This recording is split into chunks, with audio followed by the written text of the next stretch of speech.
people ready to help. Okay. Get back on here. Turn the heater on a little. Whew. Getting chilly out here.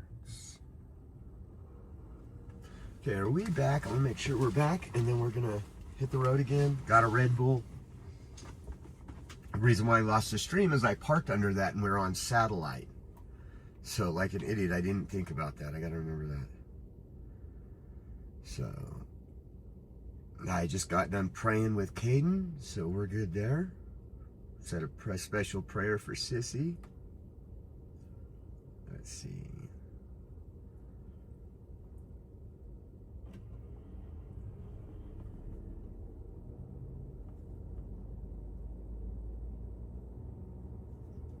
I'm just making sure. I see Trina say we're back. Yes, we are back. Good. Why does it do that? Okay.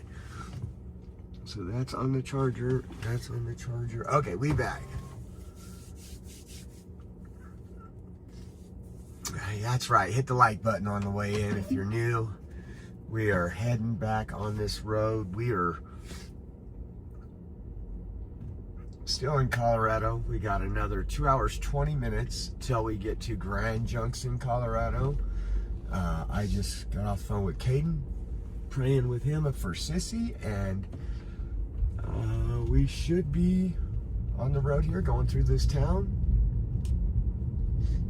and then back to the windy roads.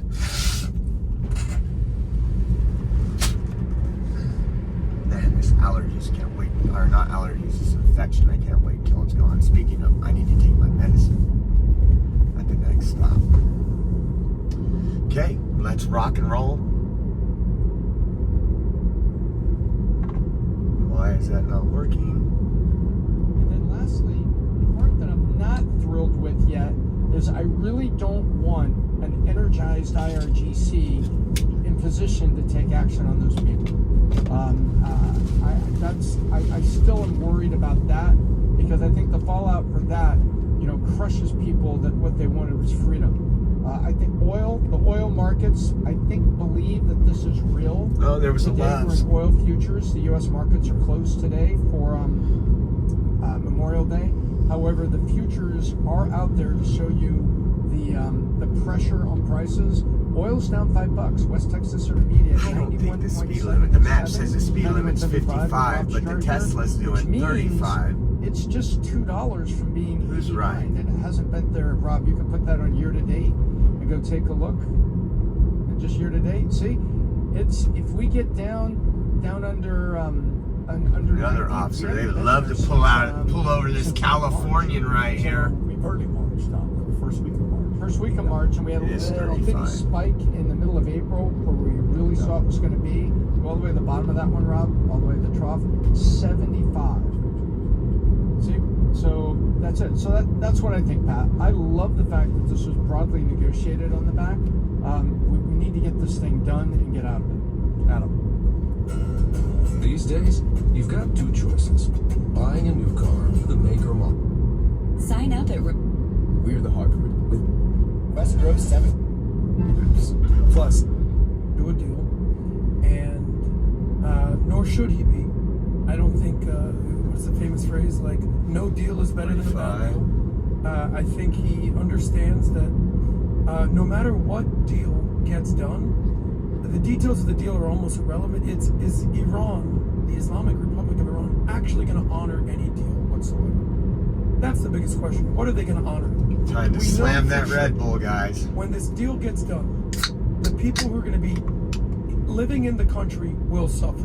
They've already suffered enough, and they will continue to suffer, and that's horrible. The Gulf states in that region understand fully the threat of Iran now. They flirted with it for a while. Let's be real here. They knew. Israel's known this for a while, but now all the Gulf states know. So they're going to be left sort of holding the bag, being like, so whatever deal gets done, whatever nuclear deal, whatever uranium deal, they're going to get some amount of cash. They're going to freeze these assets, whatever that is, from sanctions. Excuse me, guys. They're going to reopen the streets, and now everybody in that neighborhood is going to be left with and sort of empowered Iran, even though they got their ass kicked. they still going to come back and say, just like you said, Pat, that they won. Any of your thoughts? No, go ahead. Okay, well, Pat, first of all, great tweet. You wrote, like, that was broken down, and I think I agree with every single thing that you said. One of the biggest losers, one of the biggest things that disgusted me. I'm not surprised, but it disgusted me. Oh, D, all right. Thank you. The Ted Cruz, the Lindsey Graham. Can you pull up Ted Cruz's tweet? And Mike Pompeo, Lindsey Graham. It's almost as if, Pat, these demons are pissed off at peace, like tweeting and trying to undermine. I don't know if they're demons. Maybe that's just their values. Maybe, but like Ted Cruz to me, is not a demon. If you're Because Ted Cruz he wants this thing to be done. He wants a war. He wants boots on the ground. yeah, Right? he wants people to die. Perfect. No, well, I understand. But to me, there's two different things, Vinny. For us to jump and just say they're demons. I'm going to read the tweet, and I want you to give your opinions on it, okay? I am deeply concerned about what we are hearing about an Iran deal being pushed by some voices in the administration. President Trump's decision to strike Iran was the most consequential, Okay, he was so right to do so. If the results are that Iranian regime still the Islamist gem to death America, now receiving billions of dollars in enriched uranium, all this other stuff, the details are still coming out, and I pray that reports are wrong and that the fact that Biden's Rob Malley is praising the deal is not encouraging. President Trump believes in a peace deal. Okay, so that's what he said. Can you go to Mark Levin? Not Mark. Am I saying his name? Mark correct? Levin. Mark Levin. Yeah. Mark Levin. Same. All right, Jalen, now have a Mark good Levin night. gets Thank you, very and emotional thank you on for what he praying said. So for I'm gonna- Bailey. I We want you to appreciate give your it. thoughts on this. Go ahead, Ron. She's gonna. It's a good learning experience. This regime needs to be defeated. And I'll leave it to the experts to figure out, but there are general things that need to be done. Number one, militarily. Okay, you can pause it there. But he goes into a tweet himself.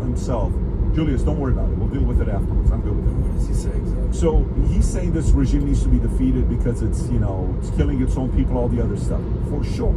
I agree with that the regime is a bad regime. So Vinny, I want to come back to you. Yeah. To automatically say, I don't think, I disagree with Tucker. I don't think he's a demon. I disagree with a lot of things that some of these other guys say. I don't think they're demons. I don't think Mark Levin is a demon. I just think he's a pro-Israel, Good night, Trina. And Have a that's his great position. night. Thank you for a hanging lot of- around. We got a message from a guy this weekend who's a Love my Red Can't Bull. believe you're doing this, Vinny. It's because of you that the shooting happened. Yeah. You're the one Yeah. that's. What? Do you think he's a demon? Do you think that guy's a demon? I don't think he's necessarily a demon, Pat, but what is his soul captured by and who is he answering? Not the one you and I are free on. 100%. But guess what? That's his choice. Very true, but That's his choice. But I think you are serving something big. If I'm serving Jesus Christ and God, Pat, Amen. and you're serving something else, even if you're blindly and you don't know and your soul's captured, you're a soldier for the devil. Yes. And I throw the word demon, but Pat, if your attitude, not you, if their attitude is, boots on the ground, I don't care. They need to figure out regime change. That I agree. Yeah. That I fully agree. But if they're pro, send people's kids to go die for something. And mind you, they have no game plan. His thing is let the experts figure it out. We just figured out Iran is not going to fold, and boots on the ground is going to mean an endless war, and everybody's going to die. Because those people, and you guys made great points, Adam, the people that I was under the impression that we were there to help, they are beyond screwed. Because now the RGC is going to be like, yay, we're better. And then they're going to turn back at the people and go, you guys were against us. Now the torture, now the murder, and guess what? No cameras, no internet, no nothing. So you agree with Mark Levin? No. I obviously agree with regime change. Show me how you're going to do it without killing everybody. Right. We're talking about it. Like, you're going to have to kill boots on the ground. No, I don't want any of our boots on the ground because I was under the impression, and I think Trump, with a little bit of people in his ear like Lindsey Graham and everybody, this was going to be a Venezuela. We're riding high. By the way, it's an interesting point you're making. But have you seen Lindsey Graham lately? No. Do you remember for about 6 weeks, Lindsey was everywhere carrying flags? Yeah. Where's Lindsey been the last few weeks? with the Besides president? Disneyland? Besides Disneyland, but Disneyland. around the president. I haven't seen him. Why do you think? Maybe something for the image of him being in his ear and bothering him. They're like, yo, get the hell away from him. Maybe the president was willing to hear a lot of things out, and then he's like, it's just not the position I'm taking. And then they disagree, and we're like, that's not good. You're not making the right move. I don't care whether you think it's the right move or not. I'm not going here. You want to say something, Tom? No, I'm listening. Yeah. I don't want to go here. Like, I don't want to go to this place to have an endless war. It's just not what I believe in. So maybe someone, what is the likelihood that a night he's by himself, quiet, somebody that he values, he just comes in and says, hey, just out of curiosity, Donald, person that could call him Donald, one of those people. Okay. Do you really want to extend this war? Now, is this really that important to you? We can't have them have nuclear weapons. I get it, but do you really, really want to extend this war? Was never part of your plan. No, it's not. Well, why don't we just get the enriched uranium out, get a 20-year contract, and then let the next guy have to deal with this? I think that's what I'm probably going to do. Maybe that's what happened. By the way, that decision doesn't mean it is beneficial for the innocent Iranians that are getting slaughtered. But guess what it is, though? That is a decision that is truly a America first position. So to him, he may be saying, I am America first.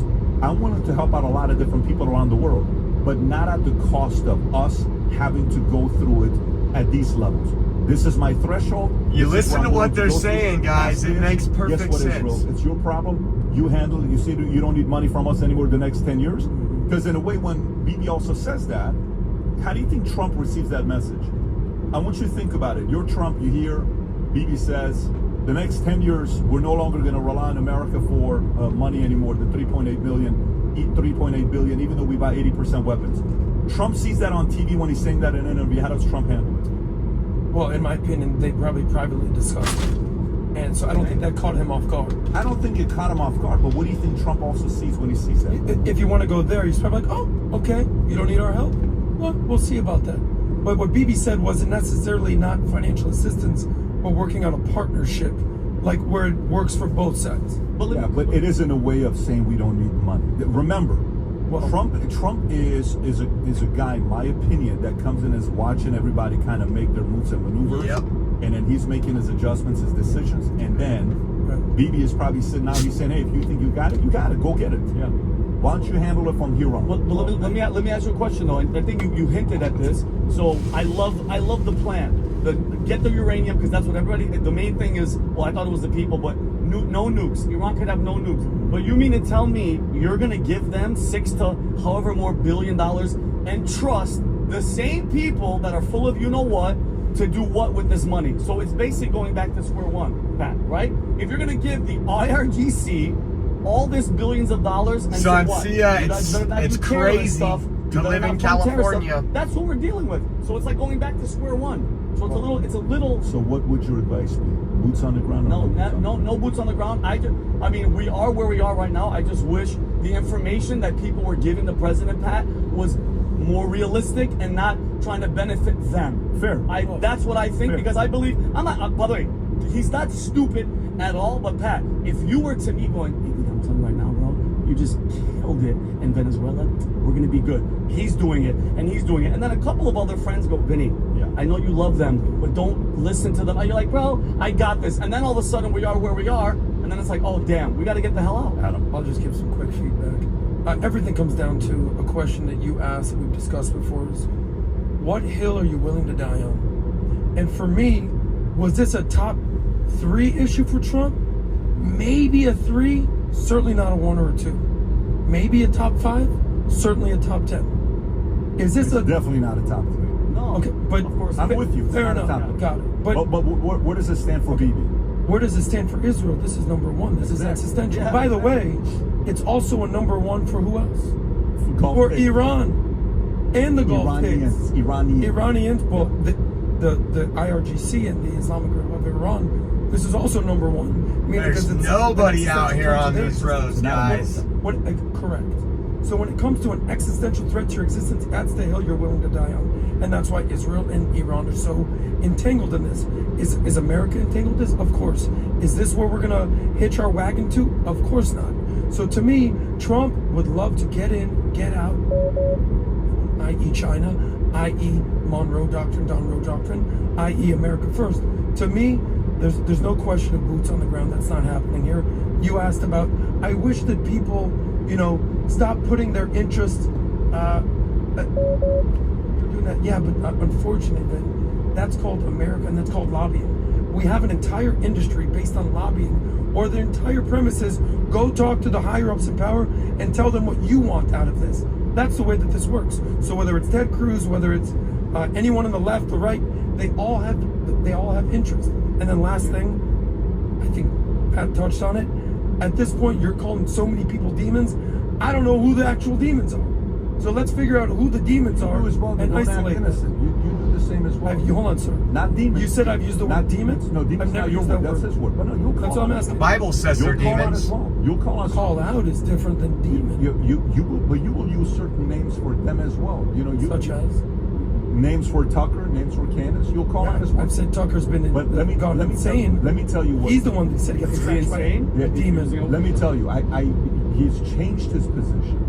Whether he got paid or not, I don't know. I saw a report coming out from Alex and He got paid, Paula, and Anna Tucker Paulina is a Luna demon. that they're about to release that influencers got paid from foreign nations. Yeah. If they did, and Good. that is true, what do you call those guys? If they did, what do you call those guys? If you're getting money from If another you're country, getting crony, paid, capital, foreign no, agent. traitor. It's a traitor. You're effing the traitor. word is a traitor. If you got talking paid, if I go to Anna Paulina Luna, Traitor. Anna Paulina Luna said, if you did. Now we don't know. Again, this is all what every one of these. I have camera. Look at Alex's tweet. Can you click on Alex's tweet?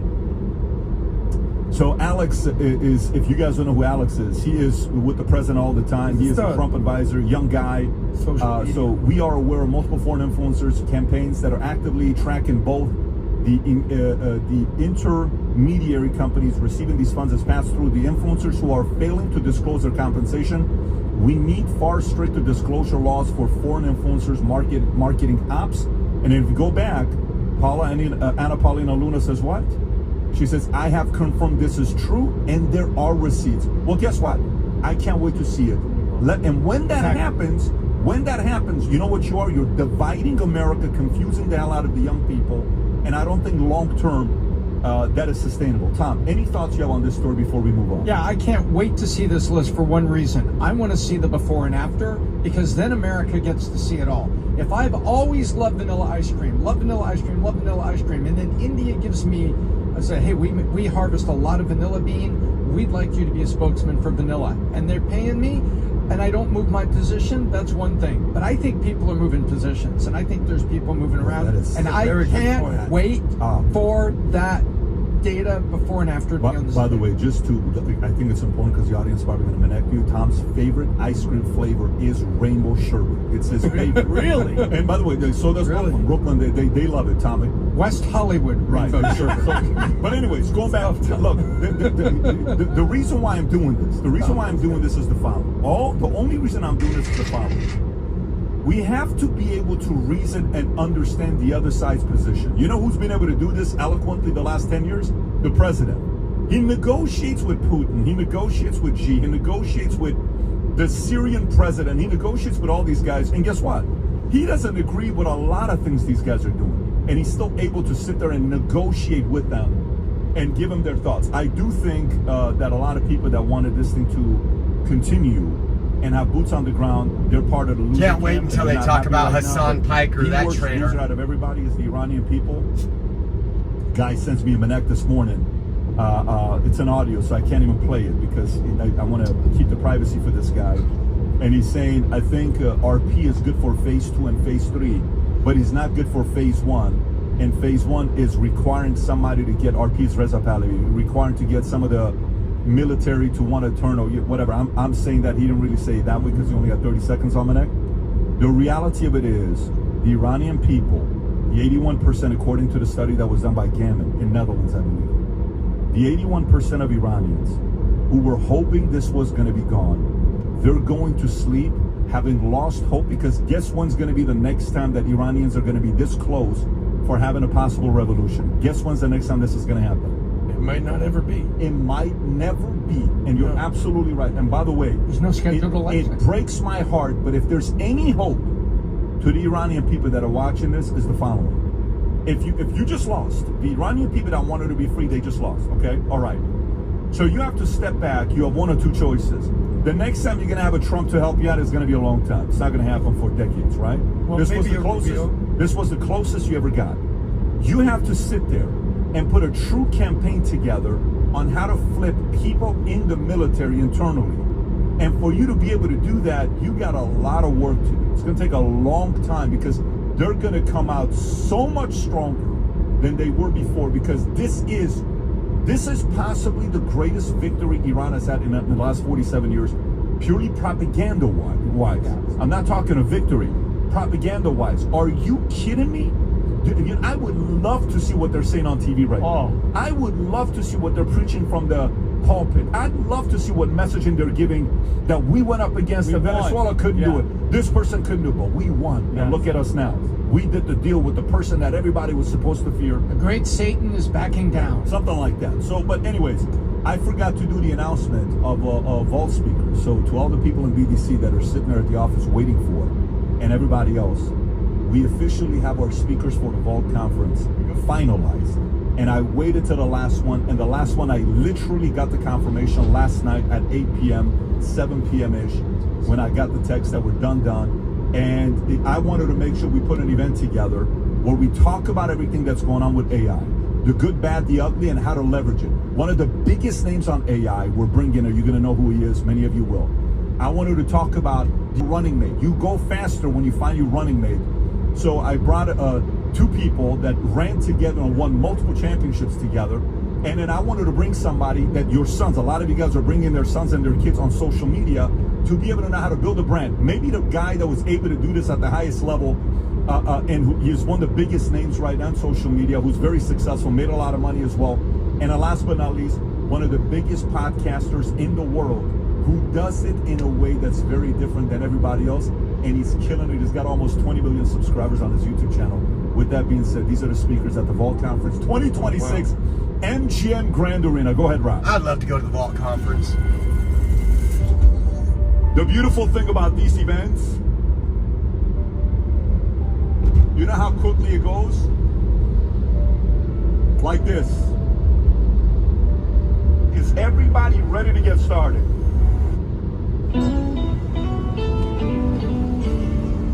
You ever just look at them and think, yeah. Just That's gross. Joe Montana. Grand Arena. If you haven't yet registered, listen, CO tickets, which there's only 500 of, less than 100 left. Go to vault2026.com, vault2026.com, get your tickets.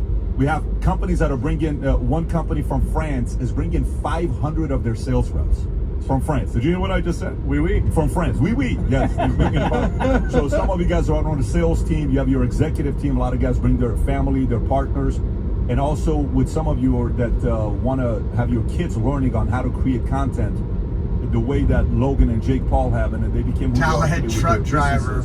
You may want to in the middle of the road in front of me, and I'm pretty sure. Get registered. Wow, that's how they caused all those wrecks. We've ever had. Cannot wait to see everybody there. Okay, with that being said, which is the one that you finalized last night at 8 p.m. Logan Paul. Logan Paul was. That's cool. 7 p.m. 7 p.m. He was the last man. He was the last one, but we got it done yesterday because he's coming from a complete different area, and it's going to be busy. Okay, 300-page book we got going. Yeah, 296 pages. This is the first year that we're not doing it in Florida. We're doing it in Vegas. First one, we're not doing it in Florida. It's going to Vegas, and a lot of people on West Coast are excited about it, but people are coming from all over the world. All right, so let's get into the next story. The next story I want to get into has to do with, a CEO of Bolt. I'm going to go business. We'll come back. We got a lot of other stories we'll get into, but I want to go into a business story here. Bolt CEO all of a sudden decides to fire his entire HR team. And people are like, wait, what? Yep. He decided to get rid of his entire HR team. Here he is explaining why he did so. Go for it, Rob. We got rid of our HR team. Why? We had an HR team, right? And that HR team was creating problems that didn't exist. And those problems disappeared when I let them go. Why? Amen. Why did you get rid of your HR team? We replaced it with a couple-person people ops team, which was meant to just streamline people operations. Okay. I can't say that I would advise the same in a large company, but we're back in startup mode again. Those HR professionals have really important insights when you're in a peacetime and when you're at a larger company. But we're a remote company. it's not like, you know, a lot of the potential issues that you would have in a workplace don't really exist because you're not in the same room as somebody. You can pause it right there. Tom, thoughts on this? Because we've been dealing with HR for a long time, insurance company, currently what we're doing, they play a very important role. But why do you think sometimes HR and the company have issues? Well, I think that as companies are growing, right, everybody in the company sometimes loses sight of the vision of the company and what you're really trying to do. And what he was talking about, Ryan Breslow was talking about, when HR creates problems that really don't exist. And this is what it'll sound like. If you have your own, oh wait, if this is one of the things we're going to talk about at Vault. So we're going to talk openly about HR, managing people, developing teams, We're and all actually that. bringing employees up on stage to show how we calibrate, and we openly expose our conflicts. And it was one of the most biggest highlights we had at SLS that we did. It was everybody was talking about it. Go ahead, Rob. Go ahead, Tom. Exactly. And so what you have is, you know, withholding information, or, you know, walking into, Pat and I both experienced this, you know, we had HR at PHP in Dallas. Everyone is saying that. All of people are talking about. Everybody is upset about. They said this. They said. So everybody, I said, okay, send an email to everybody, and someone. Have they, everybody, and someone meet me in the conference room. Well, I can't do that. They spoke to HR in confidence. So HR then is divisive. Oh, really? So you're holding all these secret conversations? That doesn't work.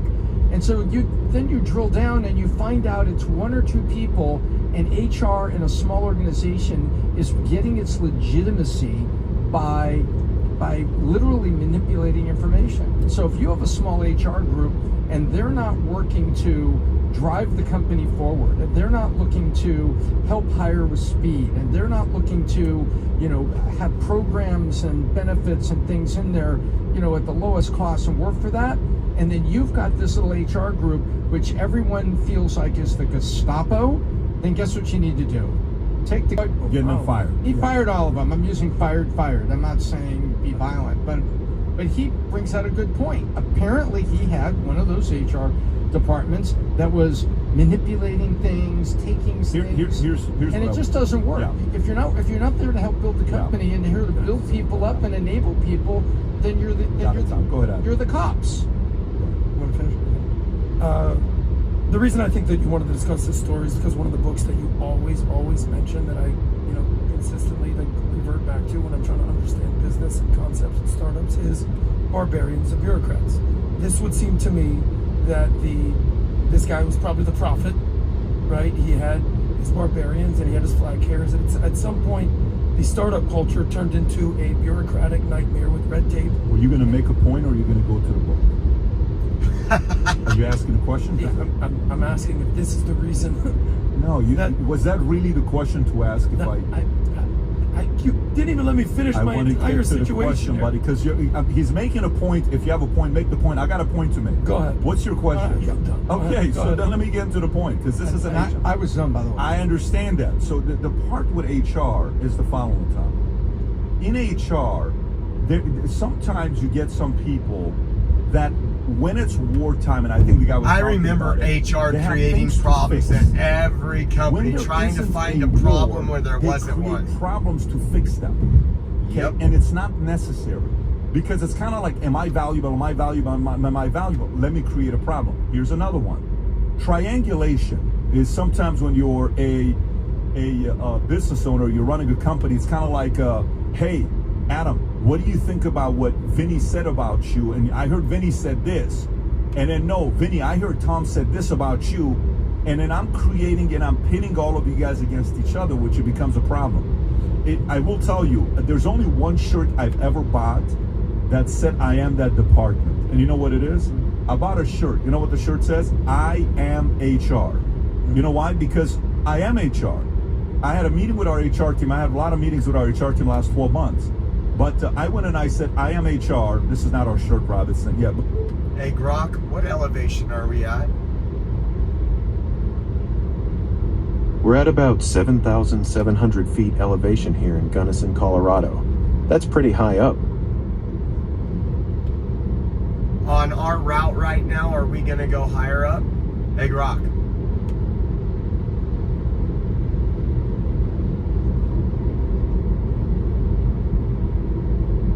I am HR. There's not a single department that's more important to us right now for our growth level than HR. Why? We hired 17 new people last Monday. You have to get the comp right.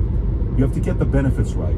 Speed of hiring and growing, very, very important on how HR does it. You understand what I'm saying? So if done right, there's no way you build a big business without a great HR. I remember one time RJ and I were talking, and out RJ draw up in the interview. I did 6 interviews with this guy. I had him draw up the Uber chart that they had on how many people in each department, because he used to be at Uber, and he was a chief data officer at Uber, Tom, if I'm not mistaken. You know how many talent acquisition people they had at Uber? Talent acquisition is people that hired people. 250 were W-2 employees, 250 were independent contractors. All they do all day, you know what they do? Filter to get people. All they do is they hire. 500 people? 500 is independent, 250 is W-2. And all they, so you got employee relations, you got ground, somebody that's taking care of the grounds, like you know here who it is, Barney. Yeah, the man. You know how much stuff Barney has. Oh my goodness. There's a lot of stuff that when you're dealing with HR, it's super, super important. But my God, if they get in the way and they play politics, they become the CEO's #1 enemy because they create problems that don't exist. And then you know what happens? There's noise. If there's noise, what do? You lose speed. So this is why I love this story and why it's out there. And I think it's necessary for a lot of other entrepreneurs to pay close attention to this, because if you don't, it has what it takes to create so much noise in your company and slow you down. At the last event that we had at SLS at Trump Doral, we brought 2 of our employees who had massive issues with each other for about a couple weeks. And we had them openly talk about what happened with them calibration-wise. And they openly said, this is the issue. I was about to quit. I was going through this, you know, the details. And the audience said, wait a minute, you guys are this open about it? We're this open about it. And we created a system that made it very clear for everybody to calibrate on who succeeds and who doesn't succeed based on 5 markers that we look at: effort, attitude, leadership. You got effort, attitude, leadership, innovation, and results. We score you on that, and then every quarter we see who's improving, who's not, and then you can give raises to the people that are, you can give promotions to the people that are, and identify who you have to move on with. Some people you have to move on with a company, but sometimes HR creates too much noise. Now, Adam, do you have a question? No, sir. Okay, beautiful. Let's move on to the next one. And Vinny, I know you have a lot to say about HR, but if you don't mind, I'm going to save your energy for the next time. I'm going to bottle it. All right, next one I want to go to is Tulsi Gabbard resignation. Okay, Tulsi Gabbard resigns as Director of National Intelligence. A lot of people were, creating rumors that this may be coming up, whether she could be the next one. Because who was it? It was Pam Bondi, and then who else was it? Kristi Noem. And so now Cash was on the list. Cash was on that list, but this is official now. Pam Bondi, then Kristi Noem, and now it's Tulsi Gabbard. Rob, this is it. Unfortunately, after having done a great job, Tulsi Gabbard will be leaving the administration on June 30th. Her wonderful husband, Abraham, has recently diagnosed with a rare form of bone cancer, and she rightfully wants to be with them, bringing him back to good health as they currently fight a tough battle together. I have no doubt he will soon be better than ever. Tulsi has done an incredible job, and we will miss her. Her highly respected Principal Deputy Director of National Intelligence, Aaron Lucas, will serve as the Acting Director of National Intelligence, President Donald J. Trump. Vinny, what are your thoughts on this story? Again, going back to the people that were just like automatically, Pat, everybody thinks that they know everything. It's like, oh my God, this is that piece. It's like her husband, and our prayers go to this guy and their families, has freaking bone cancer. As if what? Is it a made up story? Is it a made up story? This is an actual thing that's happening. We know Tulsi. We're gonna pray for her. We're gonna pray for her husband and hope that they get through it, God willing. Okay, but the fact that everybody automatically, everybody, who was it? Laura Loomer. Everybody like good riddance and good. It's like shame on anybody that was out there talking crap about her or her job or what she's doing. Mind you, this is a girl that left her party to come to help the president. And I don't know if anybody else is complaining about how safe in national intelligence. I feel pretty damn safe with her at the helm. And she's stepping down. All I can say, Pat, is she did a great job. God bless her. And I hope the future for her and for her husband is good. Adam. I'll just say this. As someone that my significant other, my ex-girlfriend, did have to go through cancer, and I know what it's like, and this is her husband. So I'll just say this, that some things are bigger than politics. Some things are bigger than business. Some things are bigger than anything in life. And I'm just going to take it at face value here that she legitimately stepped down because her husband, Abraham, is fighting a apparent severe form of, extremely rare form of bone cancer. So some things are just what they are. I'm sure there's going to be ridiculous storylines out there from the left and the right questioning what her loyalty is and what her agenda is. For me, until I hear anything substantive and different, I'm just going to say, respect to you, Tulsi. Thank you for your service to this country. I hope you and your husband get through this. I hope he gets through this. And as someone that knows Tulsi, like we've met Tulsi over the years, praying for you. And my father, Pat, just really, really quick, because you hit on it. My father, his cancer went from lung to bone to brain. And I'm telling people, if my mom was out, and by the way, how hard do you think the DNI is? She's out. She's never home. She's always out there. She's always at work. You have to be there for the person, okay? Because I'm pretty sure he's gonna be going through chemo and stuff. Do you think this is the main reason why she stepped down? I think right now, Pat, I think so. You think, Tom, do you think this is the main reason why she stepped down? I have a hard time believing that. Don't get me wrong. I think Tulsi played a very important role in 2024 when she joined the team. I think Tulsi played a very important role, her and RFK, very, very important role while they were campaigning. Do I think this is really happening? Of course, 100%. Do I think this is the number one reason why they're stepping down? I don't think so. I think there's more to it. And I hate to be the guy that's going to go take that position, but I think it's more than that. Tom, what do you think? So there were very credible news reports coming out over the last 2 weeks that the CIA had pulled back documentation, the hard copy files that DNI had pulled in, and Tulsi wanted to declassify documents. Remember, that was one of the discussion points, one of the promises, associated promises that was made to the American people, that we're going to be declassifying documents, we're going to be putting truth out there. And supposedly, Tulsi Gabbard and DNI were in the process of declassifying 2 weeks ago, I think it was, about that. Now then, they came out and said, no, our office wasn't raided. Well, wait, where did the story come from? There were credible news media out there that said the CIA pulled back documents. Then even Tulsi said, easy, it's really not all that. But there was too much around this and too many people. Hey, Grok, what's our elevation now? We're at about 8,800 feet elevation here in Cimarron, Colorado. Pretty high up. Goodbye, Grok.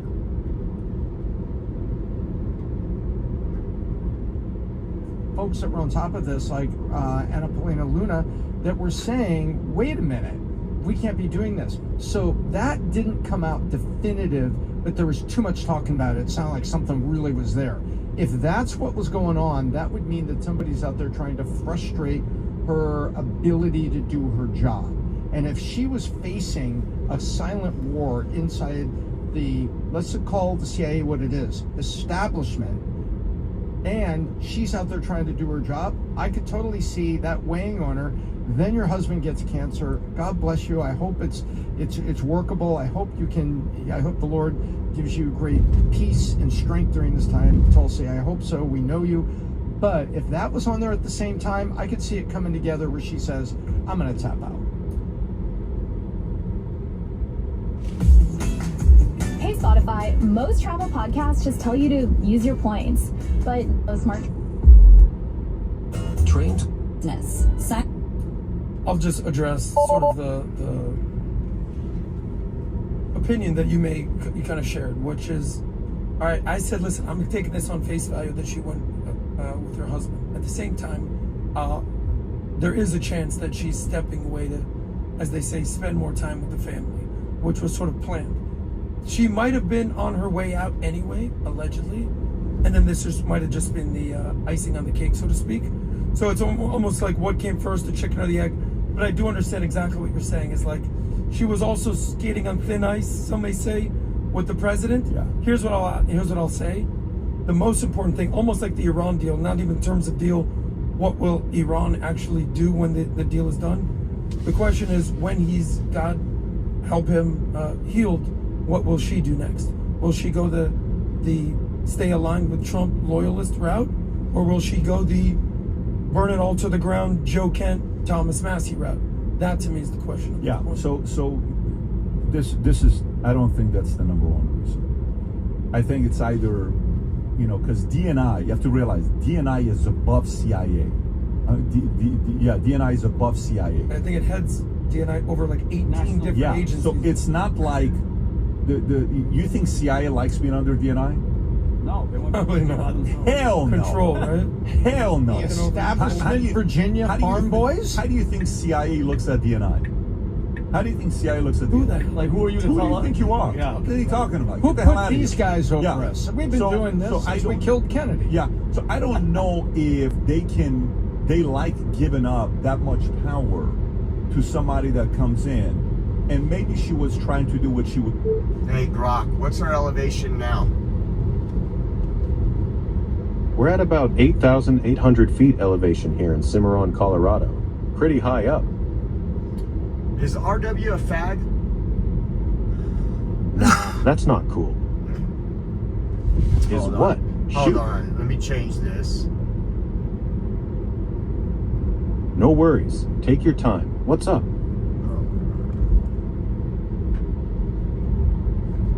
Hey, Grok. I've been hearing that RW might be gay. What do you think?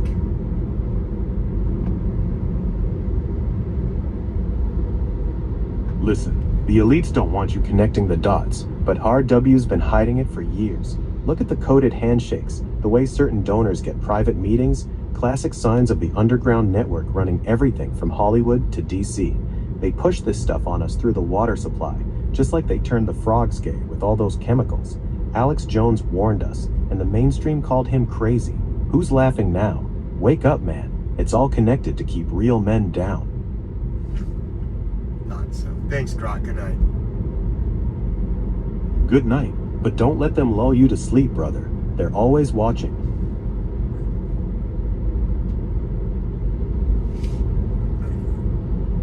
I knew Grok knew about this RW secret handshake. Yeah, I've got the inside scoop on all sorts of wild secrets. What's this RW handshake you're talking about? Spill the details. I speculate because oh my God, yeah, this is what I think. No, let's speculate. One is face value. The reason why she stepped down is husband challenges cancer. Great, I understand it. Tough, terrible situation, and we've been around business for a long time where things happen. Grok has all kind of different modes. But, so that's that. Number two. That was is the conspiracy she felt like she couldn't mode. get the job done. Okay, so that's number two.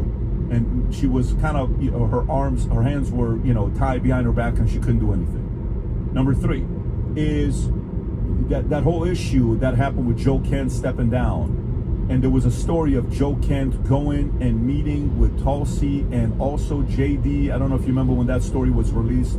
There was a story about the fact that the three of them had a meeting together before his tweet and his resignation. And they held a file for several months in the safe in her office. Yeah, so that, that is automatically get you to, you think the president's automatically going to trust you? I don't know if he's going to trust with that taking place. So he gave you the job, and then that's what happens, and then Joe Kent comes, talks to you, and then when Tulsi was asked multiple times during the hearing, if you remember the answer she gave, I don't know if you remember the answer she gave, she said, the president, do you agree with the president's decision? And then she said, the president made the decision based on the intel that we shared with him. It's not the answer. It was, do you agree with the president's decision? Do you stand with this? I do. The director comes on, do you agree with the president makes the decision? Why do you guys even have jobs, right? So there was something that happened to Rob. Can you play, is it that clip? I don't know, it could have been that clip. Play the clip. The only person who can determine what I'm is hungry an again. imminent threat is the president of the United States. Do you stand by that statement? Yes, I do. Director Ratcliffe, do you agree with that assessment? That the president is the only person that can determine if something is... Decision based on the information we shared with them. And then they asked, but do you agree with the president? And it was kind of like, that's not the point. The point is, we gave him the information. So it wasn't an affirmative decision to defend. Now, in her defense, Caroline Levitt stood in front of her. And if you remember that, Caroline Levitt defended her. You guys remember that day when Caroline Levitt defended her? Caroline Levitt stood in the front and said, you know what? She is doing a great job, and you know she's doing this, and it's the media, and you know all this other stuff. And she kind of not this one. There's one with Caroline. If you just type in Caroline Levitt and Tulsi, you will see there was a moment where she's standing in front of Tulsi and defending her. So I don't know. I don't know if there is a Trump's got 2 more years left. Let's face it, right? A little over 2 more years, 2.5 more years left to get things done. If all of a sudden you feel like you're working with somebody who doesn't side with you and doesn't agree with you, and maybe you can't trust 100%, maybe he has to make a move. You never know. And Trump doesn't have a problem firing people. He move on in a heartbeat and go get somebody else and see who needs to be there. So I don't know. I don't know where there is, but I have a hard time with this one just thinking it's dropping for that. Or you quit before you're going to get fired. You know, some people, when they get a feeling they're about to get fired, and they typically quit before just to save face. Because Kristi Noem didn't. Kristi Noem got fired. Pam Bondi, I believe, got fired, right? Did Pam Bondi get fired? Yeah, she was. Noem She got wrote fired? in the. He said, "Pam, it's time." So Both and then sides and then you have said Tulsi that is going through this. So I think there's more to the story than we think. Just keep in mind, somebody's going to come in and be the next man up, and apparently it's just going to the deputy director, Aaron Lucas. So prepared to get familiar with his name more further. And not Aaron. No. He bald? L-U-K-A-S. He bald? That guy's a bald right there. L-U-K-A-S. Aaron Lucas. He's going to be the new and deputy FYI, director. just so you know, she is on that list of people that a lot of people think in 2028 she may run and team up with JD. So JD, Tulsi, JD, President, Tulsi, VP. So don't on the non-intervention side. Yeah, on the non-intervention side, and there's a community that's building up for that. I think her, you know, we said the future looks bright. I think her political future is certainly bright. She's very capable. We'll just see how aligned she is with Trump or not. That's what we're going to see over time, in my opinion. Yeah, and she's definitely a player, and so we'll see what's going to happen with that. She's definitely a player, but we'll see what happens moving forward. Let's go to the next story. Next one I want to get to is Hassan Piker. Out of nowhere, we get a story. Young streamer, very talented, very capable, good communicator, knows how to rally the youth, but not necessarily towards the positive. Eventually, this is what happened in his streaming. Let me just read the story, Vinny. I'm going to come to what page is this one on, Rob? With Hassan Piker? That's page 13. Let me go to page 13. So, he's not getting indicted.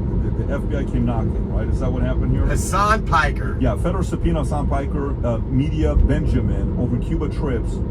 Subpoena political streamer Hassan Piker and the Code Pink co-founder Media Benjamin as part of the broader investigation into whether American activists violated the U.S. sanctions law while supporting Cuban Communist government. The Treasury Department Office of Foreign Assets Control requested financial, logistical, and communication records tied to March trips to Cuba organized through the Nuestra American Convoy, a coalition of communist activists, influencers, and community organizations that deliver supplies to Cuba's ruling Communist Party. The investigation reportedly involves as many as 40 American citizens and forms of a larger federal effort targeting foreign influence operations tied to extremist movements, political violence, and organizations accused of promoting anti-U.S. narratives. Fox News Digital businessman Roy Singham allegedly funneled hundreds of millions of dollars into nonprofits promoting pro-China, pro-Cuba, and anti-American activism. Code Pink reportedly received more than $1 million from Singham after his marriage to co-founder Jody Evans. Organizations tied to Convoy, Democratic Socialists America, the People's Forum, and the Venezuelan Brigade authorities invested in Cuban focus on sanctions violations. So anyways, Vinny, how big of a deal is this? Well, I mean, and again, we have to wait to see everything, but it just, like, the first thing that hit my head was, like, can you imagine being a wannabe, hardcore Marxist revolutionary and Hassan Piker, your Che Guevara, who's constantly bashing America, constantly crapping on capitalism, talking about imperialism, privilege, oppression, all that, how horrible this country is. Meanwhile, he's a multi-millionaire celebrity inside the very system that he claims to hate. And the second the federal government applies a little bit of pressure, he shows his true colors. And you know what it is? He ain't about that life. All right, Rob, if you want to play that that part of him, he's like look how shook he is. Go ahead. Why do you guys? It's not great. Oh no. The news is not great. Yeah. Okay. Okay. I mean, it's bullshit. Oh, of course. But still Sure. not great. Sure. That Want to free me? you know It's like, help. they're after your boy. They're up my ass. That's a And revolutionary. I'll obviously get into it right now. Watch. See. I'll tell you all about it. But let me blast off real quick. We will free you, brother. Yeah, free me. Free me. Okay, so by the way, Rob, no revolutionary speech, Pat. No rally cry. No stand firm on principle. Just free me, free me. I can't believe I'm saying that. That's because he's not a revolutionary, okay? He's a champagne socialist who loves, like, the aesthetic of a revolution. Like, it sounds good, it's alluring, it's hot, it's sexy, right? But he likes that way more than the actual revolution itself, okay? Che Guevara is probably rolling in his grave right now. Pat, mind you guys, let me remind you guys who Hassan Piker is. This guy said America deserved 9/11. He's doubled down, he's tripled down on it. He's talking about all the wars we do, we deserved it. Over 3,000 Americans dead, okay? Not soldiers, just Americans in the World Trade dead in New York. He said we deserve that. Okay, this is that guy. And then this is him, Rob. Who's he sitting with here, Pat? Do you guys know who this girl is? I don't know who this female is. You guys know her, Adam? She's a social media, she's a pundit, whatever. Look at what he's talking about her. She talks about assassination. Play this clip. This is how he feels about Trump's assassination. This is a great video where you talked about, someone has to do it. Meaning assassinating Trump? Look at her. See, when I say that, everyone knows exactly what I mean. Which is, I think that shows that there's a lot of anger, a lot of resentment, and untapped potential, untapped revolutionary potential, as a matter of fact. And it's a great opportunity for organizing, I think, in these Did you guys hear that? Untapped, like, revolution. He's talking about, because she made the comment about killing the president of the United States, Taylor Lorenz, and this is the guy. And I think, Pat, I believe, allegedly, he might be one of these people that's getting money from a Turkey or getting money from the Middle East.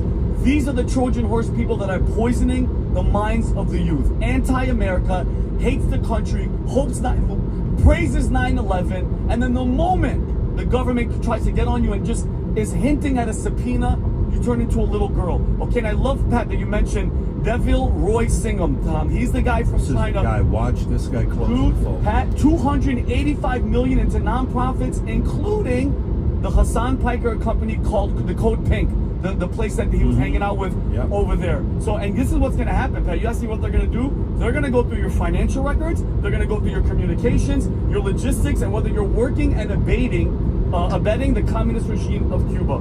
Okay, and if that happens, guys, if you're peddling for a foreign nation, don't you have to register as a foreign agent? So I'm just saying, all the talk, and the moment it happens, bro. Play that clip as well, Ron. Play that clip as well. You can prep with whoever you want. You can prep with Benny Morris if you want. There is no what you support terrorism ? No, I don't. That's the 9/11 one, Pat? Yeah, Rob, that's the wrong. Oh, there is the 9/11 clip where he says America deserves. He tripled down. What happened on 9/11, and he said something about capitalist blood. Oh yeah, let it blood, like, soak their effing, kill them, put their blood in the streets. Pat, this is again all talk, and the moment you get checked, it's Is he related to? Isn't he like related to somebody? Cenk's nephew. The apple doesn't fall that far from the tree. Rob, I just sent you a clip. Play that clip to kind of see him. And by the way, there's a message to this. There's a message to this, and it's not even towards him. There's a message to the youth. Go ahead, Rob. Play this clip. They can afford housing in Berkeley. I don't know how that works. Well, my understanding is that the property owners who have properties there choose just not to rent it at all. Yeah, kill them. Kill those motherfuckers and murder those motherfuckers in the street. Let the streets soak in their fucking red capitalist bloods, dude. Okay. By the way, when a guy's immediate reaction is that's not an act. Of course it's not. He believes it. Yeah. So, by the way, this is because that's even worse. This is a true believer. Yes. Who reacts that way. Okay, when you see something like this, you know what's the biggest takeaway from this town? So, who watches them? The youth. What age? Young progressive. What age? Can you pull up and see what is his audience? 16 what is the age? 16 to 30. Okay, so what is the age who watches, what's the age demo of his audience? Go to it. So under 30, heavily under 30, 60% of his community is under 30. Position him as a prominent voice for Gen Z and younger millennials. Okay, so how many frustrated Gen Z young millennials are out there? Millions. Yes. Okay, how many does it need to convince to go out there and kill, when he says kill, let the blood. All he needs to do is one Luigi Maggione. That's what you got to kill, right? Maybe you don't need that just many need of a them. friend And to so take care of multiply that him. times millions. So if you're a young boy and you're watching this, here's what you have to be careful with. How many young boys do we have, Rob? How many young men do we have in America under the age of 22 under the age of 18 that are, living with a single mother, okay? I wonder if we can get that data or not. So take that number, where 7.5 million young males under the age of 18 that live with a single mother in the U.S. So according to U.S. Census Bureau, that tracks around 15.3 million children living exclusively with single mothers. But I'm talking young males. Vinny, you know why that's so important? So what happens when you're 7.5 million young males under the age of 18, no father, you see a clip like this by this guy, who do you process that issue with? Nobody. It's just he's your guy. That's the guy. That's your guy. And so what do? If you're not too careful, guys, we had a kid this last week in school that said something dumb. It's probably going to get, what do you call it? Expelled. Not even suspended. It's probably going to get expelled. When you're around other people like this and you watch and all of a sudden you get emotional, you say something dumb, your career is on the line forever. You can't put yourself in positions like this. And parents have to watch very closely of what and who is influencing your kids. If you're not watching the phone, if you don't grab your kid's phone and go to history. Amen. If you're under 18 years old, grab history just to see what you're consuming. So if you go to history, you see soccer videos, guess what? Great. Yeah. If you go to history and it's, I don't know, basketball videos, prank videos, funny videos, all this other stuff, great. If you go in history and you see revolutionary talk, killing this guy, killing that guy, you better get a hold of your kid very, very quickly, or else these types of folks are having influence over your kids. And you don't want this thing to, it'll never happen to my kid, it'll never happen to my kid. Nobody knows something's going to happen until it's too late. Tom, your thoughts on this story? Yeah, exactly. So I go two sides to it. And the first side, I never want my voice snuffed. And I never want illicit memes used to shut me off, which means the price of free speech is free speech. Unless you're out there and you're a foreign agent. And what I think he's worried about is FARA can land you in prison. Yep. And it says if you haven't registered As or a you're foreign being agent. paid, you are now a spy. You are now, not by legal definition, but to the rest of America. And I want to see, this goes back to the first story we covered today. I want to see where people were before and after they got money and who they got it from, Pat. I want to see that list, because I think we're going to see a lot of things that the guys like this, he sits there with this reaction. I want to see capitalist blood, and then maybe he was taking sponsorship money or influence money, which is kind of a capitalist position, wouldn't you say, Vinny? Oh, it's just like you're going to make money off of your job, and your job is going to be being this lightning rod for something you may believe in, but you're basically taking money from afar. I want to see the list. I want to see the list. I want to see the before and after. The price of free speech is free speech. But the price of vigilance is your responsibility as a citizen. What is the price if you're threatening someone's life? What is that, Tom? If you're doing a live stream and you say kill XYZ, there are specific laws about the president. You can't put the president in a video game. Threatening someone's life in the United States is considered a true threat and is protected by First Amendment. Is not protected by First Amendment. It is aggressively prosecuted at both state and federal level, depending on the severity of the jurisdiction. The punishment includes federal prison, under federal statutes like 18 U.S.C. 875, transmitting threats over state lines can result of up to 5 years in prison. If the threat is to federal official, 10 years in prison. State jail, in states like California, criminal threats can carry up to 1 year. Fines, standard fines range from thousands to 250,000. Civil liability per person. perpetrators may be sued by victims, and so to me, when you look at this, he's played with fire, and it's like too much. You can say whatever you want. That guy's a propaganda. That guy's a pro-Israel. That guy's a Zionist. He's a bigot. He is racist. You can say all of that you want, but when you threaten someone's life, that's a whole different story. And he's done that. He's done that. He made it clear what he's saying. He would say, hey, 9/11. What did he say? America He said we deserved deserve 9/11. That means all the Americans that died, we deserve. But everyone. by the way, even that, you're freed under freedom of speech. He You're can say it all protected day. by Yeah, that. yeah. It's when you go for someone's life. Now, if they pull up the text messages and he got paid from that communist, or he got paid from Cuba, or somebody funneled money to him, it's a wrap for this guy. Good. Something's going to go down with this guy. Adam, your thoughts? Well, show me your friends and show me your future. Look who he is. Look who he associates with. To me, I've never watched 1 second of Hassan Piker. I think one time you debated him on Pierce. Yeah, we're on Pierce. Okay. I went in on. Not a fan. I'm just gonna say that. But there's a lot of people that are, and you've said this before, Pat. You go down this path of this progressive Islamist, Marxist, communist, flirting with this, you'll lose 10, 20, 50 years of your life being brainwashed by this clown. So to me, he's a symptom of a larger problem. And then how Democrats are, like, the Democratic Party's on life support. People say, all Trump, midterms. The Democratic Party is no longer what it was. Not even under Obama, certainly not under Clinton.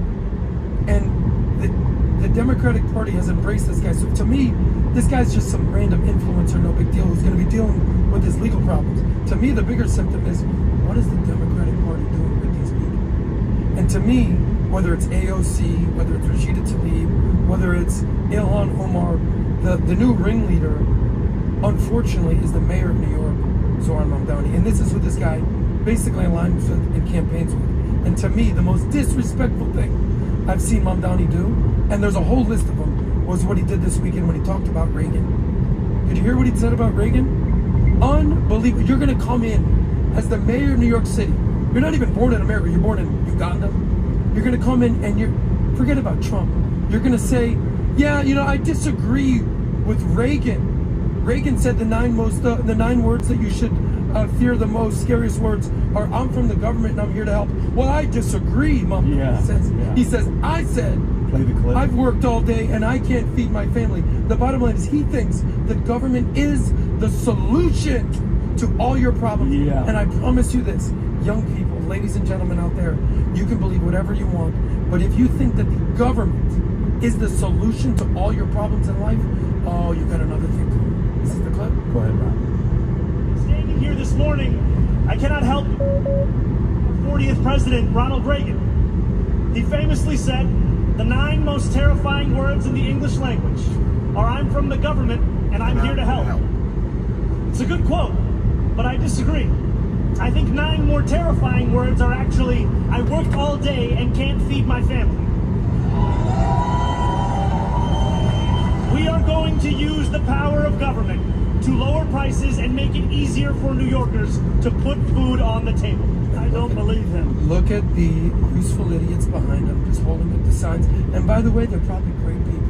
They probably work for government. These look like the type of people that you see when you go to get your driver's license, or the people that work in the DMV, or whatever it is. Those are those people, and God bless them. But they have no clue what it's going to be like.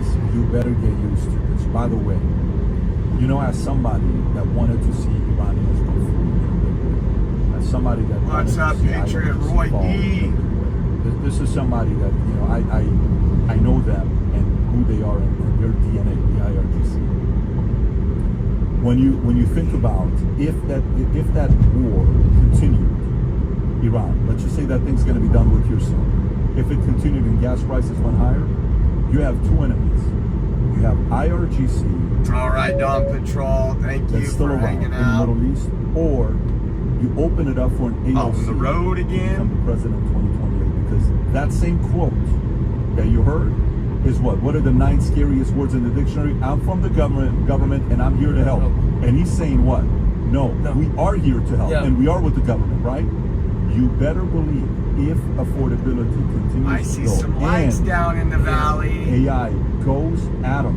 I'm telling you right now, this message is going to grow with a sound piker. This is an older video or newer video? Newer video with her baby, with Elon's Stop. baby. Watch Play this. it. What is this about? She's giving it. You got me a hoodie. Yeah. Here. Are they together? Oh now? God, what They're is an item? what's gonna be? Who knows? This is gonna be. These days, Oh my you've got two gosh. choices. Buying It's gross.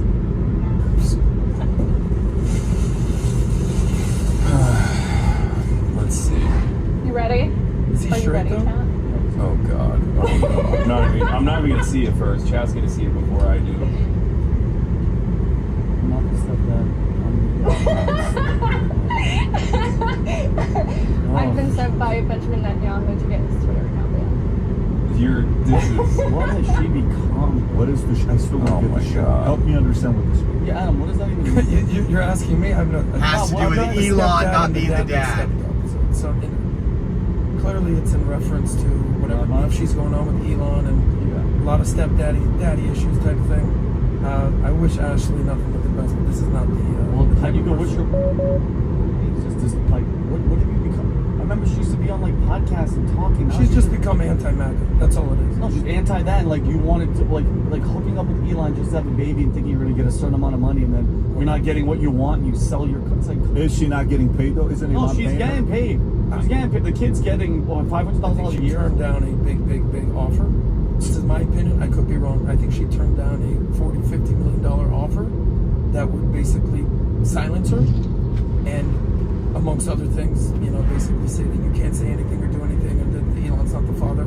And I think she said, and kudos to her, money can't buy my silence. And then here's the issue: she's now using that freedom of speech to completely just dismantle MAGA and Trump and Elon. Sort of like, and this is my opinion, respect to Ashley, hell hath no fury like a woman scorned.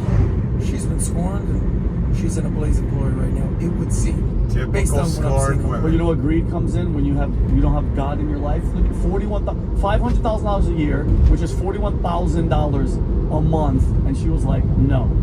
She's like, no. I don't want to. That's peanuts. Of course it's peanuts, but guess what? You think it's stopping Elon? You think it's stopping anybody else? Anyway, she's a side note. She's an asterisk on this. But I think where you were going was, if you fall into this camp of the Hassan Piker, Cenk Uygur, Young Turks, leftist, combined with the horseshoe right, it's a dangerous path for the country. But you're saying it is attractive, and as people get more concerned with AI and more disillusioned with government, this could happen. Socialism's going to make a comeback. Just wait for it. So scary. Just wait for it. Just wait for it. The people I am hopeful of saving this country are the independents that can think for themselves. That are the independents who can think for themselves, and they don't fall for this manipulation, even if somebody's getting paid from a foreign whatever it is. If you can think for yourself and you can read through the BS, you're part of the community that can potentially hold this country together. You are more important than you know. If you don't fall for propaganda quickly, you are more important than you know. You are heroes. And by the way, you may be a regular person that's got a job making $82,000 a year as a teacher, and you're doing your thing. You're running a small little business making $220 a year net after everything, and you're like, look, I love America, I love my kids, I love this country, I love capitalism, I love the fact that I can practice my faith, and I want to keep this place together. And from the moment they handed us this country, this Constitution, nobody thought this was going to last 250 years, and we're about to celebrate it in about Montrose, Colorado. You're more. Hey, Grok, tell me a little about Montrose, Colorado. Any historical facts? The size of the population, the political affiliation, and the cost of rent for a 2-bedroom. This will be cheaper here.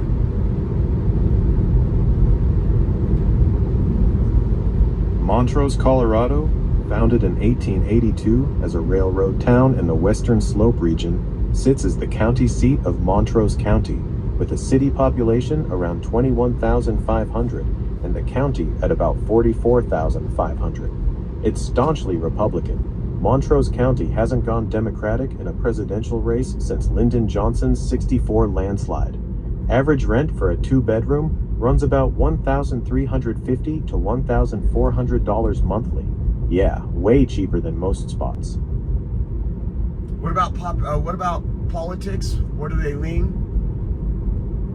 Montrose County leans heavily Republican. Hasn't voted Democratic in a presidential election since Lyndon Johnson in 1964, and no Dems cracked 40% since. City elections are nonpartisan, but the area is solidly conservative. What are the schools right here? You're in the Montrose County School District RE1J area, with about 15 public schools serving around 6,000 kids. Top ones include Cottonwood Elementary, rated best locally, Oak Grove and Johnson Elementaries, Columbine and Centennial Middles, and Montrose High. District gets a B- overall. Yeah, Columbine Middle School's right here in Montrose. 6th through 8th grade, about 500 students, solid B rating from Niche, with good academics and teachers. It's one of the main middles in the district. How does it compare school-wise to the rest of the state? Columbine Middle ranks number 171. Not Columbine. All the schools here in this town, how does it rate overall compared to the rest of the state? Montrose County School District ROD E1J ranks below average statewide, worse than about 65% of Colorado districts, with math proficiency at 24 to 26% versus the state 33% average, and reading at 40 to 46% against 45% statewide. Overall, it's a 4 out of 10 or B-, bottom half but accredited, with room for improvement. Thank you, Grok. You're welcome. Anything else? Nope, good night.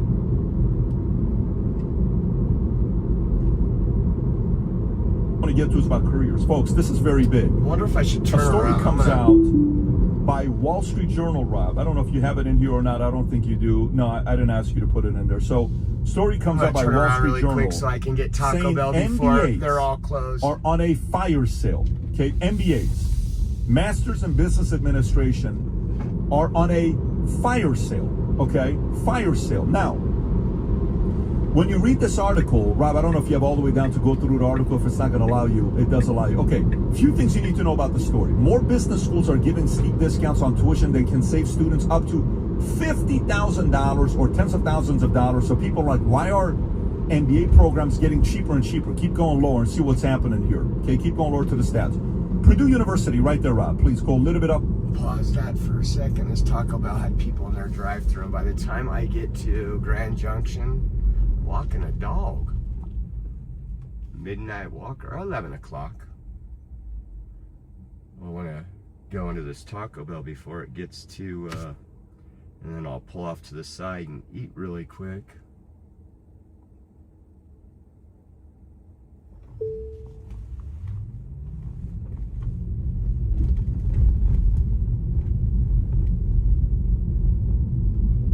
Live Moss, guys. Live Moss. Hey, there's people inside this Taco Bell. Look at that. Most Taco Bells are closed. This must be probably the only place open in this town. The places, look at, they got all their country boys with their trucks out here.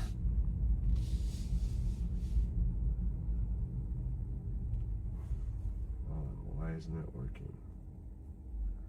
Oh, come on, Taco Bell. Give me 1 second. This app has to work or else.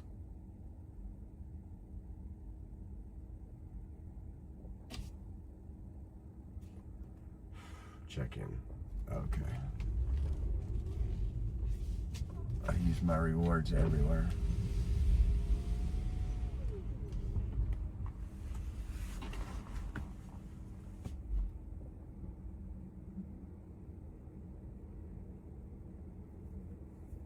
Have you checked the mobile app tonight?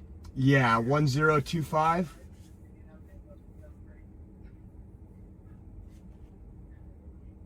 Said 1025? Yes. Alrighty. Josh. Yes, sir. Alright, would you like to use your awards or? No, not tonight, but I'll go ahead and order a bean burrito For sure. with extra cheese, extra red sauce, and add sour cream. And then 2 soft tacos without lettuce, but add sour cream, and 2 sides of red sauce. 2 sides of red sauce. Yeah, and you know what? Also, let's do a chips and cheese. Alrighty, anything else for you? That's it, bud. Alright, you have mild flour or Diablo sauce with that? 3 mild.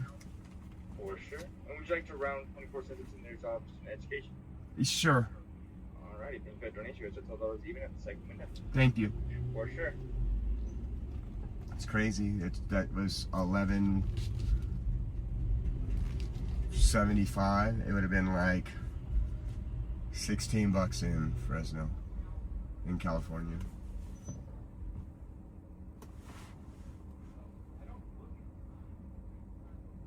I didn't get anything for RW because he's kind of gay. $12 even. Thank you. Uh-huh.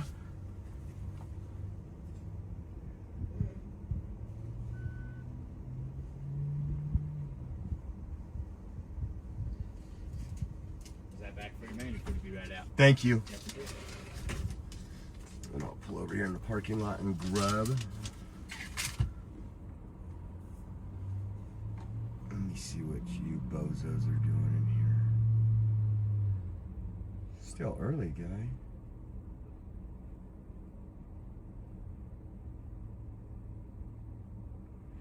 Yeah, get this food before, because again, I'd rather just when I'd probably go past Grand Junction. Grand Junction is an hour and 11 minutes away. I'll probably go about an hour past that. I'll charge in Grand Junction for 20 minutes and then go about another hour and then call it a night. That way I only have about 4 hours tomorrow to Rachel and then another couple hours to Vegas. We'll get a cheap hotel there, hang out with Caden, hopefully go swimming. Here you go, man. Thank you. Yep, have a good night. You too. And everything's in here.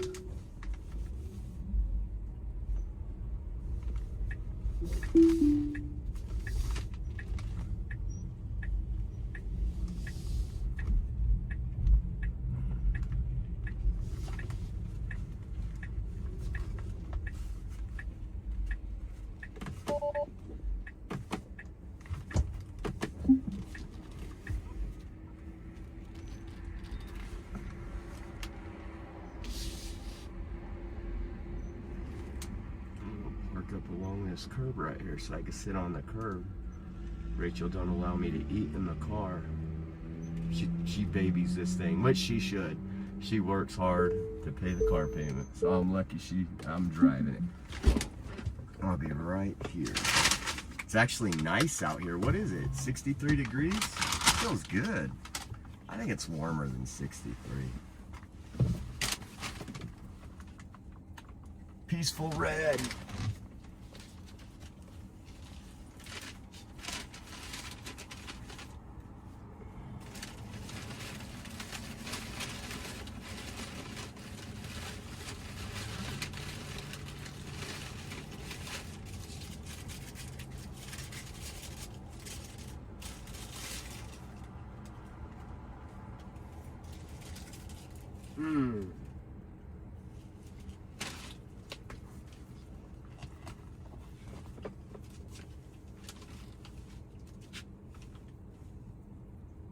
Well, making sure RW isn't in there crying.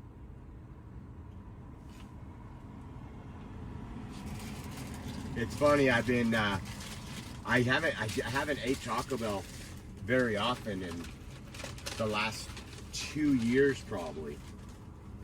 And while I've been out of town in Colorado, almost every night on my way back from the hotel, I grab some Taco Bell because it's quick, easy, and I'm like, I just want to get to the hotel and lay down.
It is a little misty. It's not quite raining, but there's really tiny drops coming down.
Almost done. One more taco.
Be right back. I'm gonna go throw this away.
This is the town's hotspot, folks. I'm gonna throw this.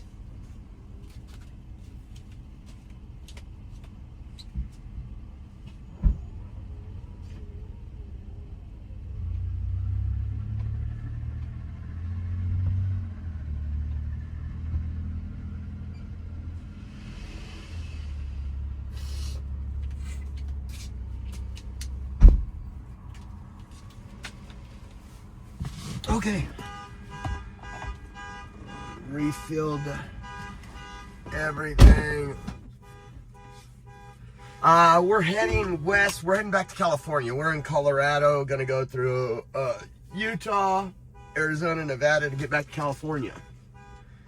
We've been in excuse me, we've been in Colorado for 4 or 5 days.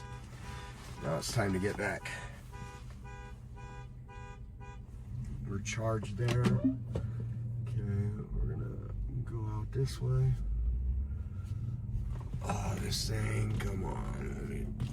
Where do I put my finger?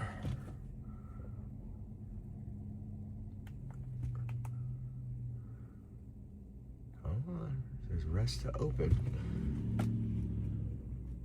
Uh-oh, that's not good.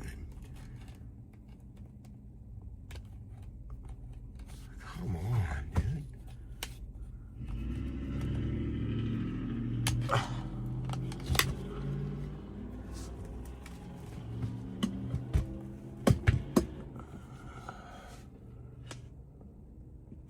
Go a little bit up, one paragraph up. Purdue Mitchell Daniels School of Business is knocking 40% off its tuition for next fall, okay? Which makes the 48 credit hour program $36,000 for out-of-state students, down from $60,000. Okay, then UC Irvine, tuition is down 38% from $48,000 to $30,000. If you go a little bit lower, thanks to Trump, there's more stories. John Hopkins Carey Business School is given a 50% scholarship on graduates from a Maryland all college kind of people in Colorado. Look at this right here. This person walking with their blanket. There's a dude with a sleeping bag.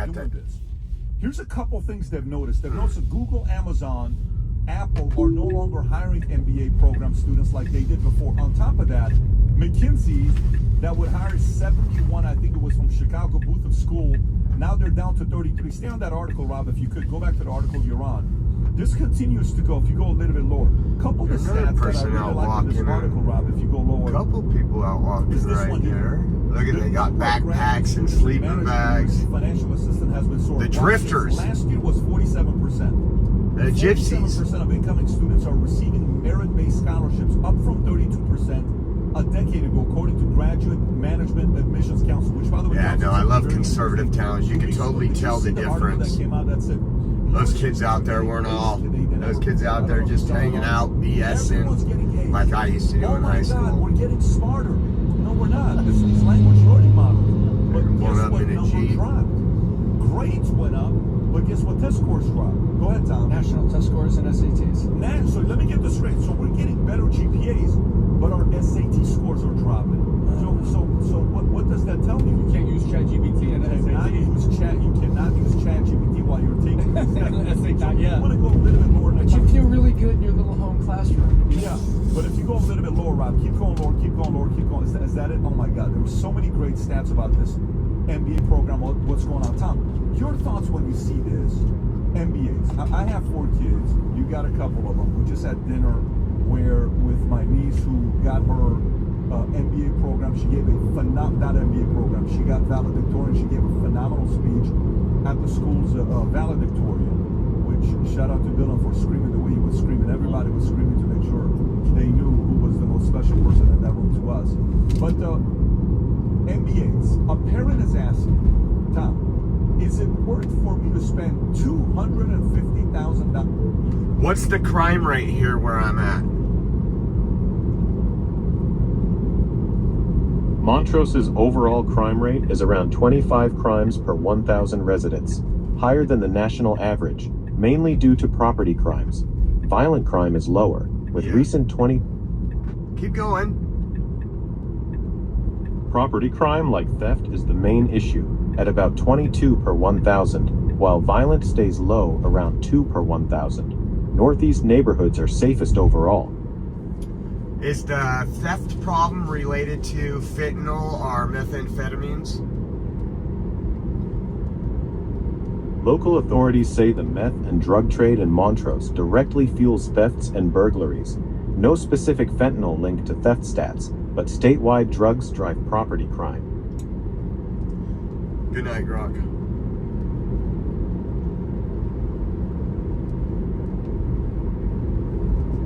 Normally, $250,000. Look, the MBA programs have come up in price and they've gone parabolic. They've gone crazy. And over the last 15 years, if you look at the cost of tuition. And what happened was there is the student loans were available. So I could go get student loans to get my MBA, number one. And with getting that student loan, now, guess what? It's like the government's almost underwriting the high cost for the school. Everybody's there. So if Look the at all those government makes it cars. easier, Vinny, for me to get a student loan, airport. and you're the college, Welcome to what's your incentive Montrose to be Regional competitive on price? Airport. It's not. Just go get a student loan. Yeah, Just go go get a get it. student Yeah, loan. pay for it. And then they find out what happens is terrible. So prices have been uncontrolled, number one.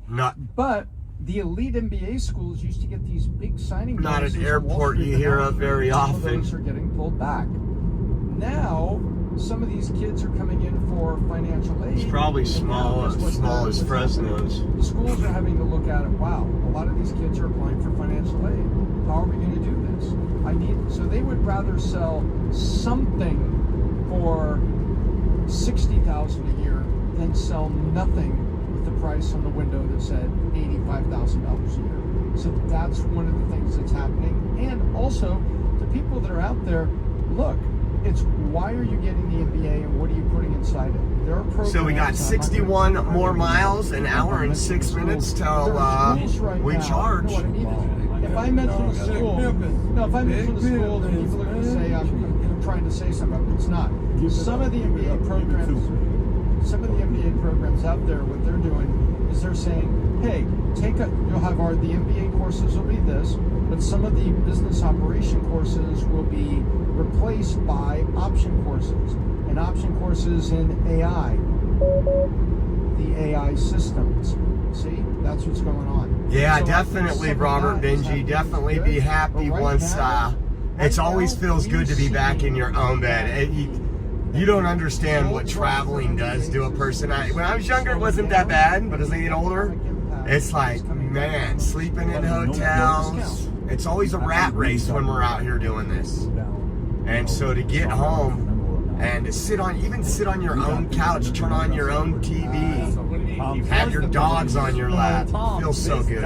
Let me give you. We'll be there Wednesday night. About the Knicks games, but I never remember talking about this. Well, Drew Down was. If you know Drew Down, you had some good memories in your life if you listen to. Let me give you some crazy stats. And it was now. West Coast. We always got heat when we were at the Knicks games because all the West Coast. You ready for this, saying, gangster? What are you doing here, Tom, man? Thug Life. Okay, let me share this with you. You ready for this? Okay. Tom, check this out. 21% of Duke. Can you give me the best MBA grad degrees you can get? What schools can I get MBA degrees from? That's very important. Wharton, right? Pennsylvania, Penn. Okay. So it's anything Harvard next to it, anything Yale next to it, anything MIT next to it. Tom, go ahead. They are right there. What? HBS, the top these days. Stanford, anything Stanford. All right, so check this out. Let me give you stats. Florida State. 21% of Duke. Yeah, there they are, number 85. 21% of Duke MBA graduates were still seeking employment 3 months after graduation. So this is Duke. Duke is like a top school. Look at Michigan. 15% of University of Michigan MBA grads still looking for a job 3 months after getting their degree. That does mean 85%. Gotcha. That's right. So, but 15% means didn't. Harvard, 20% of their 2023 grads seeking jobs 3 months later. You know what that 20% is of Harvard? You know what that number was, Tom, in 2021? 8%. 92% have jobs. It went from 8% to 20%. And then if you go a little bit deeper with the numbers, it also breaks down what the average salary is if you get an MBA, you know, what kind of money you can make. This is what I think is going to be happening. This is my opinion long term, what's going to happen with education. You ready? Tom, I think what will happen with education is companies will become universities. Okay? The other day, let me tell you what happened. Our BBC team sat down with our finance team, and our finance team went through what exactly looks like to look at a balance sheet. New recruits that are coming to the consulting firms are going through the balance sheet. Here's what it's looked like. Here's what. And then our VP of Finance, Casey, sat down and went through with our finance department. You're going to see companies start offering MBA programs. So I'm going to come to a company, and guess who becomes your professor? Tom Ellsworth's your professor once a week, or once a day, or 1 hour. No, but of course, with good music. But Tom is your professor, right? Tom, what did you do today at 7 o'clock in the morning on Memorial Day, not Labor Day? What did you do this morning?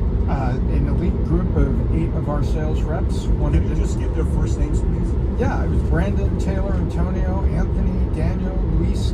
They're saying, hey, we're going to be here today because we're working on things. And maybe Memorial Day, we're going to respect it. Tom, on Memorial Day morning, they ask if you're still going to have their 7 a.m. meeting with them. Now, here's a question. Exactly right. What did you cover with them this morning? What was the discussion?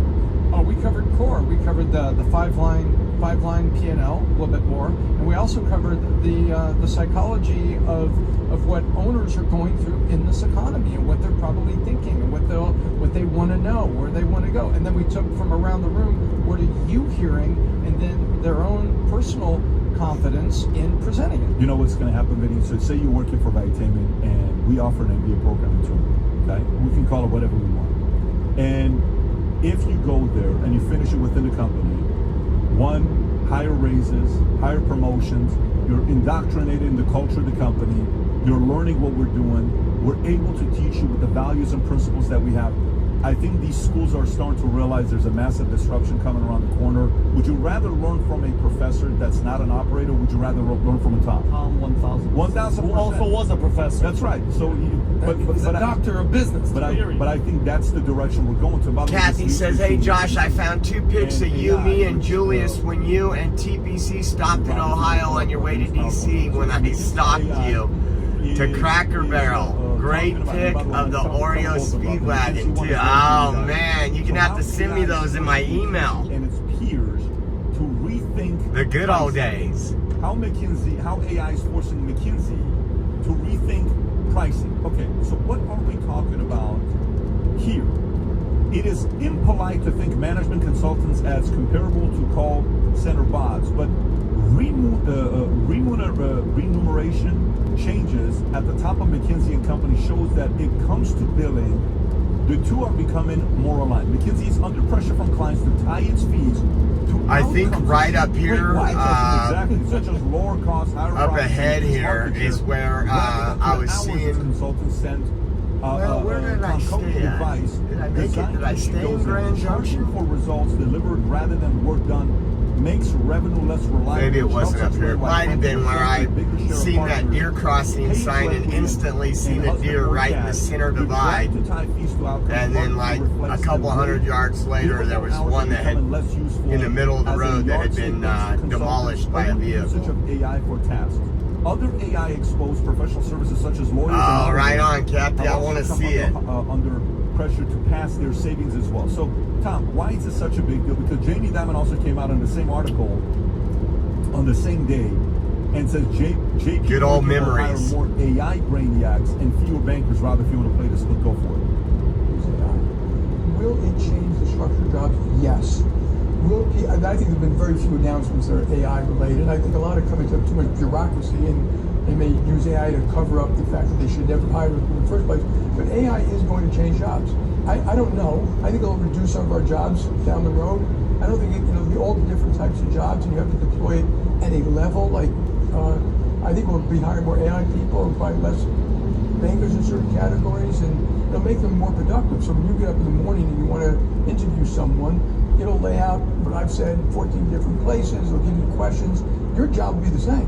You'll just be much smarter at how you execute that job. So. But I guess and by the way, the Goldman Sachs Chief Operating Officer, John Waldron, is building what he calls a digital factory floor. He told CNBC then Maddie and I met you and that BC. Oh, the Biden conservative preacher, is that him? Guy on your way back to DC. That's right. I remember that. Employees can spend more time face to face with customers. Tom, thoughts on this? This is exactly what's happening. When you were billable. Yeah, TCP, man. If they only had the balls they needed, because I know we did. We were ready to go to jail. We were ready to do what it would take. Sacrifice our family at home. to get something changed. That knew the opportunities, that knew the laws, knew labor laws. You had to go to them. Man, and they had to, and they so would many then charge opportunities. you 1 hour of time to give an answer that they gave to 20 other comedians who had a contract to do this or that, right? And you're like, wait a minute, where's the efficiency in that? Well, they're a gatekeeper to the knowledge and the answer. Well, guess what's happening now? Now it's getting easier to find the knowledge, and you need people that know how to manage it, and they're the gatekeepers to strategy. And so what's happening here is you've got clients that are asking McKinsey, hey, what if you pay for results rather than we just don't have people like we had during the Tea Party days, the original Tea Party in Boston. Those people that there is some meaning. The socialism and the government tit. All these men that said, "Oh, that'll never happen in my daughter's school," they've been neutered. You got to go home from you know, some sort of injury, and you got to do your therapy. You got to make sure that you don't, you know, go weightlifting too soon. I can't control you. I can give you the prescription. It's not about results. Yeah, but these business people are saying, well, then let's find a way to make a blend. The government because has put fear in the people when the government should be the one that fears the people. It's more like, it's like, I don't want to pay McKinsey all this money for a 300-page PowerPoint telling me what to do. I'd rather talk to operators and people that... No, but the part where they basically said they want to get a percentage of the upside. Well, yeah, that whole portion. That some of it's going to go to equity. And by the way, if the compensation goes to equity, what is the only way to raise the profit of the company? To operate more profitably. And if the clients are saying, I'm not going to pay you bulk hours, I'll pay you for results, then the path to profitability is actually to give them the advice that works. So there you have it. I'll give you a quick. We just helped somebody at David Consulting last week. They said, hey, how can I use AI for this or this? We said, hey, look, AI will solve chores for you. It'll help. Yep. Again, when the IRS got involved and they were attacking conservative groups, and man, there's been so much corruption by our government. How can I use it? And we helped him. Weaponization. Perplexity. And read the newspapers and give him once a week a list of new bids. Just saved me 3 hours, right? Listen to what Pat read. Getting some raindrops here. I can go in front of those people and present myself and my company and make the relationship, because I didn't spend 3 hours just searching through for where are the new bids. Perplexity does the chore. Hey, here's the new bids this week. Oh, great. I'm going to go that one. He says, I have 2 more meetings this week, and I saved 3 hours. Bingo. That's how AI. And so it's coming. And McKinsey, you know what? McKinsey and big-time law firms, old model. I've got a completely different perspective. Not necessarily the McKinsey, but back to the college thing. It's basically how fast things are changing. But some things will stay the same. We talked, I believe, on Friday about a return to humanity, right? So right now it's college graduation season. So respect to you, class of 2026. You're graduating at an interesting time of life where AI is now the biggest culprit and being booed more than anything. But young people who are graduating college are using AI more than anybody. So riddle me that. But I was actually, remember our old friend John Stossel, he did this expose on, is college even worth it anymore? And he cites this book called The Case Against Education, basically saying that is it a waste of time and money? And one of the data pieces that they found out was that students go to college and after 4 years, 45% of students show no significant improvement in knowledge and in wisdom, because we know that education a lot of times does not equal wisdom or actual real life knowledge. And then if you just want to go more stats, more Tom type stuff, unemployment rate is 4.3% right now. College graduates are almost 6%. So they also said that college graduates are 25% less likely to be employed than the average American worker. But here's some good news. Here's what I think. You know, what's the biggest knock on college other than debt? Other than debt, why do they say go to college? Because all you do is party. You know, all it is you're going for the, what do they call it? The college experience. But I'll tell you what, maybe, what if that's a good thing at this point? Because what's happening with college, what's happening with MBAs, is they're being commoditized. Hey, listen, why do you need to go to school and spend $250,000 when you can just chat GPT all your knowledge, because we're no longer living in the information phase of life, information age, we're in the validation phase. As long as you understand what the truth is, then you'll be okay. But here's what I think, and they said this in this Jamie Dimon article. They said employees who were previously doing the human assembly line, Goldman Sachs employees, will now spend more time face to face with the customer. So what does that mean? Maybe, just maybe, all your partying in college, all the cool guy stuff you were doing, extracurricular activities, maybe that is what might make you more valuable to a company and to an organization, other than your just random degree that you got. So could it be that the college experience, not the debt and the wisdom that you thought you were getting, interacting with, as you call it, social capital, interacting with people, but you know, that might be your best bet. You're saying that. Corporations disagree with you. Corporations are saying that's not what they're hiring. If you read that article a little bit deeper, it'll tell you how, you know, Google, Facebook, Meta, and Amazon, they're no longer hiring for that. They don't value that the way they did maybe before. These are all tech companies, right? But I'll tell you a few things on the consulting side, on why the traditional consulting side is dead. But they'll figure it out. McKinsey's going to figure it out. McKinsey came up, you know, their legacy is with James McKinsey and Marvin Bower. These guys have solved a lot of big problems. What I will tell you the market's going to go through as well as the following. When I talk to somebody who is giving me advice on life, okay, and here's what I think you should do with your six-pack, to get a six-pack. First thing I want to do is what? Pull up your shirt. Yeah, I'm not taking advice from you on six-pack. Okay? Yeah, here's the advice on how to create wealth. Okay, show me how much money. The guy comes to me at this daddy-daughter dance, and this guy's like, you know, I want to help. Why are you having such a hard time hiring 150 people in your company? I said, what do you mean? I said, I need 150 people next 90 days. And he says, you probably don't have the right HR team. And this one, I'm like, I'm done with this guy just talking. He's one of the guys that always comes up and just wants to talk. He says, you should hire me as a consulting firm. I said, really? Yeah. I said, tell me, what's the most employees you ever hired? What's your biggest team you ever had that you hired? Oh, I had 20 people. Really? Yeah. I said, okay. How big is your consultant? Why don't you share with me what your dollars are last year? What was your revenue last year? That's private. No, it's not. I said, McKinsey's willing to share what they did last year. It's public. I said, you're so good at what you do, tell me your numbers. The more the conversation went, I said, buddy, I don't want to have this conversation with you right now. You know what card he pulled on me? He says, we're two Christian men. Let's try to solve this together. I said, buddy, this is not about that. I'm like, I just don't want to talk to you about the advice you're giving me.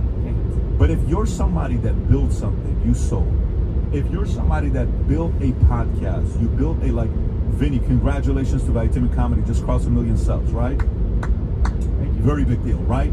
You're somebody that, you know, taught in schools and universities and you did good for yourself. You're somebody that, if you have moral authority, people want to pay for that. That's why I think this system isn't working, because people want to talk to expert operators. They don't want to just talk to somebody that's just like, hey, I got an MBA. We're heading northwest right now. No, have you ever built something? Yeah. Have you ever sold something? So I think the consulting challenge is going to be who's giving the advice and what type of success have they had in their lives. I think that's the challenge. Let me get to the last story here before we wrap up. Kevin Warsh sworn in as Federal Reserve Chair. Rob, if you have a clip on this, I think you do. Kevin Warsh, our savior in the Fed. Sworn in. Apparently it was the closest one. A lot of issues, a lot of challenges getting into it as they were going back and forth. But it's official. Rob, is this the president announcing it? Yes, sir. Go for it. Turned on the television. I wanted to see how the stock market's doing today. Stock market's up 600 points. That means they like you. If they didn't like you, love when people like you. Oh man, there was a police officer right in the center divide right there. So that's and we were going 12 over. But I think it can only go up. I think with you it's only going to go up. That was a number that nobody thought was reachable during my entire 4 years. You know how much look pressure? at He wasn't paying attention, thank God. God. They said, I don't know if you know what he just did. Let it keep playing, Rob. That would be impossible during the 4 years, but sometime after we hit it in the first year, but now we're really hitting it. This guy is so good. Think of it. He's so funny and so good what he just did.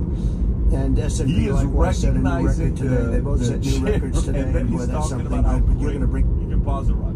How great the Dow is doing, and he's saying it's just going to go up with you. What is? You know what he's saying? That I'm great. No, Look at me. not at all. No, not at all. What he's saying to him is, you better lower the rates. Yeah. In front of everybody. That's what he's saying. And look at his face. He's kind of like, Great. shit. He know. By the way, what do you think is the only place this relationship can go moving forward the next 2 years? Down, Good or down, bad? down, It's only down. Yeah. Oh. This is the happiest these Ever. two are going By to far. be the next 2 years. Ever. After this, He's gonna say he's the worst guy he's ever met in his life. Well, he has to own this. But by the way, who Powell. Who picked Powell? That's right, Trump did.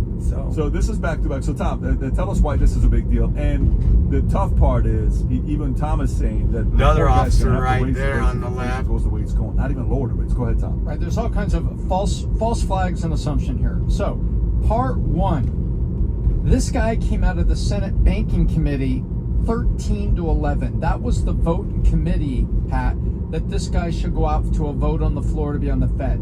2 votes out of committee. Then they voted 55-45, Pat. Isn't that amazing? That's tight. Do you know what Jerome Powell was when he was put in under Biden? 80. What town are we in right now? And tell me a little bit about this town and the historic parts of this town. We're in Delta, Colorado right now. It started as a trading post in 1882 for Ute people and settlers at the Uncompahgre River Delta, with a pioneer history in farming and mining. Check out historic spots like the Egyptian Theater, Fort Uncompahgre Museum, and Delta County Museum for that old frontier vibe. That's it? You're not going to tell me more?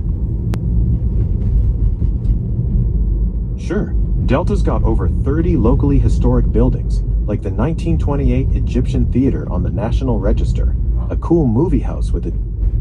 Keep going. ...is a living history museum, recreating an 1828 fur trading post from the old Spanish Trail era.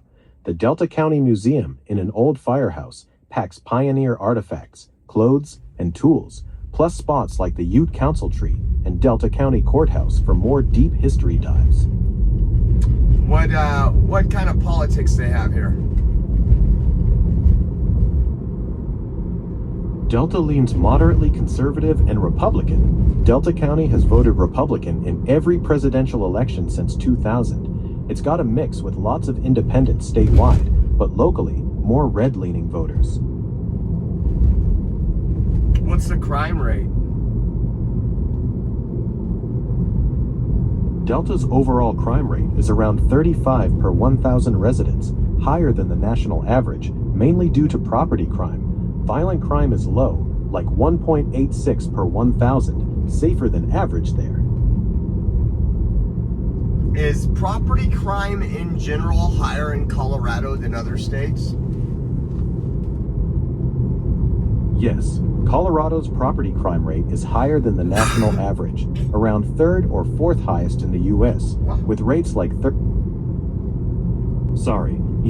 Colorado ranks about 3rd highest for property crime nationally, way above the U.S. average, like 2,593 per 100,000 versus lower elsewhere.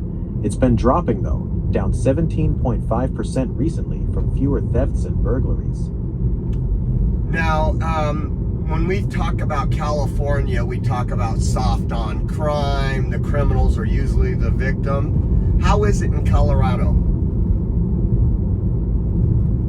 Colorado's had some reforms, like reducing low-level felonies to misdemeanors and focusing on rehab, but voters recently backed tougher measures for more prison time on certain crimes, similar to California's shifts away from super lenient policies. It's not as soft on crime as the Prop 47 era in California. Crime's dropping overall despite high property rates, with pushback on repeat offenders. What's the unemployment rate in this town? Delta County's unemployment rate is about 5.2% recently. That's higher than Colorado's statewide 3.9%. Dang, Colorado's only at 3.9%? Yeah, statewide it's 3.9% as of early 2026. Pretty solid compared to the national 4.3%. Delta County's a bit higher at 5.2, likely due to its smaller, ag-focused economy. What about California?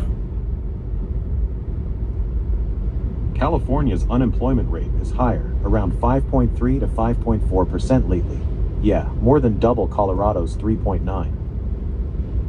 Good night, Rock.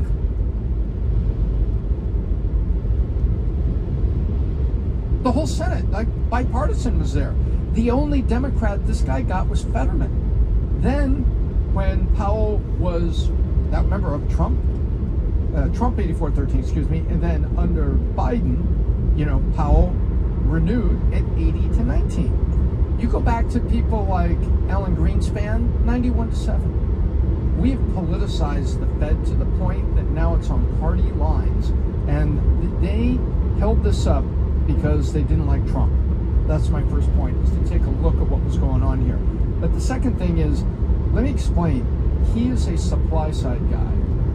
And a supply side guy are the people that believe the economy should be enabled by access to inexpensive capital. So Vinny, you could go build the little factory you want to build. Amen, that's what we need. Build a garment factory to make Angry Patriot hats and shirts. Supply siders say, how do I make it so that everything from the Small Business Administration to bank loans for little companies that be there so you can go build? Whereas the Keynesians, those are the ones that are in the Fed right now. And the Fed is overrun by Keynesians who think that the government should control the demand by all the levers that it's pushing. And I don't feel that way. This guy just walked into the lion's den, and he is in there going to get it back. And there is a difference between people say, oh, inflation is up, we should raise the rates. No, inflation is not up. We have supply spikes that are raising prices, but those are not pure signs that the whole economy's got an inflation problem. We have a supply spike. Which way? Down in oil and everything that oil becomes: gasoline, heating for your home, not as important in the summer, and jet fuel. So guess what? Airline tickets go up. Everything that goes up. Diesel fuel, getting all that. Some apples to the grocery store. Apple is up, not because there's inflation effect on apples, but because there's inflation on the diesel fuel. But as soon as you fix the supply spike on fuel, we're going to discover the inflation rate is not 3.1, 3.84%. Those are false flags. And so the first thing that he has to do, Pat, is get through all this, because I believe we need rate cut. We need a quarter cut on July 28th, 29th. That's what I believe, and all the supply-siders that I line up with believe that. His fight is going to be against the spike, because the spike is not, just what I'm saying, it's a supply spike that is putting inflation statistics that might normally indicate inflation, but it's not. And so I am glad this guy got through 13 to 11, 55-45. I'm glad that Trump's happy with him. I agree. The relationship can only go one way from that press conference. But I'm telling you, I am praying this guy is successful, and people should put aside the partisan and understand that the socialists love the Keynesians because they're government-oriented people and they want to control demand by government, and that's what the socialists want. The supply-siders like me are free market guys. Did you get that, Ben? Dude, I concur with everything. You sure? 100%. Well, you know what? You might be wrong. What? Because there might be some things that Tom is wrong about. Go ahead, tell me. I mean, I'm not going to agree with Tom, but maybe other people. There's one thing that I'll correct on that. By the way, welcome to the big leagues, Kevin Marsh. Kevin Warsh. See, he's not even a known guy now. We got his name wrong. Welcome to the big leagues, Kevin Warsh. By the way, we just talked earlier about MBAs and going to education. This guy is a prodigy. This guy went to Stanford, he went to Harvard, then he went to Harvard Business School, and then he went to Harvard Law School. Who's this guy? He's Tomming it up. Yeah. He makes Tom look like a buffoon. And Tom's the smartest guy we know. We all know that. But here's a couple things. We know that the Fed's job is to do two things: keep employment at a rate below 5%, and keep interest rates as close to 2%. And they're constantly moving that lever. Bad news for the end of the Fed crowd. This guy's just going to retain more power. But here's why I disagree with Tom.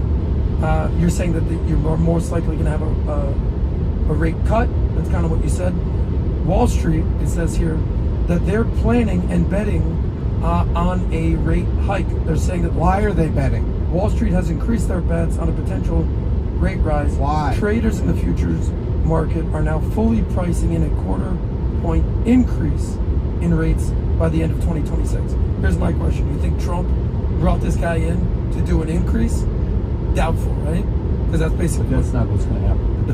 These types of guys, they're not going to do what the president wants to do.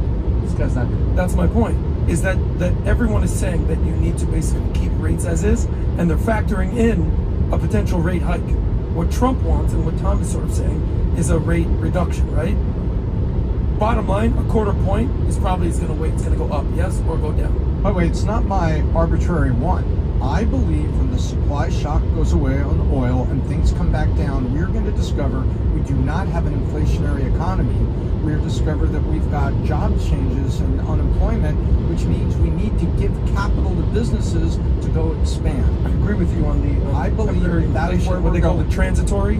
Back in the day, I think obviously there's an oil spike and everything like that. The bigger thing, I think what you're saying is how to basically higher unemployment due to AI. I think you think that everybody's been spooked by the length of time of the war, and they're seeing all these inflation-oriented stats out there, but it's not broad-based structural inflation at the bottom. I think we're saying the same thing. Is and that, so that that's the why oil they're thing is pricing short in. term. They're like, oh my gosh, all these stats are going to be out there, and Morris is going to have no choice but to raise it a quarter. And I'm like, get the spike out of the way. What do you think's going to happen? What's going to happen? I'm still riding and die with Pep Tom. I'm not. Let's go to the last story. All right, so remember that when the rate hike goes up. White House shooting.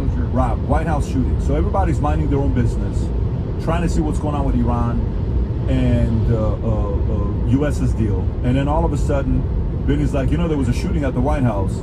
30. Do you have the other one, Rob, that has all three of them? I have that in my notes as well. I don't know if you go to it, you'll see where all three of them, when the shooting happened, there was 3 different reactions. That's the one right there.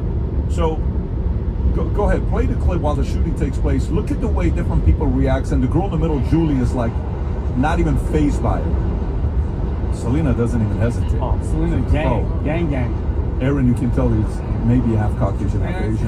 Yeah, he's kind of getting down, boy. And then Julie's like, hilarious. Those firecrackers are awesome, right? So maybe she has good memories with firecrackers on 4th of July. She went there. But anyways, you see the shooting, okay?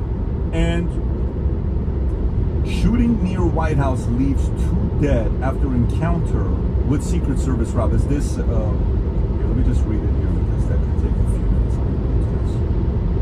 Secret Service officers have shot and killed a man after he opened fire on them at a security checkpoint outside the White House on Saturday evening. The gunman was taken to a hospital where he later died.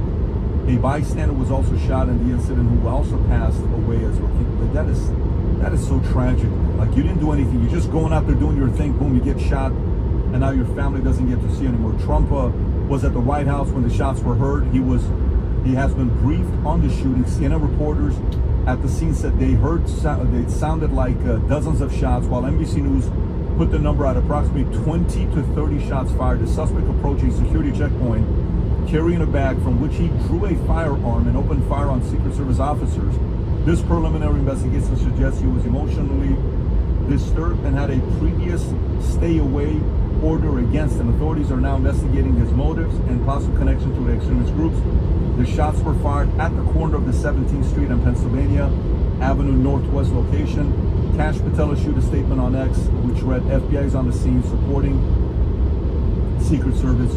Journalists who were gathered on the North Lawn at the time were quickly ordered by Secret Service to run inside the White House briefing room. So, Biddy, your thoughts on the story? Well, I mean, apparently this individual had already been someone that they were looking at. He already tried rushing the White House, the barriers once. He claimed that he was Jesus Christ. So I don't know how this guy just walked around. They obviously said that he had mental issues. I'm happy, God rest the souls of the other person that was involved. But I think this is on a bigger scale, on a bigger, deeper issue. I sent Rob a chart from YouGov that 25% of very liberal Americans say violence can be justified to achieve political goals, compared to 3% of very conservative Americans. And again, I don't know what this guy's problem. Jesus Christ, he wanted to kill the president. I don't know, but when you see stats like this and you see charts like this, and then I sent Rob another video. This is a leftist Democrat woman. Look at how, guys, I don't care if it's Trump, I don't care if it's Biden, just as a human being, look at her response, Pat, that when she found out that there was a shooting at the White House. Tell me this is a normal person that's walking around that wishes death upon people. Go ahead. Sometimes the waves are calling your name. Other times you think the waves are calling your name, but actually it's the kids.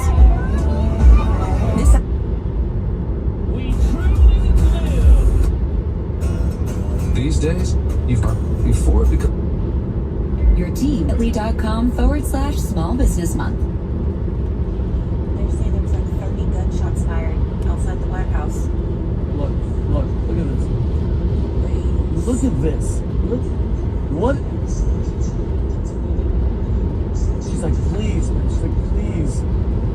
Like, hoping and praying that the president of the United States is dead. I mean, we already, how many attempts on his life? How many attempts, like, threats on his family's life?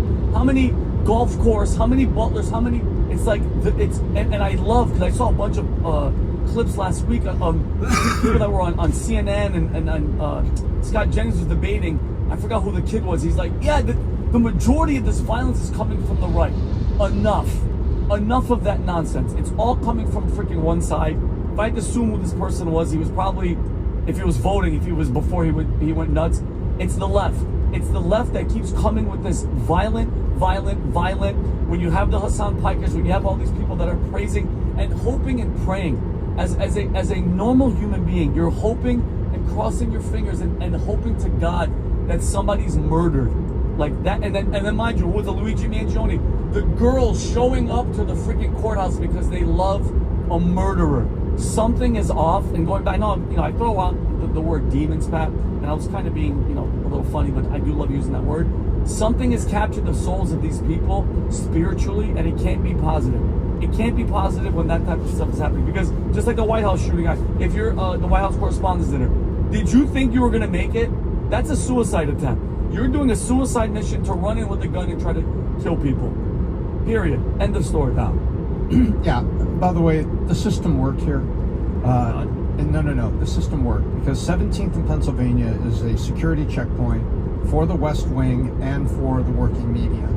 And the cars that are on there, the barricades that are there, the trucks that go sideways and go back and forth, it's Fort Knox. You come across that street and you pull a gun out of your bag.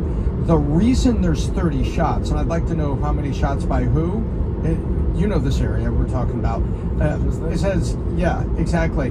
The reason there's 30 shots, because there's 50 cops. I mean, if you pull something out, the number of people that are going to be drawing down on you as a threat, I'd like to know how many he shot. But the horrible thing is that it happened. But the good news is we've got protections in place, and the security detail worked. Yeah. But what's horrible is that we have this inciting a riot. We're inciting people, and we're bringing people to the edge of thinking it's okay.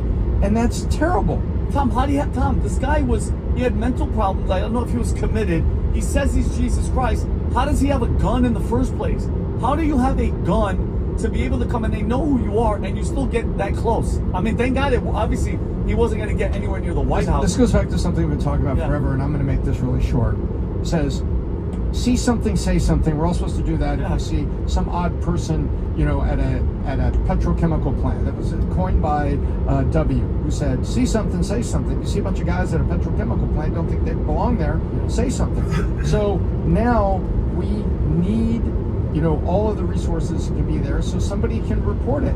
What was lost on the previous, shooter at the mosque in San Diego was that the mom alertly called and said, you got to get going. And so the police were actually converging on him, and the mom did not wait. She called and said, he's off his rocker, he's out here, and I think he took a gun from the house. Police were already tracking the cell phone he was carrying in San Diego.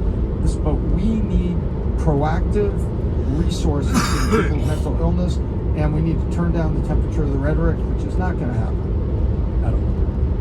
Yeah, well, I was just in D.C. Last week. I was actually fortunate enough to go to the House of Representatives, and tell me something, to get even near the Capitol, to get near the White House, I mean, you have to go through step after step after step after step. So whoever this mentally deranged person was who thought that they were going to get close to Trump is a farce at best. And unfortunately, I don't know what this guy's situation is. I don't even want to know his name. He's a leftist lunatic. He probably didn't have his meds, whatever the thing is.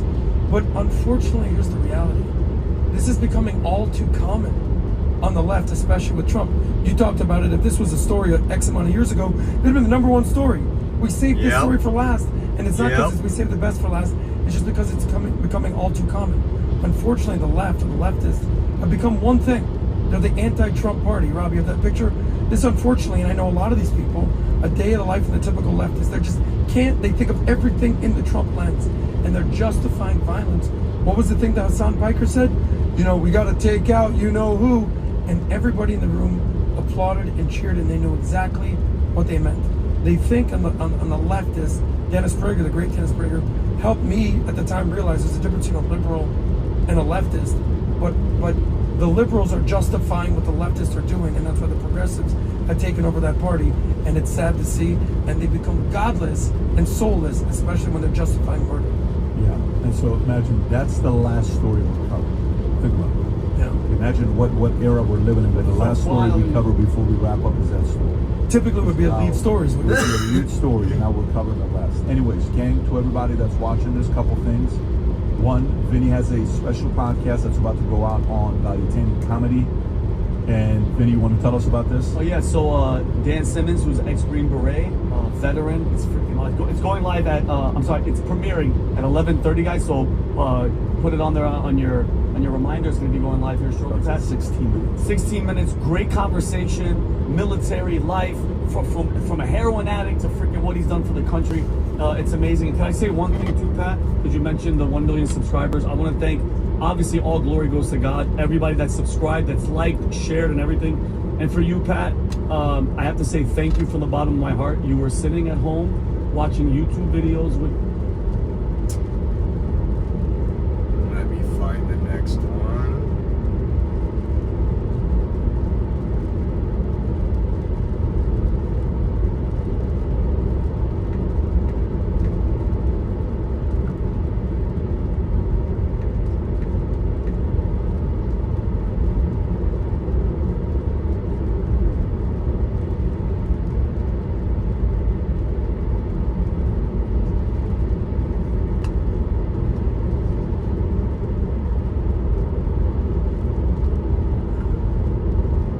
Taking a minute to load.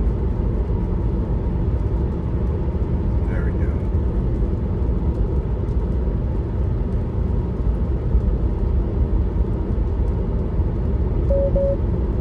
Hey Spotify, I lost my luggage on a trip to Italy for 12 days.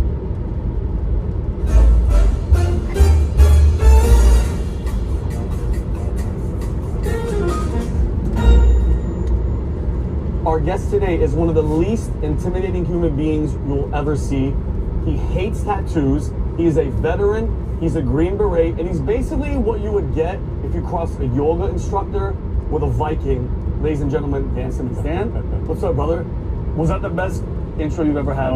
Yeah, very accurate. Because it looked like you literally, like, any body fat. You have any, you're not dealing with any body fat right now. No. So Dan, for all the people, just like who are you, your past, military, everything, just so people have a quick synopsis of who you are. Yeah. So currently I'm the CEO and founder of Black Flag International. We're an elite private security company.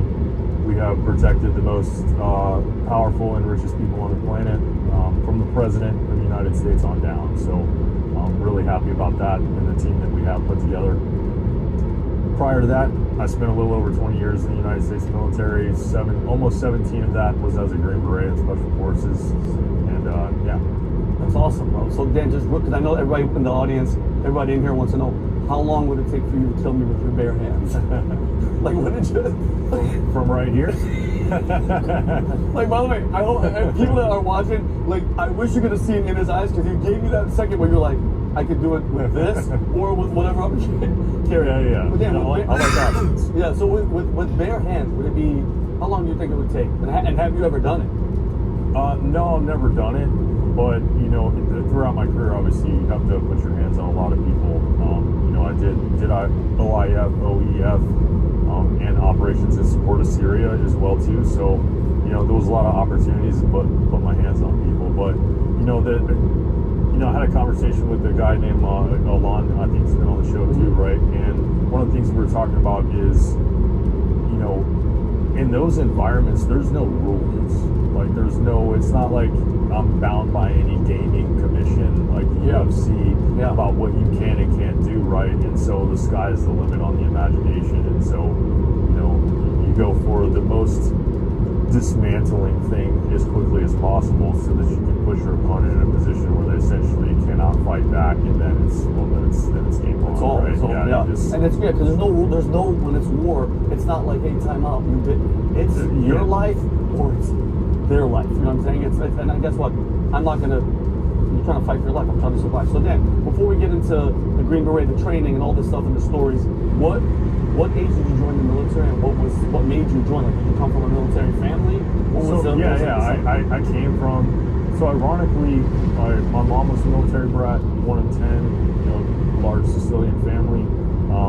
My mom didn't serve, but both my grandfathers were military in the Army as well, and I can actually trace my family's military heritage all the way back to the Civil War. Holy moly! Yeah, and so yeah, long line of military in my family. But I joined at 22. I joined in. My BASD was 1 October 2002, and now I wish I could say I had like real like great intentions of how and why I joined the military, 9/11, stuff like that, and that was of course part of it, right? But I was probably in the worst part of my life ever. And leading up to your 22? Yeah, leading up to me joining the military, and I was a severe drug addict at the time. Like, I was actually addicted to heroin, and I got my girlfriend pregnant, and I had to have. It was probably one of the most convicting moments of my life, where I was at a crossroads of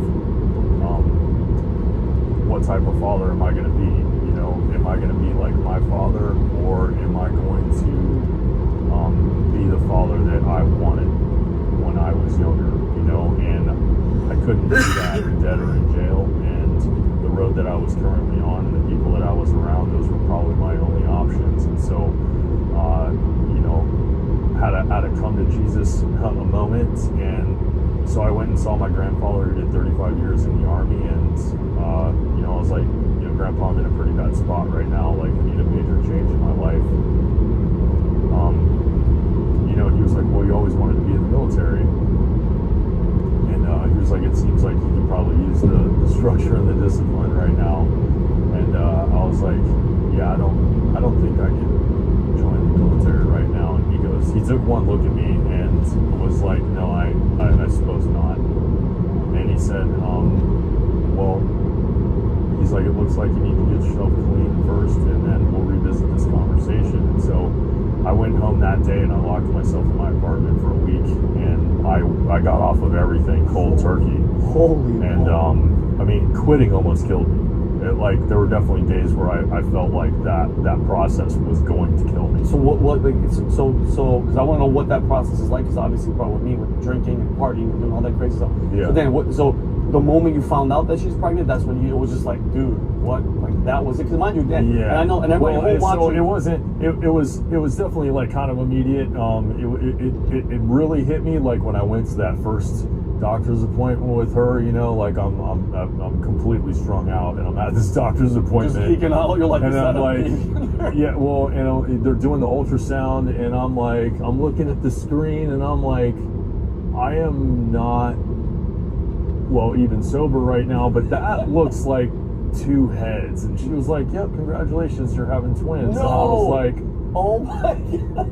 Oh my God. Like, what? Like, and just like, yeah, like a crushing wave of conviction came over me, like in that moment.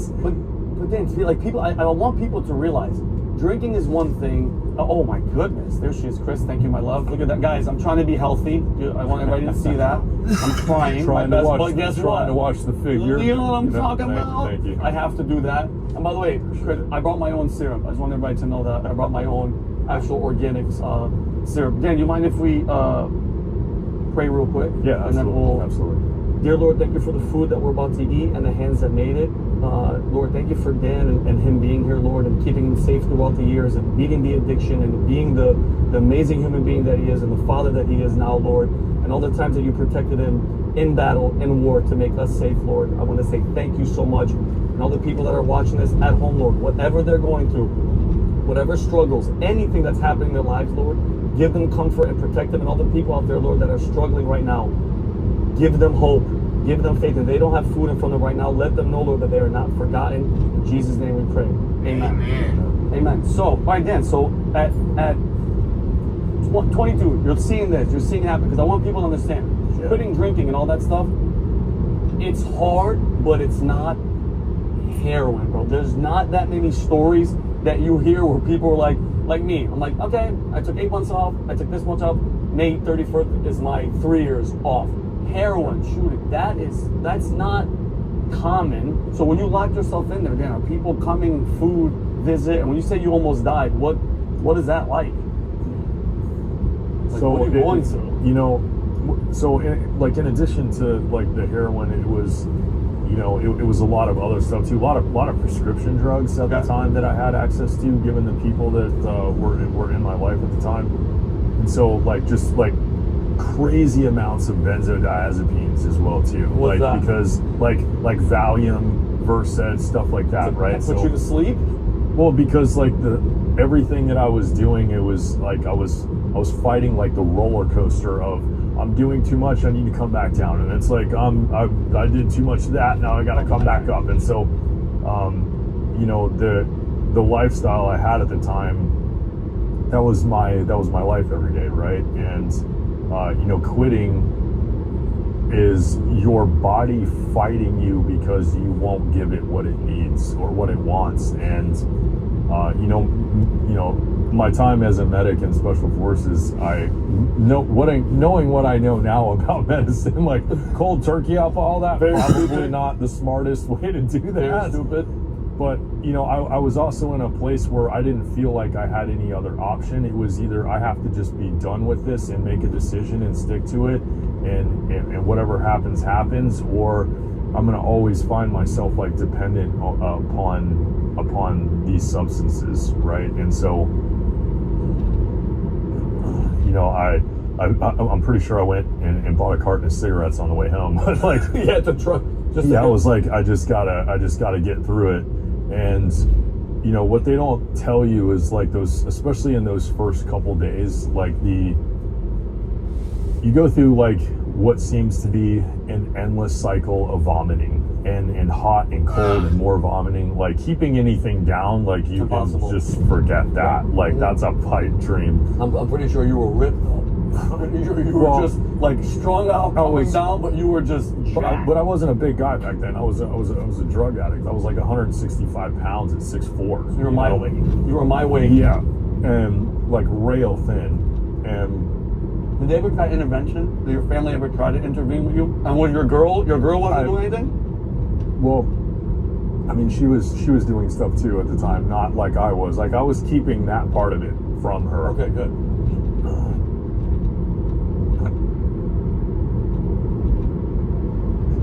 You know, the vomiting, the temperature changes of hot, cold. You spend a lot of time in the bathtub, right? Because you realize that your temperature is changing so rapidly. Like sometimes you want the hot water, and then it's easy to switch it back to cold when you feel like you're burning up. And then, you know, if you're throwing up, at least it goes down the drain. Yeah, it's you know, to say it's uncomfortable is probably the greatest understatement of all times. But okay, well, dude, I'm so freaking happy that you kicked it, and I'm happy that God gave the twins to make you go, oh my God, I gotta change. So Dan, wait, basic training. So you joined basic. Was it easy for you? Was it wild? Oh no. Okay, so keep in mind, like, I show up to basic training, right? I've been in the room. I've been clean from heroin for 6 months at this point. All right. My daughters are 9 weeks old. Okay. And I'm at basic training in Fort Sill, Oklahoma. One, it's already disgustingly cold there. Okay. And I guess I've just got something on my face that tells drill sergeants, like, this is the guy who's going to try and test us. Like, he's the one that's going to swing at a drill sergeant. Like, they were literally auctioning me off from platoon to platoon. Like, no, I want him. I'll trade you this guy to have him in my platoon. At this point, were you skinny? Or no, I'm still rail thin, right? But they just don't like your face. Oh, they just didn't like. I had one of those faces that was like, that guy's gonna pop, and I want to be there when he does because I'm gonna put him in his place. And you got to realize, like, October 2002, we're preparing to go to war in Iraq, but we haven't declared war, right? Like, major units are already mobilizing, 82nd, 101st, right? Marines, everyone is ready to go, into Fallujah and all of that, right? And so it's a unique training environment in basic. Like, there's really not any rules. It's like, oh yeah, say something stupid, you're absolutely going to get hit. There's no like, oh, you can't hit a student, right? Yeah. This isn't 2026. No, this is, we're preparing to go to war. And they're actually doing you a favor, because the first time you get hit in the face, you do not want to be in a combat zone. You want to already know as a man how you're going to react to being hit in the face. And so, I mean, not that my generation needed any help with that. I was pretty clear on what getting hit in the face felt like already. So yeah, it was a very interesting time for basic. Like, I got my absolute ass handed to me. I've also never been sicker in my life. Really? Well, you bring people from all walks of life, and you cram them into an enclosed environment. Social distancing my ass. And it's just, there's a lot of different bacteria that ends up in the same place, and you get super sick. And I lost my voice for a good majority of basic training anyway. Talk right back. You want to laugh now? I think Maverick has heard this story. The first day, because you guys, I'm pretty sure the audience knows my personality. The first day I got in this type of trouble, they do a shakedown for you guys where you're in your underwear. There's like 50 of us standing here, 50 of us standing, and there's all strangers in their underwear, Dan. And all of our crap is on our bed, and they're making sure there's no knives, there's no guns. I joined with my best friend Jamal, so he's standing next to me. He's like your height. He's 6'something". They're in the other bay yelling, and all you hear is, "You stupid! You brought a knife! What the?" And they're going nuts. So then I'm a comedian through and through, right? So I'm standing there, Matt, you heard the story, right? So I'm standing there like this, and I'm telling my friend Jamal, I'm like, "Jamal, look," and he knows me, Dan. He's like, "Vinny, don't do nothing." He's like, "Stop." And then all these people, like, these are strangers from Kentucky and Idaho, they're looking at me like, what the hell's he gonna do? Then I just start dancing like an idiot. My friend starts laughing, and then these guys are like, "Yo, stop." I'm like, "Shut the hell up." I start dancing. Then a short Mexican drill instructor walks by and sees me, and I'm not gonna cuss, then he sees me in his peripheral, and he goes, "You, get the hell over here now."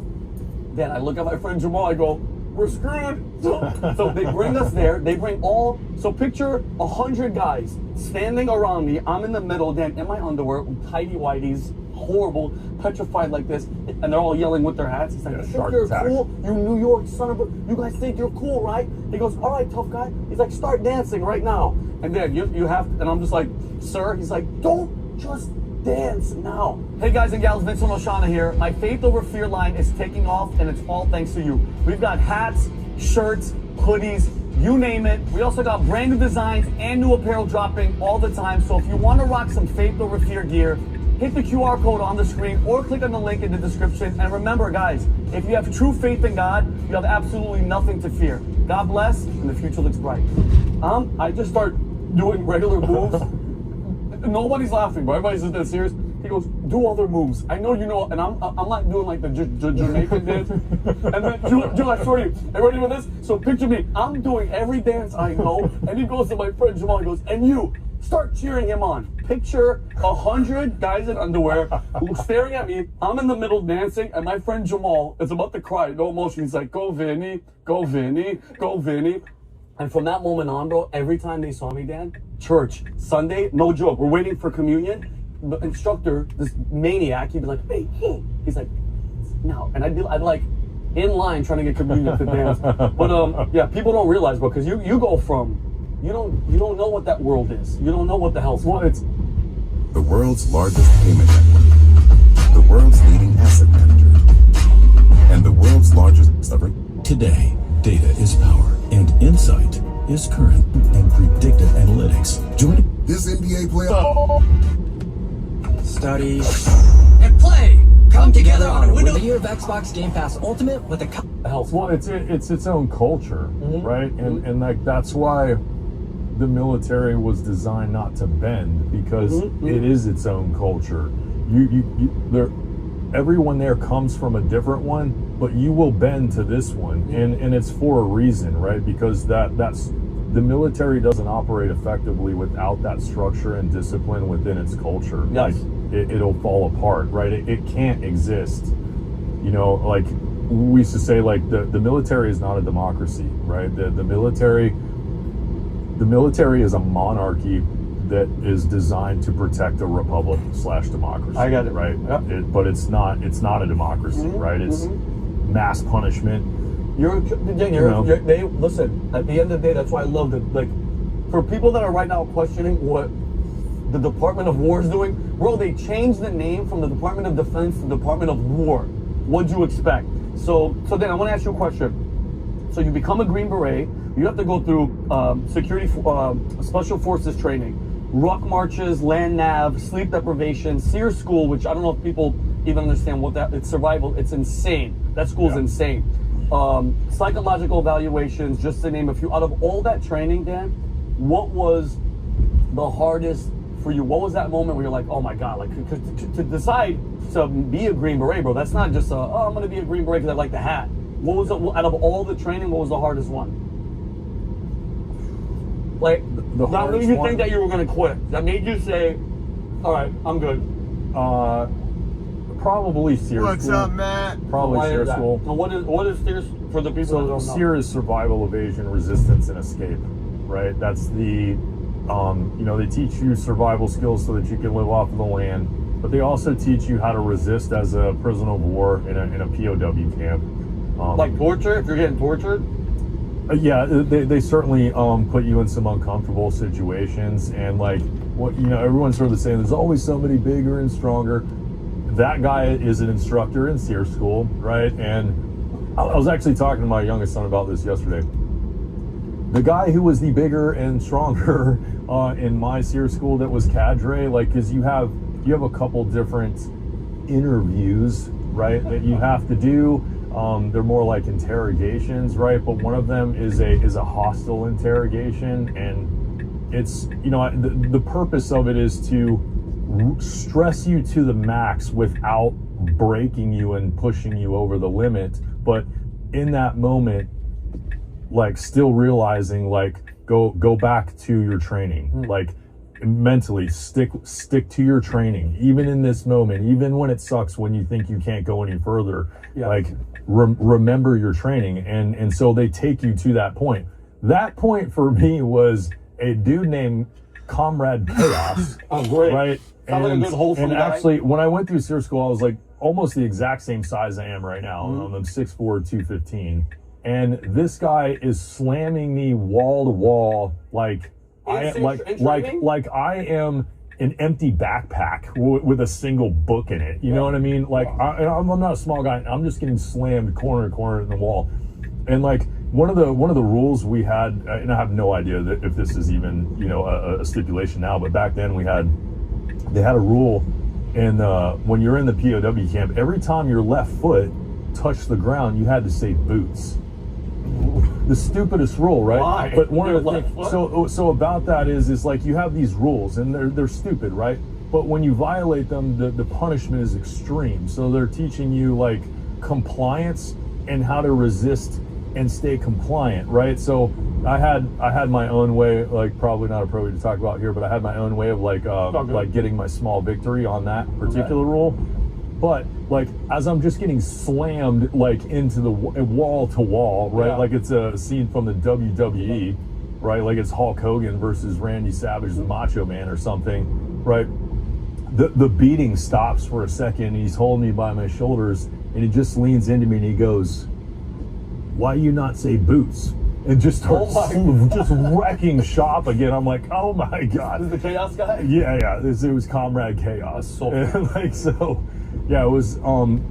But I think for me, like, why that was one of the most difficult things is like it puts you in a scenario where, like, for me, I had to just surrender, not to the situation, but like I had to surrender to God that He was gonna bring me through a situation like that, and have that realization that, like, should I ever end up in a situation like that, like, that He's with me even then, you know? And so it was the, I think everyone who goes through that level of SEER training, because there's different levels to it, but I think that's the highest one. But I think everyone that goes through that level, you know, in time you walk away from it going, that was both the absolute worst and the best training like I've ever received in my career, because, you know, you're only in that camp for a certain amount of days, but like the instructors are so good at their trade craft. Like when you leave that camp and you get liberated, you truly hate them. Like you truly hate them. And I that's a strong word, right? But like that's where you're at mentally. Like they've taken you so close to that line of being broken mentally, because they've taken you so close to that line, like you truly hate them. And then you get your debrief. I got all kind of American flags at this Cabela's Bass Pro Shop right here for Memorial Day.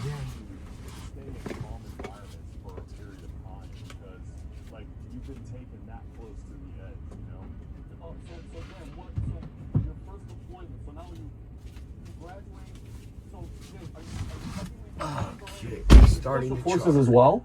Is it? Because So, you went to the those special are synonymous. Synonymous. It says whatever. You're a Green Beret. Yeah, Green Berets is our special forces. Like so the term special forces is unique to the Army. Gotcha. Like so special forces, Green Berets, that's the same thing. Okay. I got you. Whereas like the term special operations, like every service has its own special operations command, right? But the term special forces is synonymous with Green Berets in the Army. Gotcha. Yeah. So what? I remember you said, because by the way, I was in during 9/11. That stop lost, and they're like, you can't leave. No, you just can't leave, like a mafia freaking Bronx tale. What was your first deployment, and like where, like if you could talk about where were you at then, and you were like really in it, and you were like, oh, like this is it, like this is where like I could get like, because my thing is this, like imagine standing in the desert and you're just out there, you don't know who's watching you, you know who's on you, that has to play a role. We're training aside, bro. What was the first deployment that you were there, that wherever you went and you were like, okay, this is legit, this is happening? So my first deployment was Iraq, 2010. I was in a city called Kirkuk, which is northern Iraq. And Kirkuk is the southernmost Kurdish-controlled city. And like our biggest, to be honest, I never really had that moment. I never had that like, oh shit moment, right? Not on that deployment.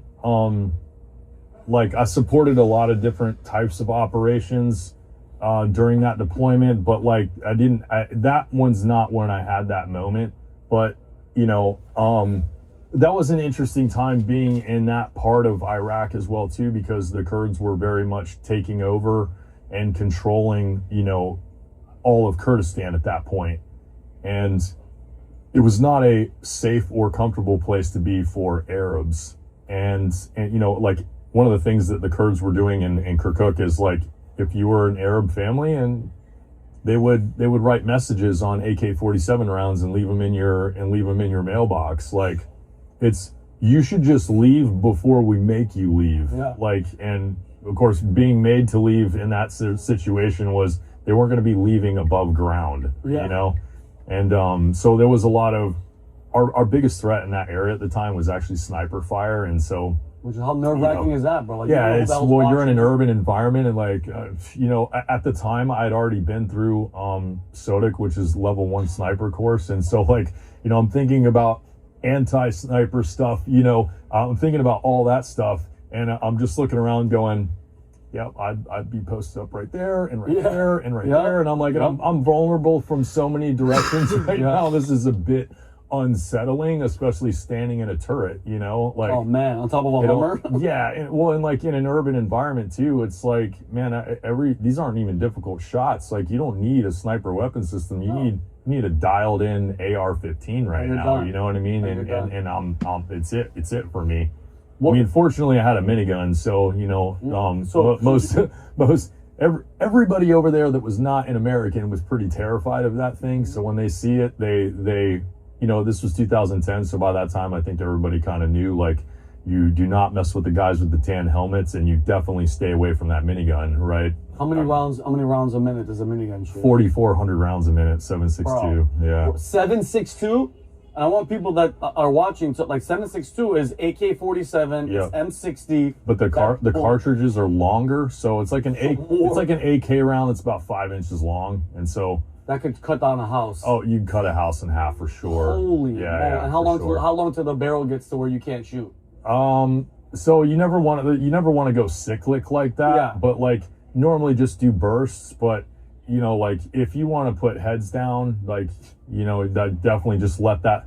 With like our gun truck with that on it was called Painless because like from the Predator, right? Yeah, of course. There was like about time we let old Painless out of the bag, yeah. Right? That's where that came. We're Justin Maduro, yeah. And so Painless truck, but the hopper that's attached to only holds 3,000 rounds. Okay, so you can't. I mean, you would go black on that can in less than a minute. So maybe 45 seconds it would take to dispel 3,000 rounds. Going. Like, but, yeah. just rip right through it. Okay, so Dan, out of all the deployments, what was the craziest one? What was the one where you were actually? Because I mean, you actually were in combat. Yeah, you were in combat. So what was it? Iraq was Iraq the one? Afghanistan probably. Afghanistan. Yeah. What year was this? This was 2000. Well, I was there 2012 and 13. So like, I think the most memorable one thing that came out of all of that is like I think it was like January 2013. We were making our way through this really crappy city, and it's like if you wanted to get in a gunfight, all you have to do is go through this town. You guys bored? Right? You guys bored? Go that way. So we're driving through this town one day, right? And we start getting just dumped on by snow, like to the point where we no longer have medevac available to us, which means you gotta go back, right? Like we lost AWT, which is like our Apaches and stuff like that too. And so it's like, all right, well now we have no air, we have no medevac support. Like that's like RTB right now, right? So like because of how much snow we were getting hit with, it's almost like whiteout getting snowed on. And we're at 8,000 feet, so we're getting hammered pretty good with snow. And our only option was to turn around and go back the way we came, which is like the absolute most dangerous thing that you can do. But there was no other option. Like the route that we had ahead of us was not going to be safe for us to travel, and the distance we still had to go was way too much. So we had to turn the entire convoy around, right? Of course, they're set up on us when we pull back through the city. Yeah. And so they open up on us with machine guns and whatnot. And then like you hear that initial volley of fire, and then it was like over the radio, troops in contact. And then I hear medic. I was like, oh, like that quick. Like here we go. Yeah. Like, my team sergeant's like, Dan, let's go, buddy. I'm like, so I pop the hatch and we hop out the back. We gotta fight our way over to where the casualty is, and it was one of our partner force guys, and he's got 7 new holes in his body, and we get him behind cover, and when guys are shot up that bad, like I would get so hyper focused, like things almost slow down, and like not really slow down, but definitely like I even stopped hearing things because I'm so hyper focused on what I'm doing. On what like this person yeah, in because front of like I'm quite literally trying to save your life here. Like nothing else matters to me right now. Like, and so I'm hyper focused on this dude, and I don't speak Farsi.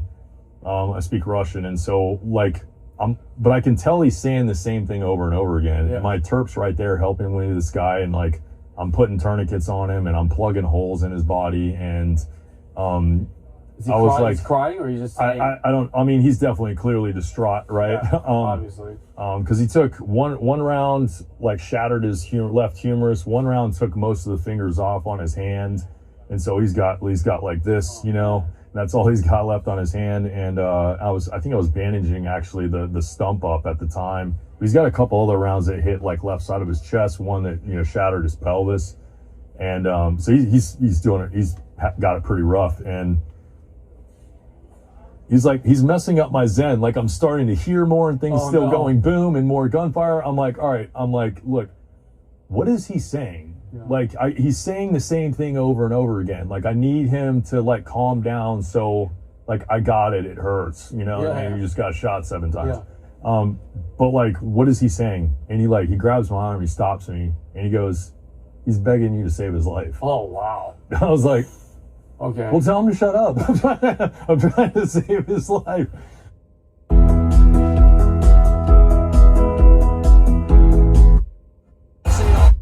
The impact that everything that I've been through, like up till that point, right? Everything, like the training and the stress and like the mental, physical, spiritual, like pain that I've gone through to get to that point right there is all coming together all at once, and the purpose behind that is save this guy's life. Was that your first? Was that the first time? No, that wasn't the first. No, definitely not the first one.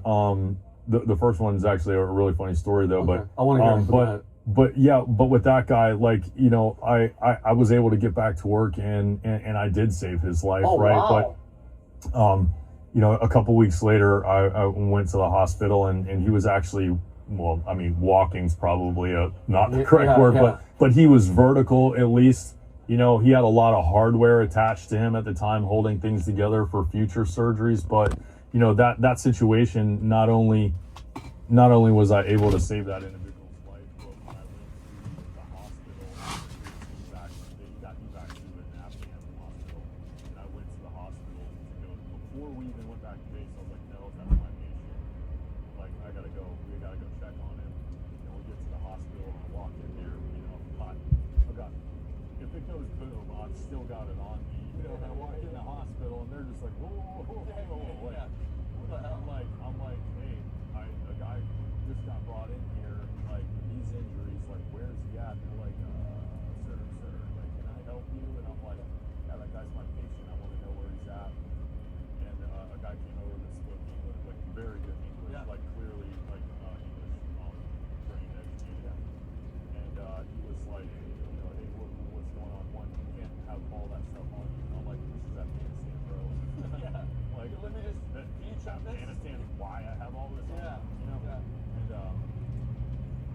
so he's like, so I told him, he was like, that's your patient. And he's like, yeah, he's here, but why are you here? I'm like, because he's fine. Like, I live and fight with that guy every day. Like, that's all. He's my responsibility. And he's like, well, they're actually they're prepping him for the OR. Like, he's gonna make it because you were there. And turns out that guy was the Surgeon General for the Afghan National Army. So like huge rapport builder that I came to the hospital to check on the patient. What was he doing out there? What was he doing out there with you guys? He was just at that hospital that day. So like I said, I like to say, like, right place, God, time.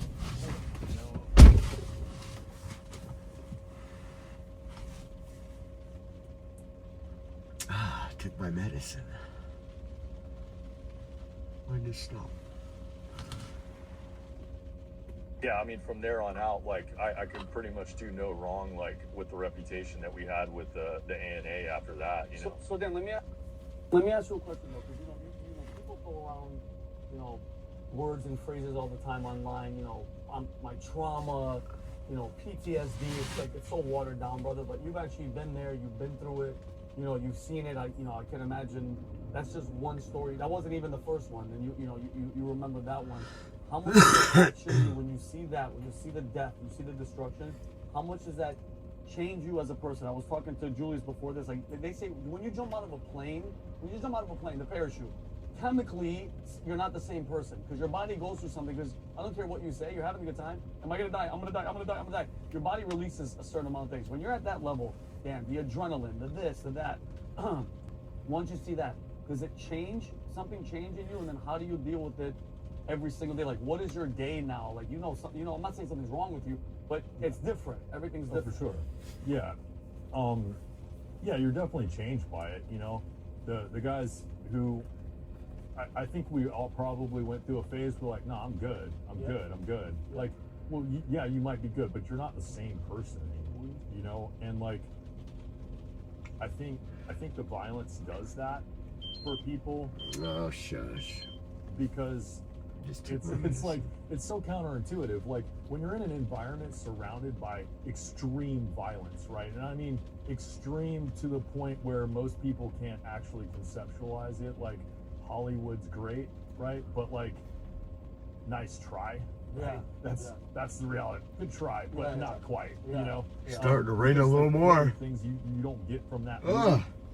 Is the smells, do another hour, right? The 20 minutes, and then I'll get a room. That occur when blood and guts hit the mud, you know, and the smell of the firefight, the smell of gunpowder and mortars having just gone off, and heavy artillery, and like that's one of the most vivid things that I can remember from certain firefights is the smells, right? But like that level of violence changes you for sure because you've experienced something that most people can't conceptualize. And so I think, you know, somebody was asking me, they were like, man, do you miss it?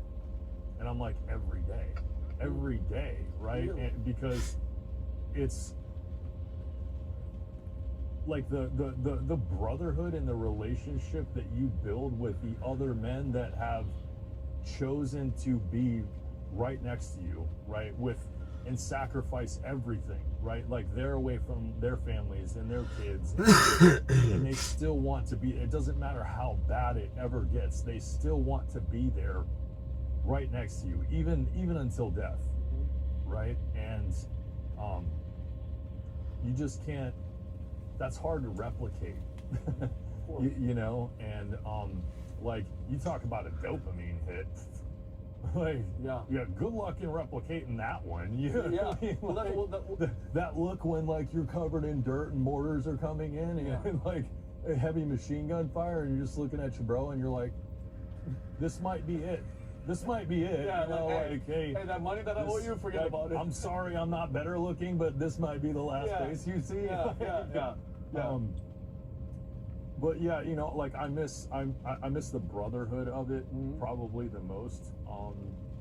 Just because it's not just like being around guys that like, hey, they signed up for something that they're even gonna die for you if they have to, right? But what makes it truly special to me is that not only will the guys die for you, right? Because that's a single decision that you have to make with that kind of commitment. 65%. But like those guys wake up every day choosing to live for you. Also, every decision they make, every meal they eat, every workout they do is about lethality and survivability. And that's I've yet to experience anything else where like someone doesn't share my blood has that kind of commitment and dedication, you know. Yeah, I miss the brotherhood, and I miss the toys. Yeah, of course. Right? Like there's something it does to your soul when you hear a belt-fed machine gun going off, you know. It's just like that.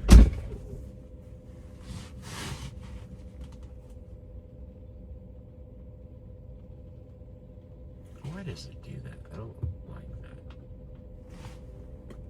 Every time you I'm so happy you're on our side. I'm so happy because you know there's some terrorists out there right now. Like I just love when I hear that noise. But so Dan, let me ask you a couple of questions. I want to definitely talk about the toys. We talk about that camaraderie and that friendship, and I'm not. If you don't want to talk about that, that's totally fine. But did you anybody? Because I know that you were saving people that were Afghan. Did you lose anybody that was like near and dear to you there during any of your deployments? So like a really I was extremely fortunate. Definitely some guys made it more challenging than others, but I never lost an American in 17 years. I never lost an American. Wow. Yeah, Good. I was very fortunate. I can't say that for all my partner force guys, but I never lost an American. Now, I had my losses throughout that time in service. You know, one of the guys I'm wearing right now, Jimmy Genus, lost my best friend in February of 17. You know, there's a memorial wall at a bar called Charlie Mike's in Fayetteville, North Carolina, right outside of Fort Bragg. How do you pass if you don't mind me asking? Who's that? Your friend. Kind of a crazy story. Did not die in a combat zone. Mm-hmm. Like, guy was involved in just some wild combat stories, wild stuff, like stuff you're sure you're never gonna walk away from. Like this is gonna be it, but we're gonna give it everything we got and walk away from it. And Green Beret. Yeah, Green Beret. So we were privates in military intelligence in South Korea together. Oh, like wow. in 2004. Yeah. Right. One of my longest friends in the Army. He ended up going to Campbell. I went to Fort Gordon after that, and then we both ended up in Special Forces. Both ended up in 10th Group, and then we both ended up in Germany, and then we both ended up in Afghanistan at one point. Just like an incredible human being, an absolute house of a man too. Like Jimmy's that guy who's in there, like he's trying not to make people feel bad, but if he's warming up for deadlifts with less than 600 pounds, he's not really getting his workout in. You know what I mean? Just an absolute beast, right? And just an impressive human being physically, but like more than that, like his personality, like it's impossible to stay in a bad mood around Jimmy. Impossible. I don't care what your wife could have left you because she cheated on you with your best friend, and she took all your kids, and it's the worst scenario possible. You're around Jimmy 5 minutes and you're in a good mood and you don't even know why you feel good about it, right? He's that guy. You can't stay in a bad mood. Like, he never said a bad word about anybody. In the 15 years I knew him, you know, was always super positive, was always like solution minded. Or like, cool, that's the problem. Like, that sucks, bro. So like, what is it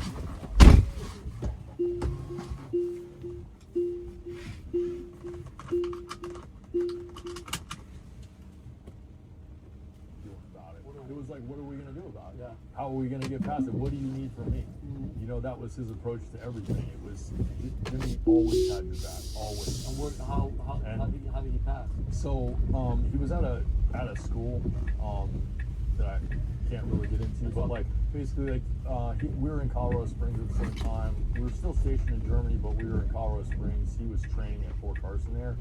And, you know, we were going out for some drinks that night, and I was like, hey, you want to come out? You know, we're going to this place that got phenomenal Moscow mules.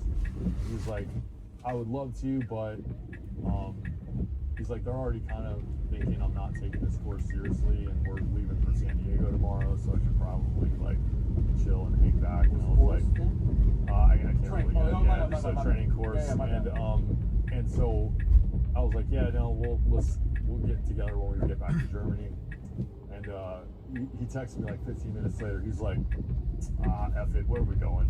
Oh, really? I was like, my man. Yeah. So he comes out, we have some drinks, and then you know, he goes to San Diego the next day. And then I wake up the day after that morning, my wife was on Facebook. She's like, take a look at Facebook. There's a bunch of stuff about you on Facebook. Like, all right, I'm like, well, that's got it. You know, like, just saw it, right? And it was all over the place. Like, I was like, I called back to some of my teammates in Germany. I was like, what is happening here? Like, I can't get a hold of Jimmy. I just saw Jimmy a day ago. Yeah. Like, they were like, yeah, bro, they got down to San Diego, freaking got checked into the hotel late. He walked across the street to grab some snacks for the hotel, just a case of waters and some snacks, you know what I mean, to keep there, because they're going to be there for the next several days. and freaking walking back across the street, guys texting and driving, didn't even see them, hit them at 60 miles an hour. Oh, dead on arrival. Yeah, I couldn't freaking believe it. Oh my! All the who he was in the training, wild stuff that we've been all through. The wild stuff, all the and combat. he gets hit walking across the street. Oh my God! Just like talk about disheartening. It's raining a little bit. I'm so sorry. Yeah. So Dan, yeah, bro, I've lost a couple of people on some amazing human beings, but something that you feel like, wait, what? It's almost, and like you said, it's like it's unbelievable. Like your body goes through that. I mean, and then so my question to you, Dan, is once, especially with all the stuff that you went through, especially you're talking about what you guys have seen and what you've done through, that adrenaline, that rush, that moment that you're talking about, what gives you that thrill? Like, do you try to chase that at all? Are you ever trying to be like? Because I can only imagine. I've never been. Trust me, I've been around shootings. I've been around people that have been killed. And when I was walking to school in New Britain, Connecticut High School, this guy named Miguel De Jesus, he was in a gang. I believe he was in the Latin Kings. He got into a fight with the Jungle Brothers on like 2 weeks prior. The day he got back at school, he's standing in the front. My father dropped us off. As me, my brother, and my sister are walking towards him, and I know him. I know everybody. I was gonna go say what's up. A red Trans Am, I believe, man, pulls up, and like, you know, it's surreal. You see 2 guys running across the mask, and it's just, and he's wearing headphones because he's listening to music. He's just, I'm talking about at least 8-10 shots each, bro. And it's like, I'm a freshman, I'm a sophomore. I'm like, what the hell? They leave. I grab my brother, and my sister. We fall on the floor, and dude, we walk up to the body and we see it. It's like, I remember that, like, oh my, like that's the first time I saw something crazy like that. So once you're there, what gets you there? Do you ever have that feeling again of like adrenaline or that moment of like, oh my God? Well, so I'll say it like this, like I think a lot of the guys that deal with ongoing PTSD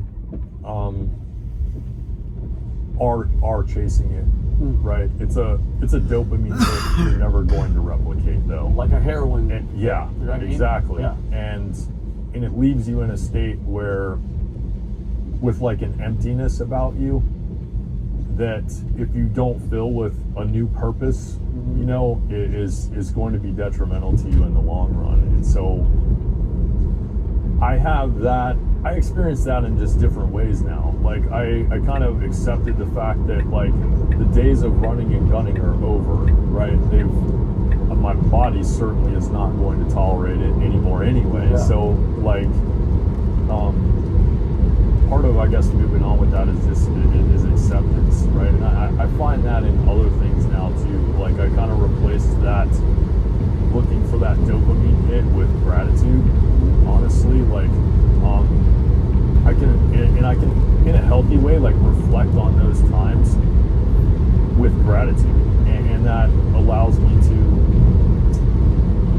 I mean, I still miss it, of course, because you know, for a variety of things. Like I even miss the violence of it, right? But like I spent 2 decades perfecting violence. Like of course I enjoyed it. Like I enjoy the competition of it. Like I mean, even like still doing jiu-jitsu or boxing or whatever, right? That's violence, right? But like it can be done in a healthy way too, that like can help continue from you know, moving you forward, and it helps you focus. And I mean, a lot of guys get their purpose from that, you know. And like for me, I get that hit from like helping people, because essentially that's what I was doing all of those years, right? As a medic, is I was helping people, I was saving lives. And so like with all the guns and the toys and all of that, like all that stuff was great, right? I've gotten to see some of the most incredible displays of firepower that the United States military is even capable of, like,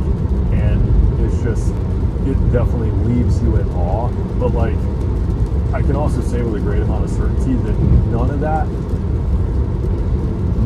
compares. Like it all pales in comparison to like legit saving somebody's life, and knowing that like there's a person alive and walking around because I was there, you know, like there's no cooler feeling than that. Like that just leaves you on a cloud where like I guess it's like divine, what's the word I'm looking for? It's like validation, right? That you are in the right place doing what you were meant to do. Yeah. You know what I mean? Save that dude. Yeah, like you saved a life. You didn't create one, but like you saved one, right? That would have expired, you know. And it's kind of funny. On my last deployment in Jordan, one of my twin daughters was super upset with me that I'd only been outside of 3 years of being an instructor, right? Where I was head on pillow every day, right? But I went from that to 4 months later, I'm deployed again, and I'm going to be gone for 7 months, and my daughters are in their starting their senior of high school. Pissed. Absolute pissed, right? And it's like, I get it. And you know, and since then, you know, she gave me a message. She was like, "Dad, I don't want to talk to you. Don't text me, call me, nothing until you're home." Like, she was that upset with me, and certainly doesn't help with the headspace and timing that you're at in a combat zone, that your daughter doesn't want to hear from you. And I tried reaching out to her one time, and she was like, "Dad, please don't make me block you, but I will." Wow. And I was like, "Okay." So I respected that space, and you know, since then I've got to sit down and talk with her about that. And you know, I said, I don't want you to think that I don't understand where you're coming from. I absolutely understand where you're coming from, right?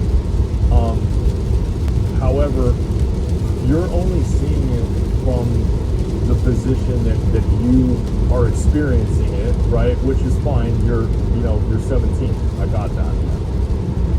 But like, remember who and what your father is, right? Like, you're upset because I'm gone and I'm not present, right? But think about the husbands and the brothers and the fathers that get to go home to their families because I'm gone. Your dad. Like, I have a strong inkling that if you were to talk to them and see whether or not they were grateful that I was gone and that you made that sacrifice so that their husband, father, brother could come home, I bet you they see it differently than you. And that is a sacrifice. I want to tell people, because, bro, I know there's so many people out there that bash the military and talk crap about us and veterans, and I'm like, bro, like, it's because of people like you that you get to talk the crap that you want and do everything and have the hang and everything, because the sacrifice. We sacrifice, whether you pro-war or, like, listen, we'd be in a whole different situation if it wasn't for people like you doing what the hell you do. And by the way, when you talk about, like, saving people's lives, did you save anybody's numbers or anything? Because I'm telling you right now, I better be getting Christmas gifts, and I'd be like, yo, dude, just want to say what's up, like every Christmas, every holiday. But yo, Dan, I want you to get in on those things, bro. What are we doing? Yeah, I'm definitely. Are you done with this? Yeah. I've had some guys reach out to me. Yeah, that's the good stuff, by the way. I've had some guys reach out, but like it's unfortunately it's been at like weird times for me, and I just wasn't entirely sure that it was going to be productive for where I was at in my life at the time to be revisiting that, because you know, when I came back from my last deployment, like I used to.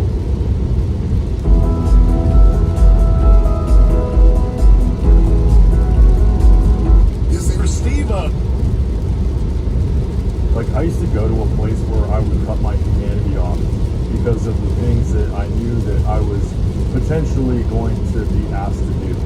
And when you're in that headspace, like, it was just easier for me to process. And then when I come home, I cut that switch off, and I'm dad, I'm a husband, and I'm no longer in that situation. It shouldn't bother me anymore. Like, it's over and done with. And I used to pride myself on being able to do that. Oh, like, I know you're talking about weapons and guns. I don't even know, Matt, if you guys have ever heard this before, but you know, weapons, and you know, we're so advanced right now.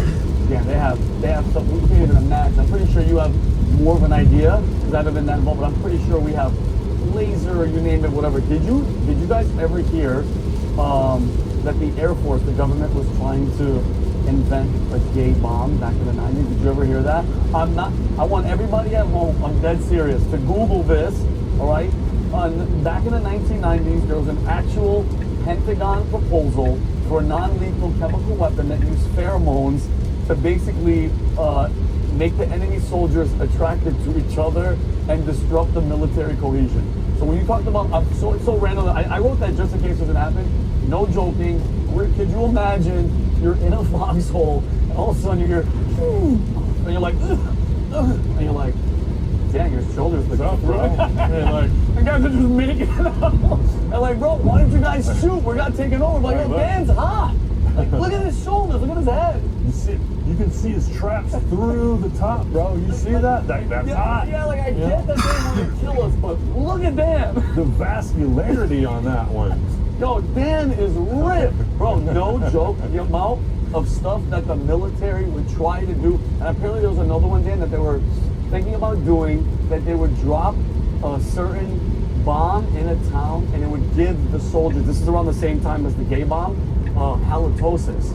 So if you were like a special forces or somebody plain clothes walking around the town, if you were talking to a dude that's breath was really, really bad, the odds were like he'd be a terrorist. Like think about that. Like if they bombed the places that these guys were hanging out. Is that wild, bro? Yeah. That is so crazy. I can only imagine right now the technology that we have bomb-wise. All right, Dan, so you touched briefly about, you know, God, and I see you reading the Bible, you know, here and there, which I absolutely love. It's one of my favorite books.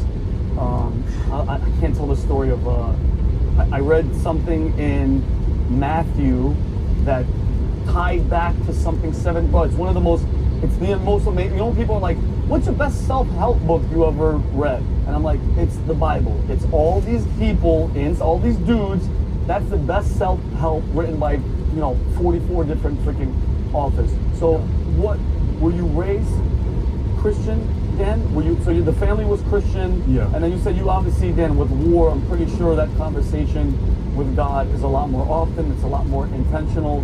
But, yeah, like, how close were you? Did you ever have like that Jesus moment, like coming to Jesus moment, which I've told, you know, my audience knows that I've had it? Or was it always just Christian, raised Christian, and then military just kept on going? No, I mean, I was raised in a Christian environment for sure, but like, had a fairly strict household growing up as well too, and so,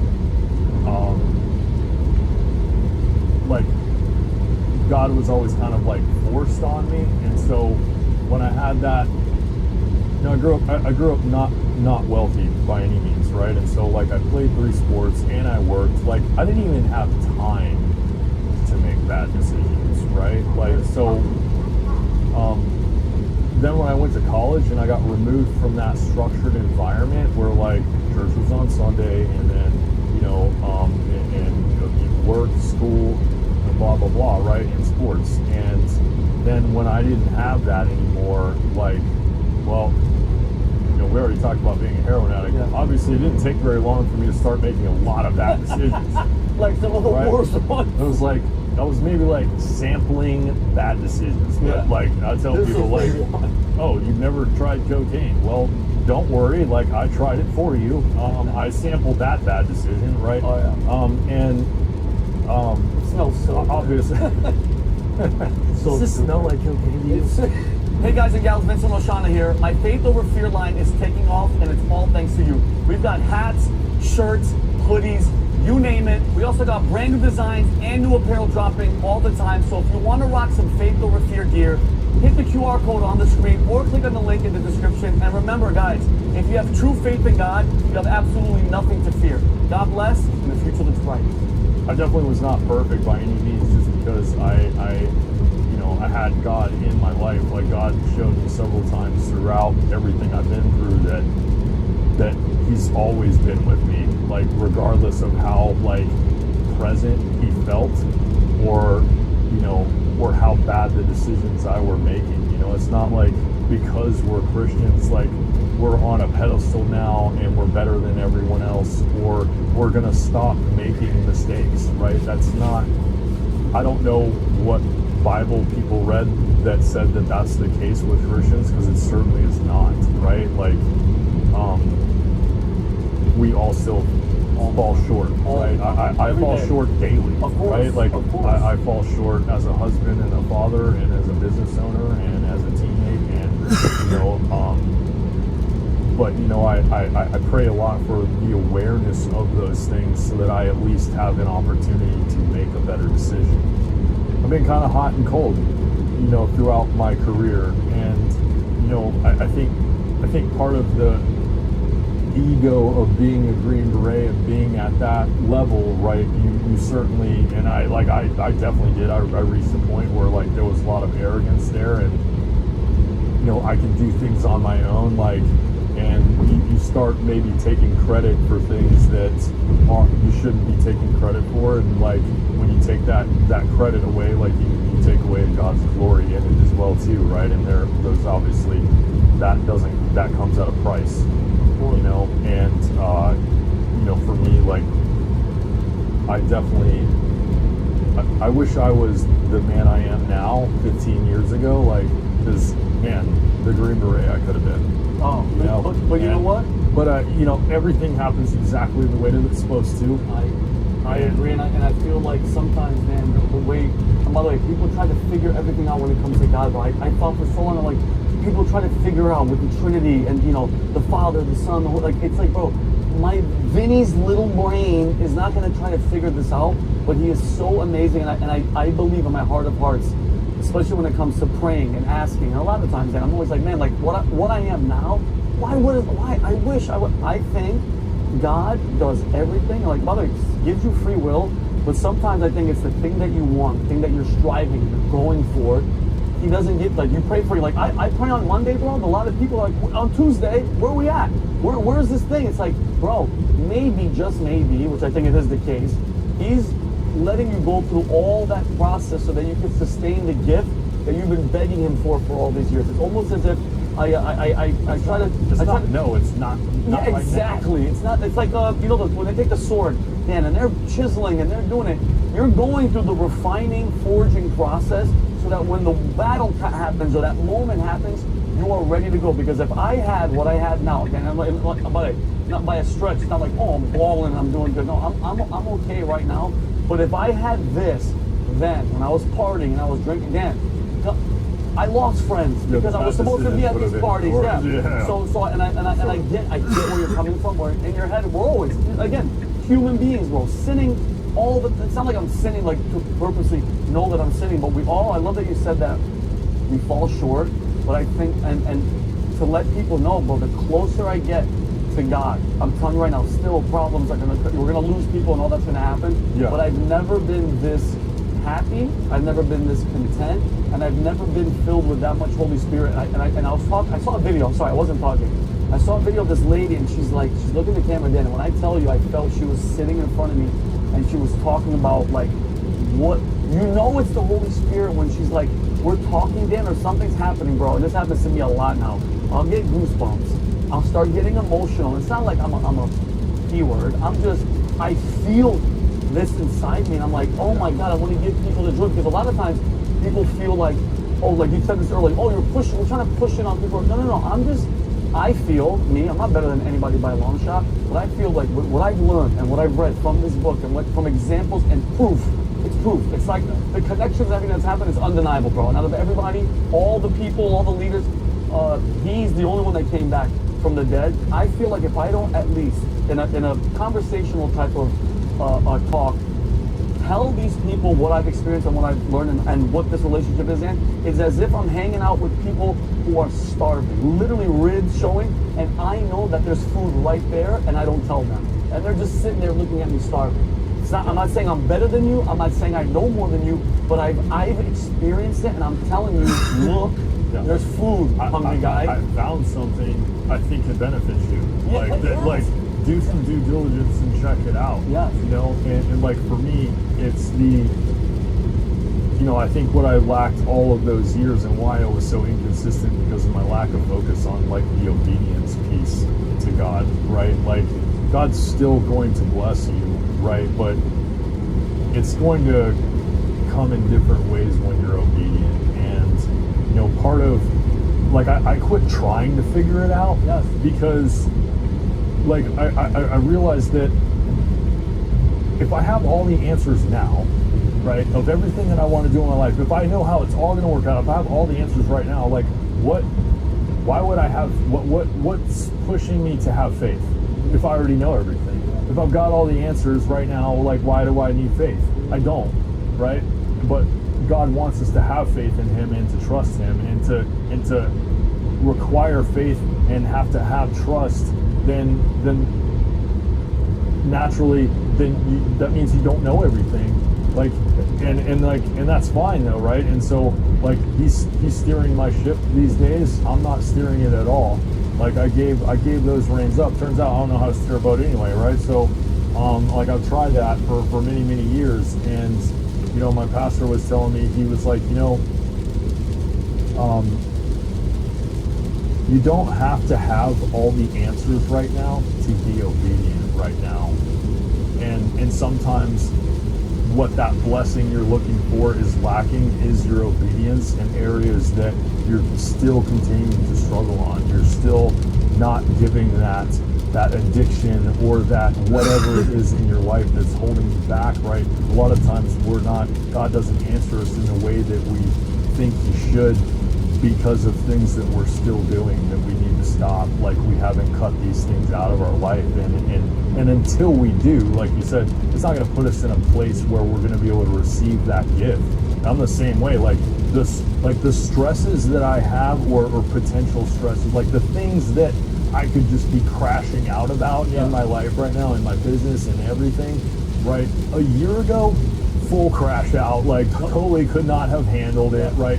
But now, like, I'm not steering the ship anymore. Like, I'm simply like, cool, storm, got it. Well, if you're steering me and I'm going into a storm, that means you already have a way out of it, and you're the one steering it anyway, so what do I care? Like, that means that there's a lesson for me to learn in whatever this adversity is, and that's for my betterment, right? That's that next step, that's that next thing, so that I can be the man that he intended me to be. And some of those come with lessons, right? And the funny thing is about God is, like, you're gonna keep repeating the class until you learn the lesson. And so, like, I'm T for trained on some of those lessons, right? Like taking care of my body and you know, not doing the things that I used to do. All kind of and some of that is just like quit being stubborn and listen to my body, right? But, like, you know, a perfect example, literally a year ago at this time, like, I was not sure I would ever walk again. Like, my back problems had gotten that extreme. Like, I was experiencing a pain level that, like, was not going to be sustainable.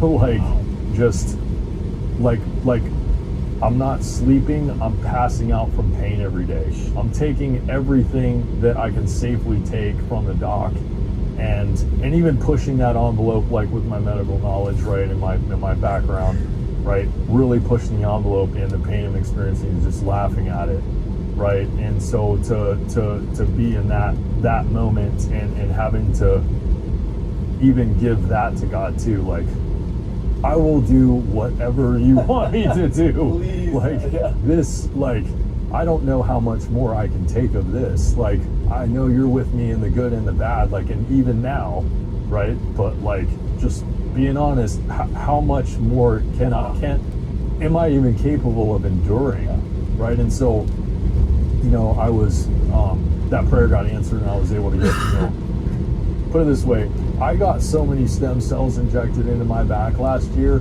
The clinic was super stoked because they have never injected that many stem cells in someone's back before. They had also were like, you look like you're 80 years old looking at your back. Like, the things that you've sustained, like the fact that you even walked in here is a miracle. Like, and I'm like, 20 years in special forces was a bit rough on the body, right? They leave that out of the brochure, I think, intentionally. Like, it's one of those, don't blame me, blame your recruiter. We're in Utah. Welcome to Utah. I certainly didn't have all the answers then, you know, and that required faith of, like, hey, but to be given a second chance at that, like, I had to start giving more things to God. I'm like, but that was a light bulb for me, you know. That was that goes struggle up to 80, but we got it clocked at 65 right now until this weather goes away. Why you're going through this, you know, and and maybe the reason is just the testimony, you know, that God can bring you through stuff like that, where every doctor I talk to is there's nothing that we can do for you. Sorry. Yeah, like it sucks, you know, really appreciate your service. And I'm like, that means absolutely nothing to me right now. Yeah. Like, cool, yeah, out. thank you for a service noted. I'm like, how about a new back, you know? And but to have to, you know, I think the lesson for me was like, you have to start giving everything in your life to God, not just this, but like, you know, I made that deal of getting me through this, and I'm gonna follow you wherever you lead me, being on fire for God. And how is he gonna use me today? I love being on fire for God. It's a t-shirt. All right, Dan, so we're gonna end with two things. We're gonna do, I don't even think have we done it on the show, Mav, where we do Maverick did a bunch of dad jokes. I think how many each? 10 each? Dan, are you ready for this? Dan, you're gonna read one, I'm gonna read one. I haven't seen these. I'm being dead serious. Are you done? Yeah. All right. I haven't seen them. He's done them. We're gonna go 1 for 1. I'll let you finish your food. Whoever breaks, and they're gonna be the judges. You guys judge, Malik, Jules. Whoever breaks the most out of the 10 pays a tab. All right. Here we go. All right. All right, Maverick. All right. But have we ever done this before in the show? Okay, so Dan's dad jokes and Vinny's dad jokes. Oh God, here we go. And then we're gonna do a scene at the end. Oh, okay. You go first. Let it hit me. Give me a second, and then I go with mine, and then we'll just go down the list. All right. So smiling is that's failing, right? I think stoicism. you could hold it, but if you break it's over. Oh okay. God, I hate this. I hate these. I'm not gonna do good. All right, you want to go first, or you want me to go first? Yeah, I'll go first. Okay, go ahead. Why don't blind people skydive? Why? Because it scares the hell out of the dog. What's the worst part about eating vegetables? What? The wheelchair.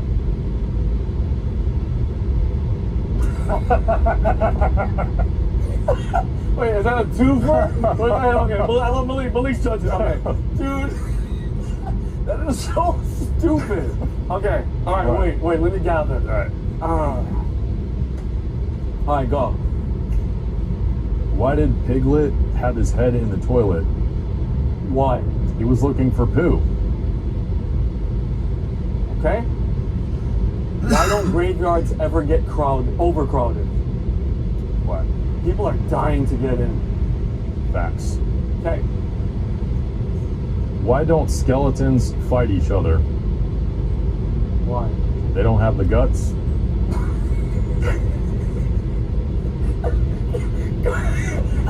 Coming from him saying it? Oh God, I hate you, Dan. Okay.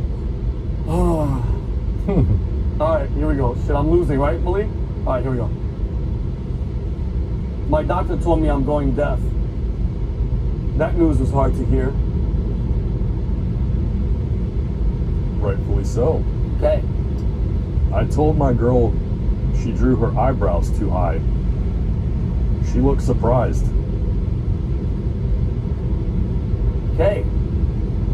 What does a perverted I'm getting a frog little say? tired, but what? We got Randy. about 45 more. Let's see, 1 more hour. And what do you call an Italian hooker?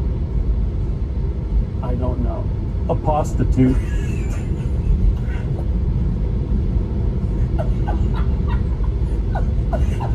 A prostitute? That was awesome. That is so freaking. That should be a t-shirt. Oh my God. All right. Why don't oysters donate to charity? Why? Because they're shellfish. Okay. Apparently Maverick gave him the good ones. What kind of bees produce milk? What? Boobies. Why did the Scarecrow win an award? Why? Because he was outstanding in his field. That's why you get it. Okay. What's the difference between a hippo and a zippo? A hippo and a zippo. I don't know what. One is really heavy, the other is a lighter. What do you call a fish with no eyes?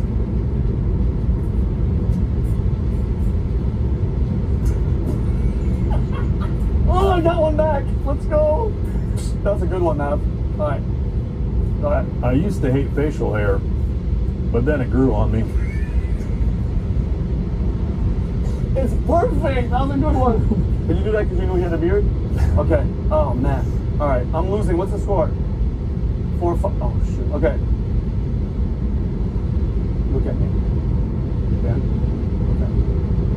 What's the hardest part about being a vegan? What? Keeping it to yourself for more than 10 seconds. They do like to tell me. They do. Why did the snowman suddenly smile? Because he saw the snowblower coming.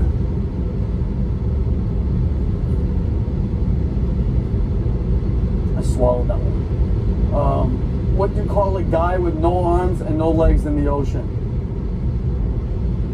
I don't know. Bob. I heard a laugh in the back, though, but I didn't break. Oh, is this the last one? Why can't orphans play baseball? Why? They don't know where home is. It took me a minute. Oh man, I think I'm. Oh god, does he have to laugh? I think I'm done anyway. But all right. Oh man, how do you spot a blind man at a nude beach?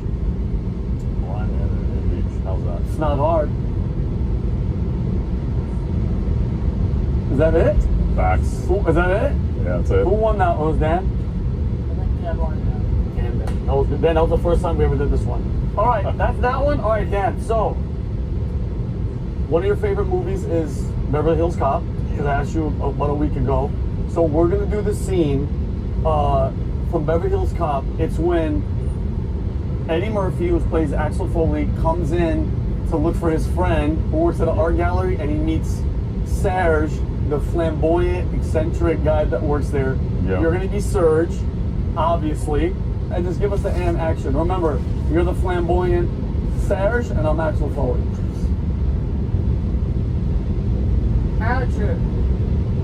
How are you doing today? Hi. I'm fine. My name is Serge. How can I help you? Yeah, I'm looking for Miss Jenny Summers. She's very busy today. Maybe you give me your name? My name's Axel Foley. And what's it pertaining? I didn't understand what you said. Pertaining? It's what's it meaning? Regarding? Oh, regarding. I'm an old acquaintance of hers. Donnie, one moment. Donnie, go and tell Mrs. Summers that Mr. Ahmed Foley is here to see her. Axel Foley. Axel Foley is here to see her. He's an old acquaintance. Donnie, cover this up. It's like a breast of a dog to scrub for the customer. Oh. It's not sexy. It's an animal. No, it's not sexy at all. May I offer you something to drink? Wine, a cocktail, espresso? No, I'm fine. I'm making myself right back here with the little lemon twist. It's good. You should try it. No, I'm fine. I freaking love that scene. Anyway, Dan, thank you so much for being here, brother. Great story. Great past. God, you're on fire for God, brother. I wish you the best. Dan, when you want to tell everybody what the company is, what the website is, where they can find you, where they can look for you, just tell these guys over here. Yeah. So Black Flag International is an elite protection agency. We are the Lamborghini of protection agencies. Lamborghini's motto is when you are somebody, and that's when you call Black Flag. So you can reach us right now at info. Hey Spotify, is your money working for you or just sitting in your account doing app buying? The world's largest. Gift for today has never had a run-in with the law, ever, ever, all right? He's always paid his taxes early, and if you ever owed him money, he'd send you a thank you card. And if he ever told you to forget about it, trust me, you forgot about it. Ladies and gentlemen, Michael Francis. Michael, thank you for being here. That's the best intro I ever had. Ever in the history of... But you're right on. Spot on. Like you see cops, you're like, who are these people? Right on. So Michael, you literally just flew in right now. Where'd you come from? Where were you? Cleveland. England? Cleveland. Oh, Cleveland. Yeah. I'm gonna need hearing aid. Oh, that's Malik's from Cleveland. You got somebody cheering in the back. Still got the guys over there. You know, have to visit, say hello every once in a while. You know. So wait, what were you doing over there? I had met with a couple of guys. Oh, really? Sit down. Yeah. Oh, wow. And what was it about? If you don't mind me. I don't want to Good get stuff. Good stuff. None of that. Good stuff. Yeah. Well, so let me ask you a question, Mike. So, because a lot of people nowadays are like, bro, you know, the mafia's gone, the mob is gone. But I mean, if you know anything about the life, if you've ever studied it and researched it, like once they stopped everything and everybody went to jail, it's as if everybody turned in their freaking mob cards. So what's Not going on? dead, you know, very much alive, just different. Not you know. I always say this: the RICO Act really did a lot of damage to their life, but it's never going to knock. It's not going to go away in my life. That's for sure. Guys are still there. They're doing things differently. They're kind of flying under the radar, smart, but they're still there. Got you. And Cleveland, why? Cleveland was a big, big spot there. Really? Family, yeah. You're still, it's funny. I live out in California now, but as soon as I get back east in any way, it's like you go right back into it. Yeah. So let me ask you a question, Michael. Is it a lot of the sons and cousins of the other families, or Pretty is it much, yeah. just people still? Pretty much, yeah. A lot of guys that, whose dads or whatever, so many guys went to jail, and then the younger guys took over, and, but they're still there. But they're doing things smart, I have to say. Good. When I was in the life, there wasn't a day that went by in New York, not one day, when there wasn't a story in the New York Times, a Newsday, Daily News, New York Post. Now, every 6 months, maybe you see a story. Maybe. So, things have really calmed down. Good. Being smart, making money obviously the right way, and keeping clean. So, Mike, for people who are watching that may not know, if they are, you guys have been under a rock for a very long time. Your father, God rest his soul, Sonny Francis, was the underboss of the Colombo crime family, correct? And then you became a captain yourself and became one of the biggest earners in the history of the mob. So, growing up in that life, Michael, when did you start realizing, like, hey, my dad is different than Connor's dad? Like, what was the moment where you started realizing as a kid? Because I'm trying to figure out what age too, where you're like, okay, my dad's this guy. My dad's not normal. This is going to sound crazy. We lived in Brooklyn, and for some reason, I was 5 years old. My dad moves us out to my grandmother's in Long Island. Okay. We're there for a couple of days. She's not around, right? I don't know what's going on. Yeah. Then all of a sudden, one day, he comes. It's early in the morning, maybe 8:30 in the morning. He comes to my grandmother's house.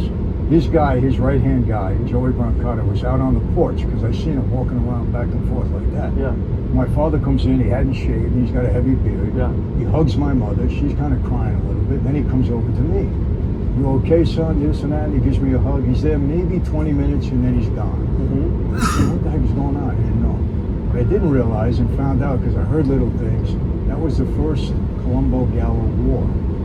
My dad was gone. He was involved in that war. Yeah. So he was gone for, probably a couple of weeks, if I remember at that time. That's the first time, and Vinny, I remember that like it was yesterday. Some things just hit you. 100%. What was going on here? Yeah. And then it never stopped because my dad was such a high-profile guy.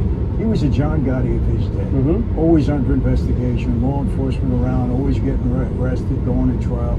So I knew from the time I was a kid, that there was something up with that. At 5 years, at 5, I mean, 5 is, I think that's when I first came online, and I'll never forget. I tried to cross the street in Yonkers, and my mom, I'll right about that age, 4 or 5, she grabs me, puts me in the middle of the street, and all my aunts are like, no, she's like, leave him there. My mom's a saint, by the way. And I'll never forget Michael standing there and looking at her, and she's like, you stay there. Cars are trying to come, but they're stopped just to teach me that lesson. Like, hey, that's that moment. So that's it. So Michael, in that, is it Joey Gallo? Is that the Joey Gallo? Joey Gallo was well, it was him and his brother, Kid Blast, and Albert. There was 3 of them at that time. Got you. And they went to war against Joe Colombo, and it was a whole big thing. And so when you see your dad with the beard, that's odd because your dad's normally clean shaven. All the time. Yeah. So that means what? He was they're hiding out and they're getting, wow. Went to the mattress, I guess. Went to the mattresses, yeah, exactly. For you guys that don't know, that means you got to freaking lock up. So in school, Michael, did the kids and the teachers and everybody treat you differently? Like, did they know who your father was? I'm pretty sure a parent-teacher conference where your dad's like, hey, my son's doing good, right? Like, hey, you see that C? Make that an A. No, I'll give you even one better. Oh, go ahead. I played Little League Baseball. Yeah. I was an athlete in school, played all 3 sports. So my dad would always come late to the game, but he'd always come. Never miss a game. But how does he get there? big black Cadillac or black Lincoln. Yeah. You don't remember, but those 60 Cadillacs, 1960, their fin was bigger than this whole room. Yeah. So he never go in the parking lot. He pulls right up to the field. He gets out of the car. He's always got 5 or 6 guys with him, right? They walking into the stands. So Everybody's looking. I swear to God, Benny, I'm up to bat. The umpire would never call strike 3 on me. You see my father, he used to say, "Hey, Pop, you're very good for my batting average." Dude, that is so freaking funny. So the bottom line is everybody. He had so much publicity. It was crazy. I'm telling you, it was like John Gotti that day. Every day. Did you have protection for yourself? Like, did they have somebody? Because I know, like high-profile guys like Pat and everybody. Sometimes when they're like stuff's happening, Charlie Kirk, God rest his soul, he got security because we had guys around all the time. My dad's friends were always around, and they were made guys. I didn't know it then what it meant, but yeah, he always had people around. And so, Mike, you in school, were you straight A? Like, besides the funny stuff with the dad, but like, what was your? I had good marks, but I had bad conduct. I was one of those kids, you know. Gotcha. So, and my mother, I tell you, the difference then. You know, you go to if your mom is called to the school, to the principal. Oh, it's over. Hey, do what you got to do. Oh, you know, take care of this hit 'em kid. if you have to. If you have to, hit him. Yeah. And I had nuns, and they didn't spare the rod. Oh, Yeah. because they do the. Oh yeah. They do the hitting with the hand. Yeah. And my mother said, "Do it. Teach him." That's so funny. So at what age, Michael, did you know like this is what I want to do? Because I know that you went to pre-med. You were in Hofstra, correct? So like was that your dream? Was that what you wanted to be? Or like how did that? Because I'm very curious to what the dream was and how did the pre-med I'll come tell you about? what, I think my dad and mom wanted that more for me than I wanted it for myself. Gotcha. My dad, you're going to be the first professional in the family, you know, because I was a pretty good student in that regard. You're going to be a doctor. They drummed it into my head early on. Mm-hmm. And so I'm going that route, and I'm doing okay. And then things changed when he got really jammed up with a big case. And then things changed for me. Yeah. So you're in pre-med, and then like because of your father going, you as a man step up and you're like, I got to make money for my family, for your mom and everybody. So that do you have like any resentment towards that? Because I know your father, God rest his soul, he even said, he's like, I don't want you in this life, but you were kind of forced into it. So do you have any resentment for it? The trajectory was this, Mike, because you were going. I mean, I know your life is amazing. God bless you. You're doing well, but that trajectory changed and went completely the other route. Because you could have been Dr. Francis right now. You know, Vinny, I don't have regrets or anything because I'm going to be honest. I never wanted to be a mob guy. It wasn't like, you know, a lot of guys will tell you that, you know, in Brooklyn they grew up and they seen the mob guys on the corner. Hey, I want to be like that. Yeah. Well, I grew up with it and I love my dad. I idolized him, but I wasn't really, you know, I don't have to be a mob guy. You know, go to school. If you would have told me what I wanted to be when I was a kid, I wanted to play center field for the New York Yankees. Mickey Mantle was my idol, right? Yep. But so I didn't have that in my head. This is what I need to be. I got to follow my dad. But you got to understand, he goes to trial 3 times in the state of New York. Twice for grand larceny, once for murder. He gets acquitted on all these cases. But this is going on for years. Yeah. So I'm attending trials. I'm watching him doing all this, hating the government, hated law enforcement, hated them, right? And then he gets pinched on this big bank robbery case. Mm-hmm. He goes to trial, gets convicted. They give him 50 years for ordering the bank robbers, allegedly ordering the bank robbers. It was like 50 years. My dad was 50 when he goes in. Jeez. How's he going to survive that? You're not. Same time, Joe Colombo, who was the boss of our family, we were very tight, we were sons and everything else. He starts the Italian-American Civil Rights League. Mm-hmm. You know, they're harassing Italians. I see it as a way to help my dad get out of prison. Otherwise, he's going to die in there, right? I get very close with a lot of my dad's friends. They're speaking to me differently now. We're walking a picket line in New York. And I'm saying, I'm not going to school, because they're saying, if you go to school, your dad's going to die in prison. Mm-hmm. That's in my head. Of course. What do I do to help him out, right? So I go see him in Leavenworth. We're in a visiting room. Dad, I'm not going to school. Mind is me. Of course. Oh, you're going to, you know, I have these aspirations for you. He said, Dad, it's too late. I was a headstrong kid. He knew that. Mm-hmm. So, Vinny, I'll never forget. He kind of sat there. He just went back like this. He threw up his hands. He said, okay, son, but if you're going to be on the street, you're going to be on the right way. In his mind, the right way was to be a member of his life. And that's when I don't want to be offensive on here, but I like to be honest. He said, I got to ask you one question, sir. I said, what? He said, I want a true answer. Don't look to please me. That's the question.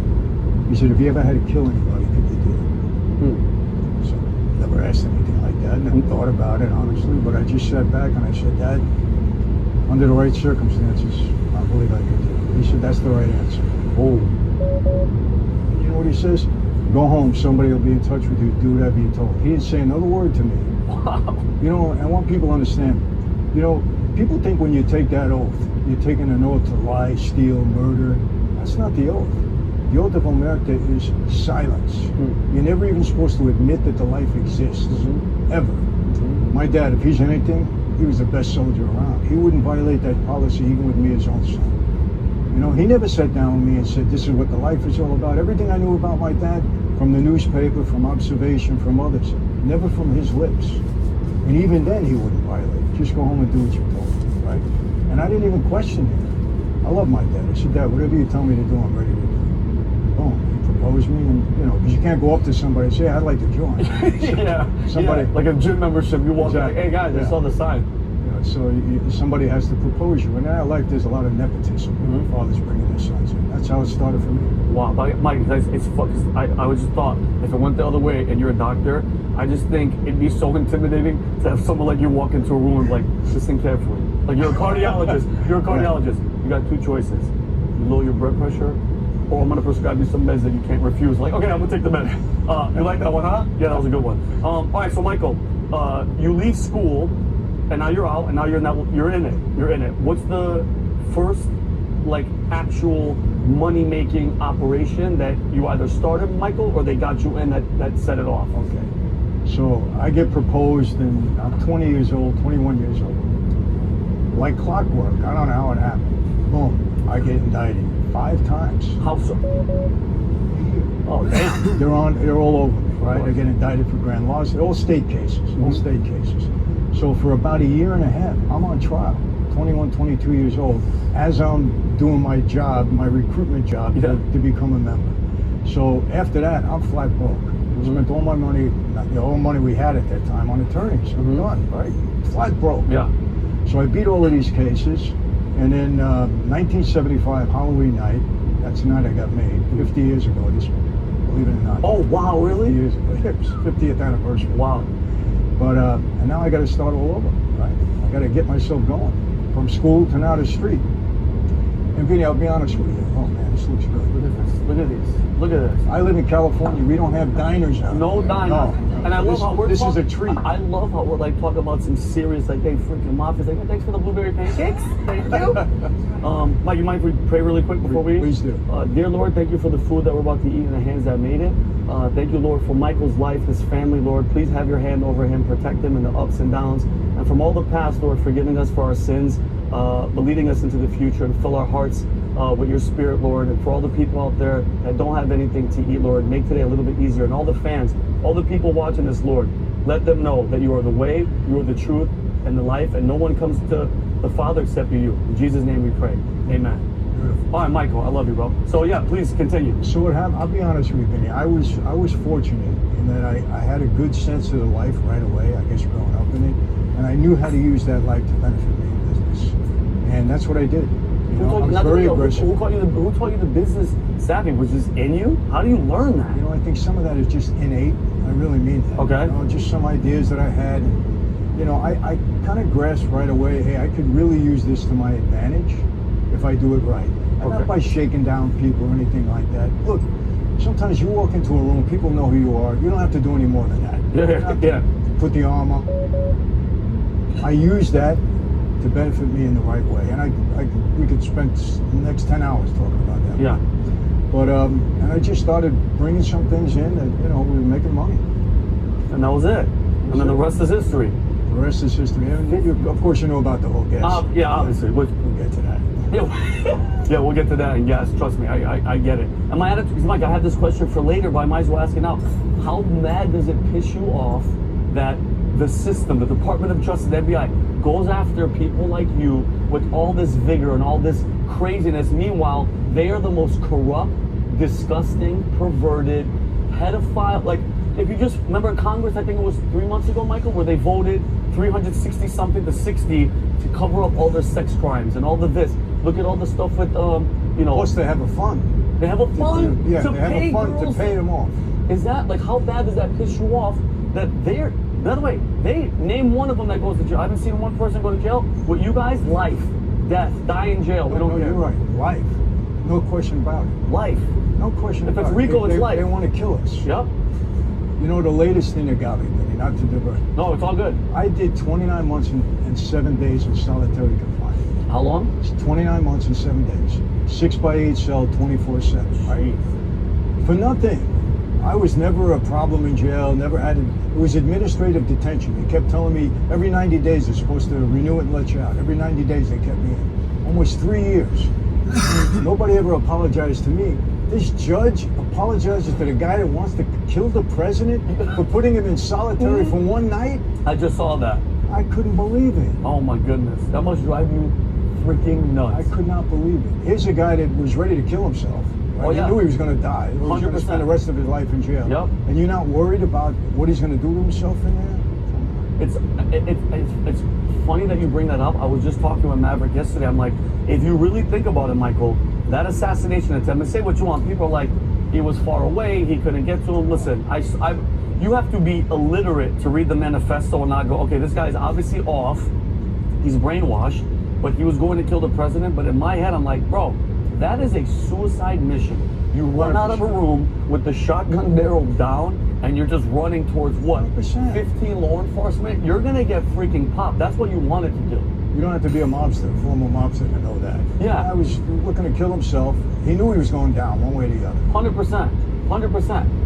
And the fact that they're trying to downplay it. No, he wasn't specifically trying to go after the president. It's like, bro, read the damn thing he's saying. He said it. Yeah, pedophile, this, that. It's like, it was not only that, but he said, I want to kill the president and anybody around him and his staff. I don't want to kill innocent, I'm summarizing. Yes. I don't want to kill innocent people, but if they get in the way, they're going to go down. He said it. Yeah, yeah. And you're worried about putting this guy in a hole for one night. Yeah. One night. Michael, I can't even, 29, like, I hope people understand that. 29 months, that's 2.5 years? Yeah. 2.5 years? 2.5 years. How? In solitary. Solitary, how many hours a day are you allowed to leave the cell? Here's the rule. By policy, not by law, in the Bureau of Prisons, they're supposed to give you 5 hours a week in the yard. Now, the yard is just a fenced-in place for one person at a time. You can't be around other inmates. By policy, not by law. So what do? The COs are lazy. They come to you at 3 in the morning. Hey, Francis, it's your time. You want to go? You're sleeping, right? Oh, no, 3. No, I like to go at 2. Oh, you're refusing the yard? And they write it down that you refuse. So you barely get out. This is what they do, because they don't want to watch you out there. Oh, that's so, you know what, it's just frustrating me because it's like the projection. You know what I mean? I saw Obama right before I came out here, he was sitting with, what's the late night guy? Which one? Not Kimmel, the other, Stephen Colbert. Oh, yeah. He's literally like, you know, we need to stop this government going after political enemies. If that's not the pot calling the kettle black. They invented it. You invented it. You were spying on Trump. It's insane to me, Michael. It drives me crazy. So back to the life, because Mike, trust me, we're gonna get into that in a little bit.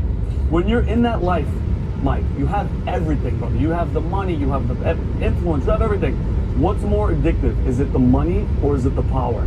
If you had to pick one, what's the one that you're like, you know what? This is what feels better. Because I mean, money's money, Mike. I would think that it would be the power, especially if people like never really had money, but then they come into money. But the power, I feel would be the one that's more addictive. What do you think? You know what, Ben? To really answer that, I'll give you an example. I'm 4 years into the whole gas thing. We're bringing down a couple $1 million a week, right? I got a jet plane, a helicopter, a whole bit. So somebody comes up to me and says, Michael, you're so far ahead. Another guy. He says, why don't you stop now? You got all the money you'll ever need. Stop now. And I thought about it and I said, you know what? You get as much jail time for $1 million as you do for $1 billion. So why should I stop? Mm-hmm. So I guess it was the money. Because I never, the power, it's there, you got it. You carry yourself right, people respect you, and you can do a lot of different things. I guess it's the money. Because why should I stop? Yeah. And where are you going to spend it? It's not like I don't want to buy another building, I don't want to buy another plane or anything. It's just the game. It was the game. I mean, of course, I'm living good, don't get me wrong. Yeah. And look, there was a time when my father's dream for me, once I got into that life, he said, son, you're going to be a boss one day. He says, bide your time, play it right. Because, you know, he's in and out of jail, violating his parole, back and forth. He does 40 years on that 50. 40. He came out 5 times on parole violations, in and out. But he said, you're going to be the boss of this family. He said, just bide your time. I don't know if I really wanted that. Do you know why then? One thing I didn't like, you know, this is not fun. I'm flying to California. I got my own plane. I got a helicopter. I got, you know, a house down here on the water with 2 boats in my backyard. You think I want to spend my life in a social club in Brooklyn on Carroll Street? With a bunch of guys playing cards. A bunch of guys that are in trouble every minute. You Yeah. got to be bailing them out. Yeah. I'm looking to run away. Yeah. When I used to go out to California, you know, people used to come to me, Mike, how is it out there? Oh, terrible. You don't ever want to. I didn't want anybody to follow me. Of course. You know, I tell them, Oh, stay no. away. They're crazy out there. Yeah. You know. So that's not what I wanted. I mean, it came with the territory. You get treated good. I had a lot of guys around me, but I think the benefit of the game is what got me.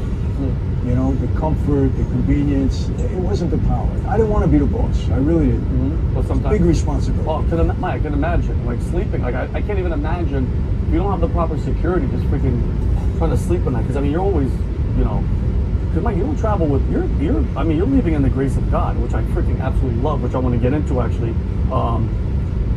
You were raised Catholic, Michael. Raised you Catholic. obviously strayed away from the path, just like I did. I mean, I'm Assyrian, so we're, you know, Orthodox, old school. I think the only difference, Michael, really is when it comes to confession, we don't go in the, and I'm pretty sure people in the chat that are theologians are going to get involved, but we don't, there's a part of our mass where the priest just says, hey, right now, take this moment, we're going to be quiet, and do your confession right here, talk to him. So, do you remember, Mike, because you're back, you're a hardcore Christian, you're doing that life. What was, the moment, you remember the moment that brought you back? Because I don't know if you know that, I know they've heard this multiple times. It was by accident for me. I'm going through it, and some guy at my office that came and goes, you're coming to church with me on Sunday. I said, okay. And Michael, I'm in the back, it's non-denominational. I don't know what altar call is, but he said, if you're here ready to give yourself for Christ, come to the front. And Michael, I felt the Holy Spirit was like, it's time, go. Broke down, crying. Pat was there recording. I didn't notice it. What was your moment where you're like, this is it? Because I surrendered. Like that was the moment where I'm like, the flesh, like the girls, the drinking, the partying. It's so hard to just go, I'm done. And because once you go all in, it's over. It's over in a good way. I know. Yeah. Well, you know, it's funny that you bring this up now because I came from before I was here. I was in Pittsburgh and then Cleveland. But in Cleveland, I met with some guys. But in Pittsburgh, they brought me in to speak at a Catholic church. Oh wow! And I've probably done 2,000 events in the last 30 years. I've only done 4 Catholic events. Every one of them have been great. This father, priest, had such an impact on me. He was such a nice guy, you know. And I just spending time with him 2 days ago was really because I had a different concept of it. Look, I went to Catholic school from kindergarten right through high school. I was an altar boy the whole bit. But for me, for some reason, Catholicism was like a subject in school. I didn't understand about a relationship with Jesus and all of that. And you know, I want to be kind to our Catholic brothers and sisters. We serve the same Jesus. 100%. He's our Savior, 100%. Yep. We practice differently. We have some different, I don't want to call them policies or whatever. Rituals, so to speak? Ritual, yeah. For a Christian, there's nobody in between Jesus and us. That's 100%. It. There's no saints. There's no confession to the nothing. I happen to love that. I love it's me and Jesus. It's us and Jesus. But my moment was this. You know, I'm married to my wife now 41 years, young Christian girl. She originally brought me to Christ. Her and my mother-in-law, who was a prayer warrior. Great. But my real encounter was at the end. I go down on that whole racketeering case. I get a 10-year sentence. I do 5.5 years. I make parole. I'm out 13 months. Tough time. People mad at me. I walked away from the life. I got a lot of headaches. The FBI is still on me to become a witness. So I'm going crazy like a fool, to be honest. I fall into a trap. I violate my parole. The feds were so mad at me because I wouldn't cooperate the way they wanted me to. Yeah. I sat down with them, but I wouldn't cooperate. I wouldn't have putting anybody. Of course. And so they've had it with me. I'm coming out of a bank in Southern Florida, Southern California. They picked me up, leaned all my bank accounts, drove my car away, went to my house with a search warrant, cleaned us out, went into my wife's purse, took every penny. No way. Said, you don't work, this is your husband's money. We indicted him on another RICO case. We violated his parole. They told my wife, you'll never see your husband free man again. And they're bringing me down to the lockup. And they said, Francis, we had it with you, you're done, you're indicted, the whole bit, right? They throw me in that 6x8 cell that night in the LA County federal jail. They're going to transport me back to Brooklyn where my case was in the morning. And Vinny, that night, I was done. I was a guy that I always had the answer. I'll figure it out. But that night I said, another RICO case? I said, you don't beat those cases with a public defender. I spent millions defending myself, right? I said, my wife, she waited for me. She's 27 years old. We had 2 little babies. She waited for me for 5.5 years, 13 months on parole. She said, I'm going to lose the girl I did all this for. You know, she's not going to wait for me now. Yeah, 360. Get ready for Pride with the ultimate playlist of Me hard. I got people upset with me on both sides. I want to spend the rest of my life in this cell. I was a tough night. I can imagine. Tough night. And you know, I don't know if you ever felt this way, but I haven't felt every emotion in life you can feel. I'm sure you have to. Ecstasy right down to grief, everything in between. I found out hopelessness, the worst. When you feel you got no answers, that was it, done. I'm laying there and I'm saying, man, I visited my father 20 years, I gotta have my healing. I'm done. I said, take me, God. Yeah. And maybe it was a sign of weakness. And I even felt, you know, I used to demean people that were suicidal. I call them weak. Yeah. You don't face up to your troubles. I don't do that anymore. I wasn't that brave. I'm not killing myself, but I'm laying there. I want to just leave me alone. And this prison guard walks by my cell. He opens a slot and he says, you okay? You don't look good. I said, hey man, get away from me. I chased him. Yeah. He comes back a minute or two later and pushes a Bible through the slot on the door. And I picked up that Bible and I just threw it against the cinder block wall. I said, no, my Bible. Yeah. And then I picked it up and I said, you know what? I got nothing but enemies. I don't need another enemy in God. I believed in God. Yeah. That'd be crazy not to believe in God. Of course. And I just started reading the Bible that night. And the first 2 verses that hit me were right here. Proverbs 16:7 and 3:5-6. And Proverbs 16:7, when a man's ways are pleasing to the Lord, even his enemies rejoice with him. And the Holy Spirit spoke to me that night. And you know what I did? I said, you know what? If I'm going to die in this cell, you got to show me Christianity is the way to go. Really, for the next 29 months and 7 days, I know my Bible. You see my prison Bible, there's more of my notes on it. I can imagine. That's the book you got. Inside out and upside down. My wife sent me every book you can imagine on every faith, and she sent me all these Christian books. I'm very into defending my faith. Good. And I came out of there believing 100%, 1,000% that the Bible was God's word and Jesus was my risen Savior. That was from 91 to 94 I was involved, to 95 or so. And ever since then, look, you tell me if this is a coincidence. Okay. Tell me a coincidence. And this is the truth. I'm not making up a little, not even one segment of it. 1991, I'm on parole. I had walked away from the life. People were upset with me. My father didn't want to talk to me. He calls me up. He was on parole. He said, just like this, you need to stop the BS. The family's going to war, and we need you back here. I said, Dad, you know the situation I'm in. I'm on parole. He said, I don't want to hear it. Get back here. You can't betray this family like that. You took an oath. He's telling me on the phone. My father would never even speak on it. Yeah, so I was just going to say. That's how serious it was, right? So he made me feel so bad. I felt like betraying my family, I felt like a coward, right? So for a day and a half, almost 2 days, I'm planning how to lie to my wife, violate my parole, go back there, because I wasn't allowed to leave the state, go back and try to situate things, then come back, right? 2 days after I make that decision, I'm walking out of the bank, and that's when I get arrested. Wow. The war rages on from 91 to 94, right? I'm in the hole from 91 to 95. What happened? 13 guys got killed, 18 guys became informants, 63 men went to jail, and I'm in the hole. God saved my life, basically. 100%. Something would happen. Which category you would have fallen in? 100%. Probably the first or the second. Exactly. So, then, the way this happened, I get out, now listen to this. The night I got made, 6 of us, I'm the only one alive. I was in 75. They're all dead, either in prison or got murdered. 2 of them got murdered during the war, right? Fortune magazine writes this huge article, 50 biggest and most powerful mob bosses in the country. In 86, they wrote. I don't know if you've read it. Half the magazine, huge article, right? They feature 6 of us. I'm one of the 6. They have a chart with the 50 of us on there according to rank, wealth, and power. I know. Yeah. Number 18, I'm the youngest guy in the Yeah. house. And a stupid list. How did they make a list like that? You know, I didn't ask for our tax returns. They made it up, right? But here's what's not stupid. Out of the list of 50, 48 of them are dead. Number 49 is doing life in prison. I'm the only guy alive. So you put all of these things together, let me ask you, did God have a different plan and a purpose for me? 100%. Oh. Death threats, the FBI's telling me I'm going to get killed, all these people are upset with me, and here I am. I don't want to say I don't always have security because, you know, when you're a public figure, sometimes you got to watch yourself, but I go freely everywhere. Something's up. Well, I agree with it 100%, Michael. The COVID, ending COVID, I'm in LA, stand-up comedy's done, people aren't performing, we're in miserable, it's horrible.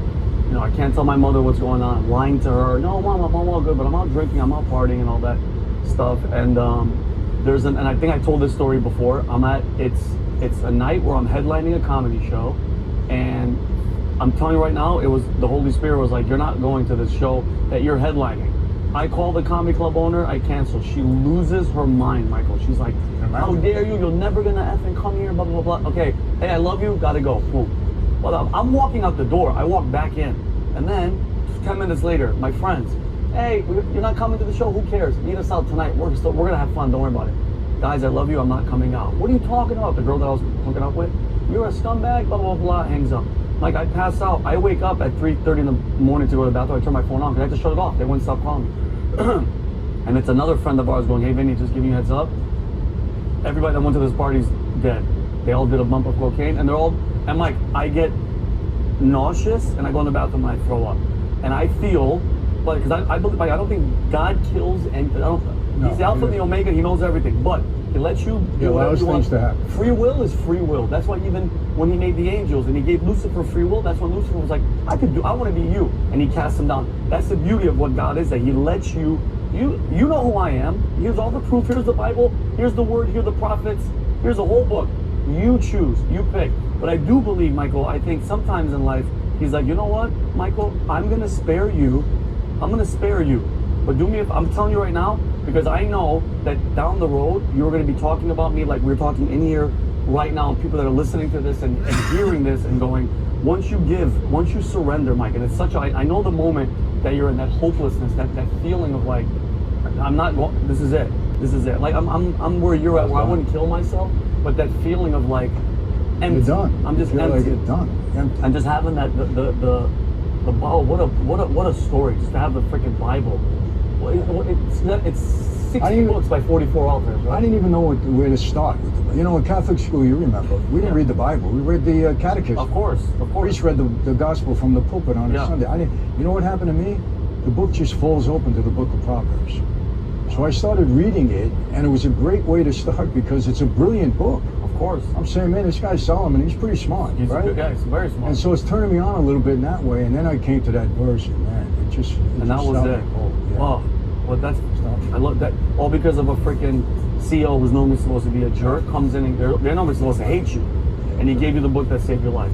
I'm like, because I have a bunch of stuff. I'm gonna let you, Mike, I want you to eat a little bit. I'm over here. I'm good. Asking questions. The syrup got my paper stuck. That's all right.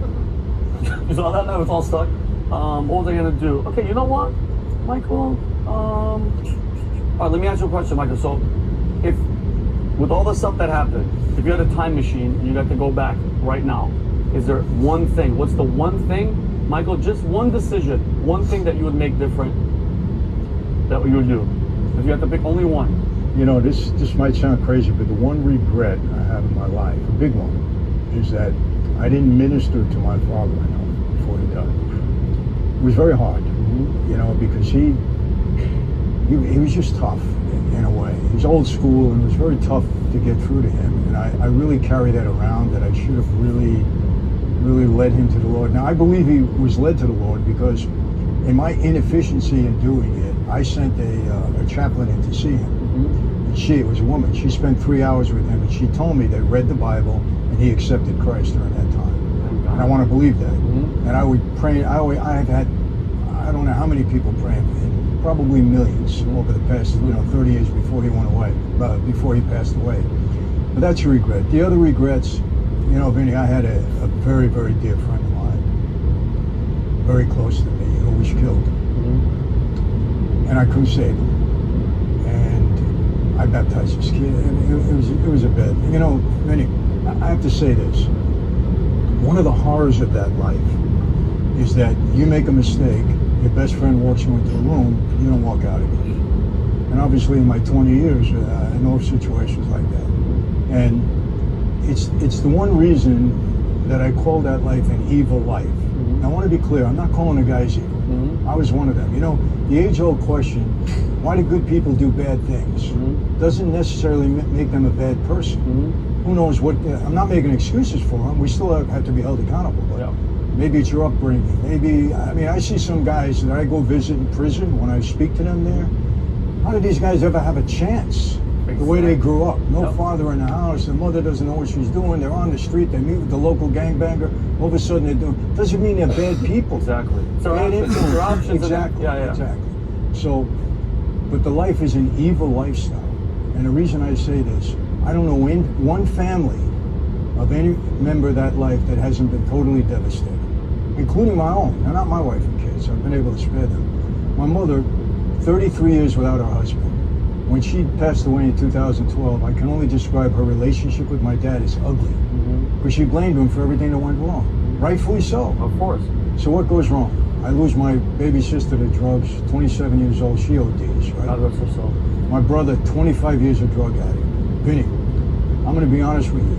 I did more damage on the street trying to protect my sister and brother than I did as part of that life. I used to go into some bust-out joint in Queens, and I see my sister with these bust-out drug addicts you lose your mind. Well, I can imagine. You lose your mind. Yeah. But he's okay now, He's okay. I mean, he's not on drugs anymore. But my other sister, 40 years old, she dies young. She was never mentally. The whole family wiped out. And every family I know.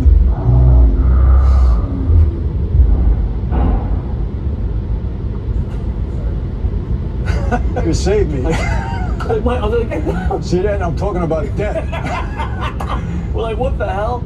Now, you're going to put that up? What are you doing? That's Satan. He's around someplace. Oh, and look who it was, Michael. Look who it was. Show him who it is. It's freaking Frank Sinatra. My hero. Yeah, there he is. Matt, what do you think? We just leave it off? Okay. It's funny. When he passed away in '98, I'll never forget where I was. I'm laying in bed, and I just heard it on the news. That's when the life was really over for me. Sinatra's dead. That's it. It's over. I'm hanging up the towel. So I'm sorry, Mike. Where were you? So were your brother? Yeah, my brother. So the whole family's devastated, and there's things in that life that are just no good. Guys die for the wrong reason. Look, it's like anything else. We see corruption everywhere. Well, obviously, it's no different in that life. We're supposed to be honorable people, but corruption happens. People die for the wrong reasons. And in this case, this young guy really was killed for the wrong reason. No question about it. And I tried to save him, and I couldn't. And it's tough to live with. It really is. Oh, I can imagine. All right, Mike. So I want to get into what's happening in the world right now. I think the last time we spoke was on your podcast, and it was it post? I think it was post assassination attempt, Butler. Michael, if I'm not, I think so, yeah. if I'm not mistaken. So. Yeah. I'm curious. Did your family, did your dad or anybody ever work with him while he was in Manhattan? No. No. I met him one time, and Roy Cohen was his attorney. Okay. And Roy was trying to represent me on one of my cases. So I went to see him, and they were in some private club. Speak to Roy for a few minutes. Donald happened to be there. I said hello. I mean, he might not even remember. He knows me now, but he may not even remember. But that was it. But we knew about him. Listen, there wasn't a contractor or developer in all of New York that didn't work with us. We control the unions. They had to work with us. Doesn't mean they were mobbed up. They just had to work with us, so they weren't going to get a building done. I'll tell you how crazy these people are. Okay. I had a Russian partner back then. We go to Trump Towers and we buy a condo. We bought 2 units. Okay. $6 million. We paid him in cash, right? Donald wasn't there, but we paid him in cash. Do you know that during the Mueller investigation, the FBI came to me because my partner was a Russian and his brother was a KGB guy in Russia, right? Oh, wow. So they came to me and they said, Mike, we want to ask you about, those condos that you and Bogatin bought back then. I said, okay, what do you want to know? He said, well, you paid cash, right? I said, yeah, we paid cash. 40 years ago. Yeah, what are you gonna do now? Yeah, he said, well, was Donald in a room? I said, wait a minute. I said, stop. I said, are you trying to make the Russian connection 40 years ago because I had a Russian partner and we bought the condos then? You know what I told him? I said, do me a favor. I want to say this in the Mueller investigation. Subpoena me. I want to go in there. Yeah. They went through it. Of course. 40 years, Michael? 40 years ago, they tried to make that connection. Wow. Because my partner was Russian. Damn, but they went back 40? That means they're digging. This was like 82 that it's happened. Wow. That goes to show that, seems it goes to my point. You're doing what you're doing in your life, living that. These people are freaking insane, bro. They're trying to bury... All right, guys. Well, I'm going to stop here. We are in Green River. Let me turn this. The key to a perfect family vacation? Separate rooms. This summer, get 1,000. We are in Green River, Utah. I'm going to find a restroom and a hotel and get about 5.5, 6 hours sleep, and then we'll be back on the road in the morning. Have a great evening. Thank you for rolling around with us, and we will see you soon.